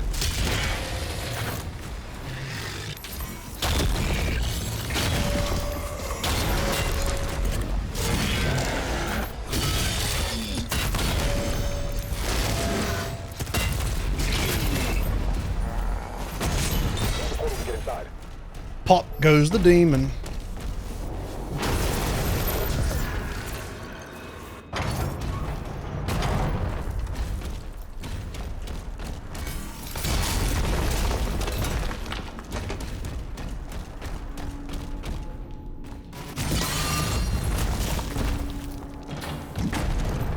Wait, where am I going? Oh, yeah. Nope, that's not it. Oh, yes, of course.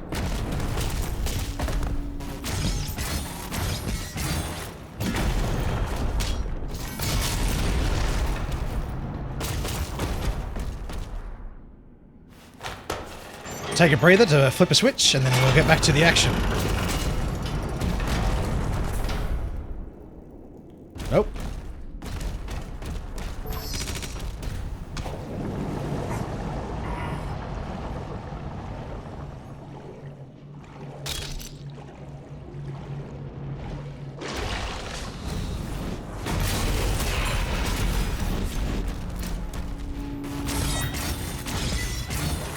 Calling it a night. Not a problem, Blister. Thanks for hanging out, mate. You've supported me this whole Doom Dark Ages stream this whole week, so I appreciate you being there, brother. And we'll see you again for either Doom Dark Ages DLC or RoboCop Rogue City DLC. Thanks for hanging out, mate. And I'll see you then. Enjoy your sleep. Wait, what?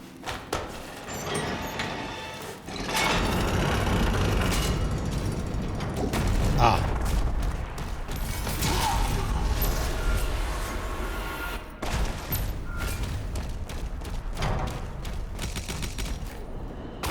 Alright, what's next? Wait, there was a gore nest in here too that I wanted to get to.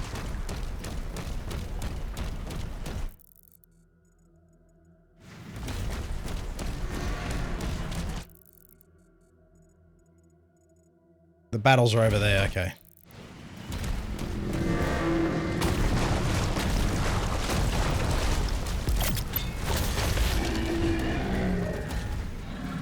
I'm hearing demons.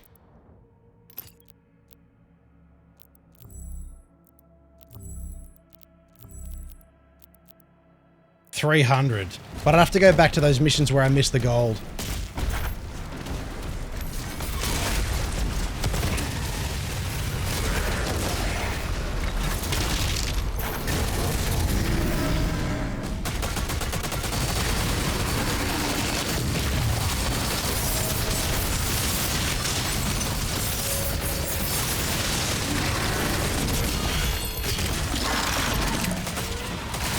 Schooled?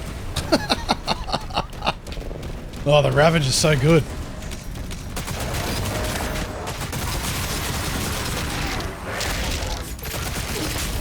I just heard a classic Doom enemy soundbite then. I heard that right.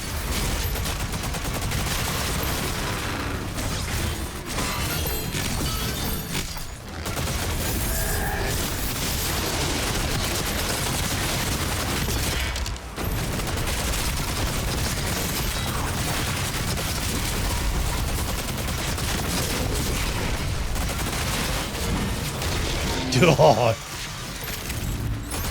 Oh no! Oh, that was so dirty. Oh. Jumped right into him. Let's try that again. Where are we up to? You all saw that.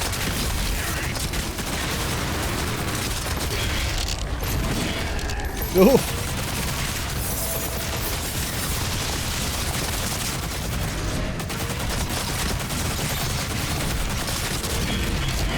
No glory kill? Alright.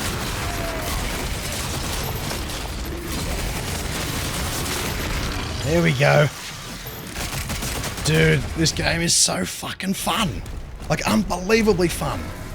Is there any good shit down here, or is this just all secrets? I think this is just all secrets. There's no encounters down here, though. Oh, but I've got to do the thing to get out of here. Ugh, okay. Hold on. How do we get out of here again?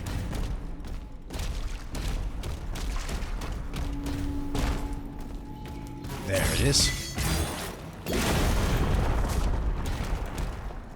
Damn it. That's the first sort of little sound Easter egg I've heard in this game so far.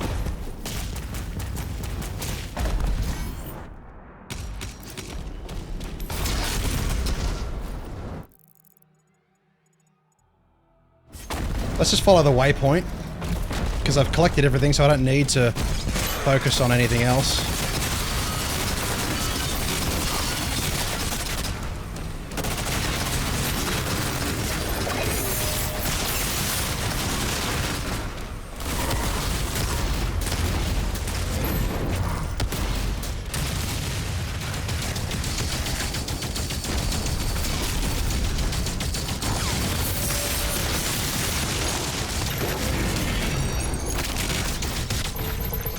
Oh, that was quick.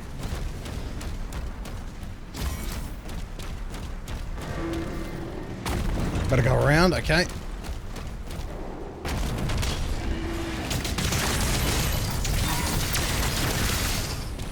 Yeah, there was a particular area that really kicked my shit in when I first played this, and I think this was it.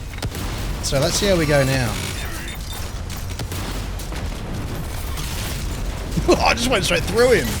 Good lord. Boom! Oh, shield guys. No good.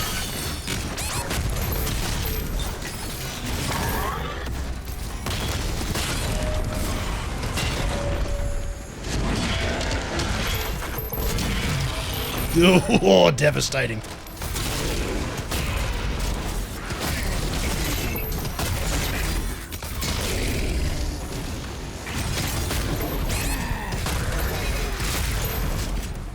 Right, who's left? Oh, the shield is down. Okay.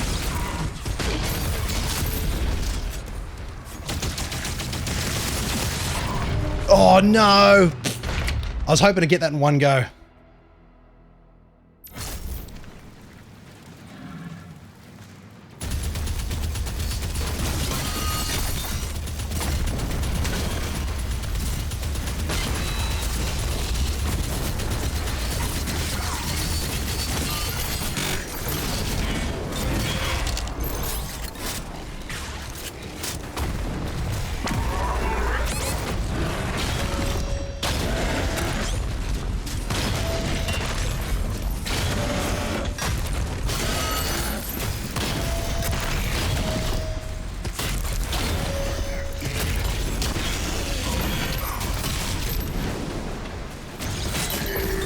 Ooh, zip. There's so many good moments in this game.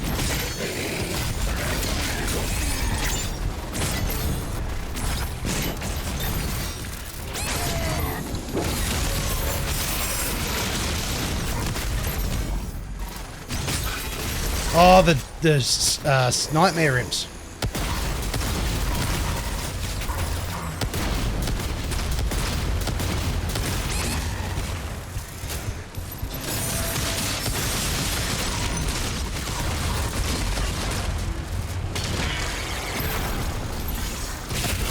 Oh, good night.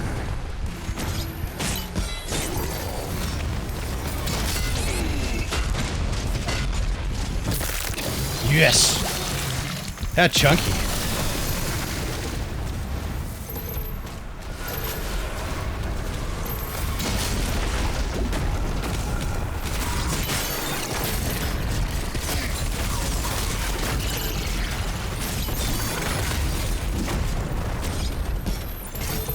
Lightning.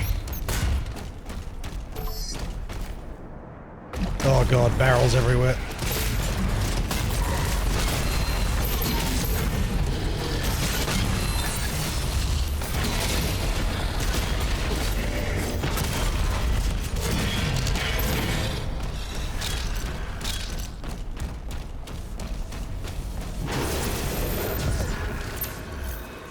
Splat.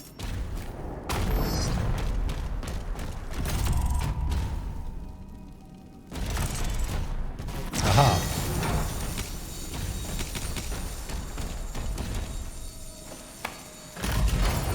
I tell you what, we're getting through this with nice speed. Wait, hold on. That's yep. I've already done that. Oh, that's right. I got to open up the doors, don't I? Or do I have to? I don't really need to because I've already got the weapon. Maybe I do need to do that to proceed.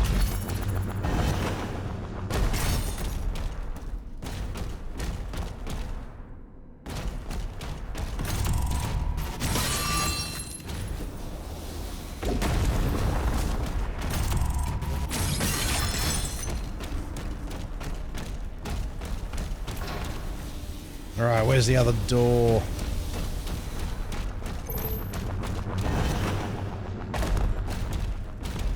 I think I've already done this part, but I go around.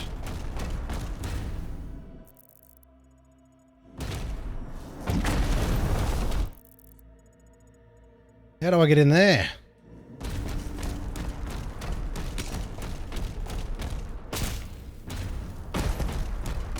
Alright, I don't remember how to get into that. Oh, up the door, up the wall. There we go.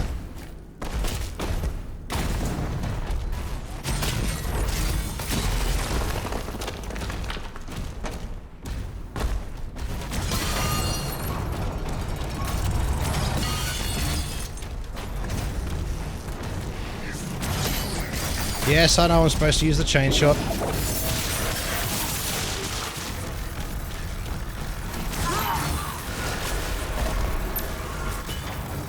I tell you what, we're getting through this with good timing if I don't kill myself in the process. Orbital transport ready to launch. Beginning to evacuate civilians now. Thank you, Slayer.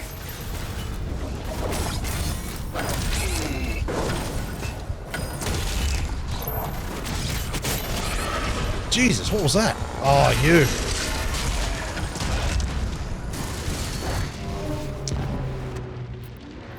Man, you sometimes just die out of nowhere in this. Like, something hit you. You don't know what it was, though.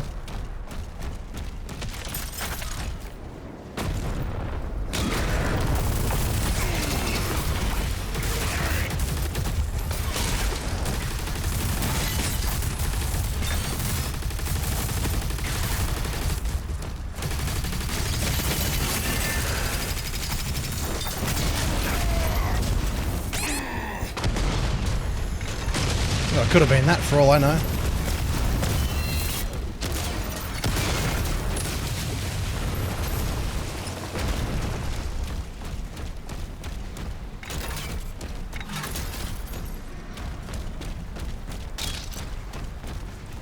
So I've done all this. All right, hold on.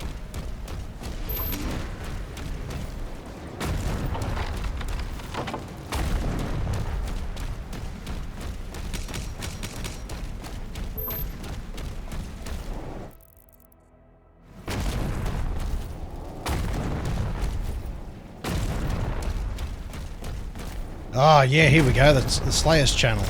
Challenge.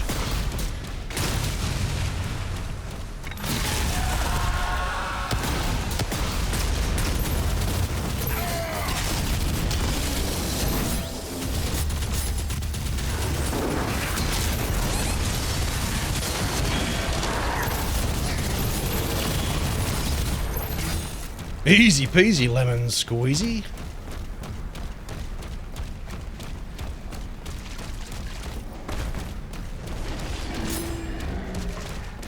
Seismic activity detected near the wall. So that's how quickly you can get Siege 1 done when you're not looking for secrets and you have all the weapons.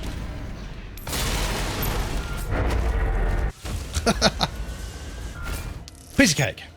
But there is one thing I do want to try, because I did see it online the other day. It's a little bit of a slip, although you would miss the chain shot if you're trying to play like an Ultra Nightmare run. I mean, unless you don't want to use the chain shot on an Ultra Nightmare run, there is like a little secret hack that I want to see if I can figure it. I want to see if I can get it. I want to see if I can do it. It's at the very beginning as well. I'm not sure if you guys have seen this,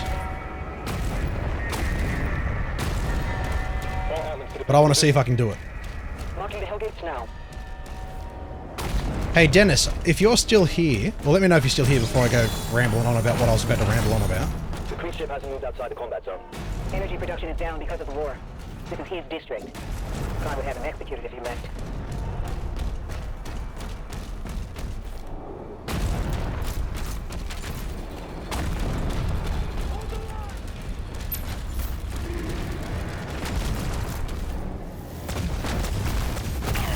Nope, I'm not getting it. Damn it. Take out a few of the enemies that are close by first.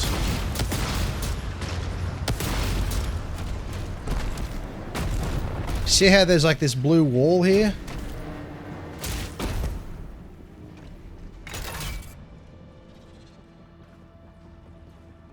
There was some sort of thing where if you just... I don't know, I think it was like something like this where you could just like push your way through.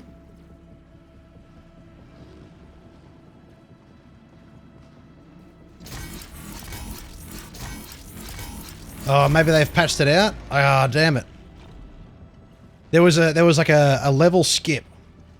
If you just like go straight to the door and like sort of do this, eventually you push your way through apparently, but maybe they removed it. Can I get it? I don't think I can get it. Nah, it's not working. Oh, here we go. See how it's like sort of pushing forward a little bit? Ah, no, I think they've patched it out. Anyway, ladies and gentlemen, boys and girls, that concludes tonight's stream. It's currently midnight. We've finished the game. As I said, I may return in the near future for the release of RoboCop Rogue City's DLC Unfinished Business, and I will stream again for the Dark Ages DLC, but until then, cheers all around. I appreciate you all hanging out with me this evening as we conquered this game. My recommendation, Nightmare, 150% speed, don't worry about anything else. The best way to play this game. Hiaxo, thanks for hanging out with us, brother, I appreciate it. How many people are here right now? Is it worth raiding anybody or no? According to my little thing, it says there's only 3, so... Thanks for the follow, Bree255.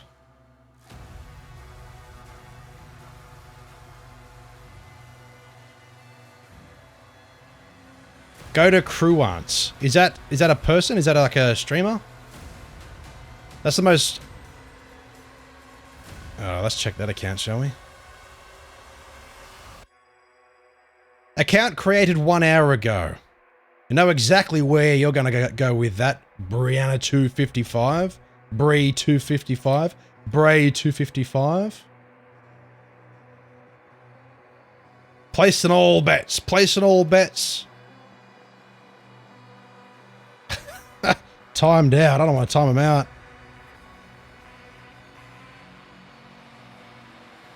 They're gone.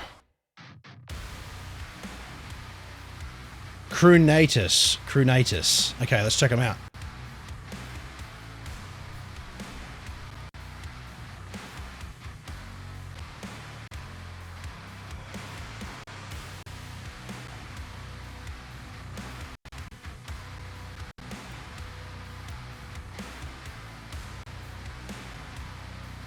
Streaming Doom the Dark Ages first playthrough part 2. Alright. We'll drop him a cheeky little raid and we'll give him some love. Do I still have the raid command? I don't know how to do it. It was like a Dilbo raid sort of thing. Is that it? Is that going to work?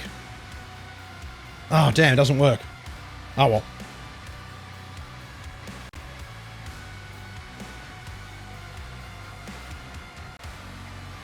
Oh, good. Anyway, boys and girls, we're going to raid into Crunatus now. They're currently on their first run of Doom the Dark Ages as well. So I really appreciate everyone hanging out with me this evening and over this past week. It's been a massive Doom week. It's been a lot of fun. It's been challenging. And I will see you all again in a few months. One for the ages. Bon voyage. Cheers, cunts. Enjoy your night.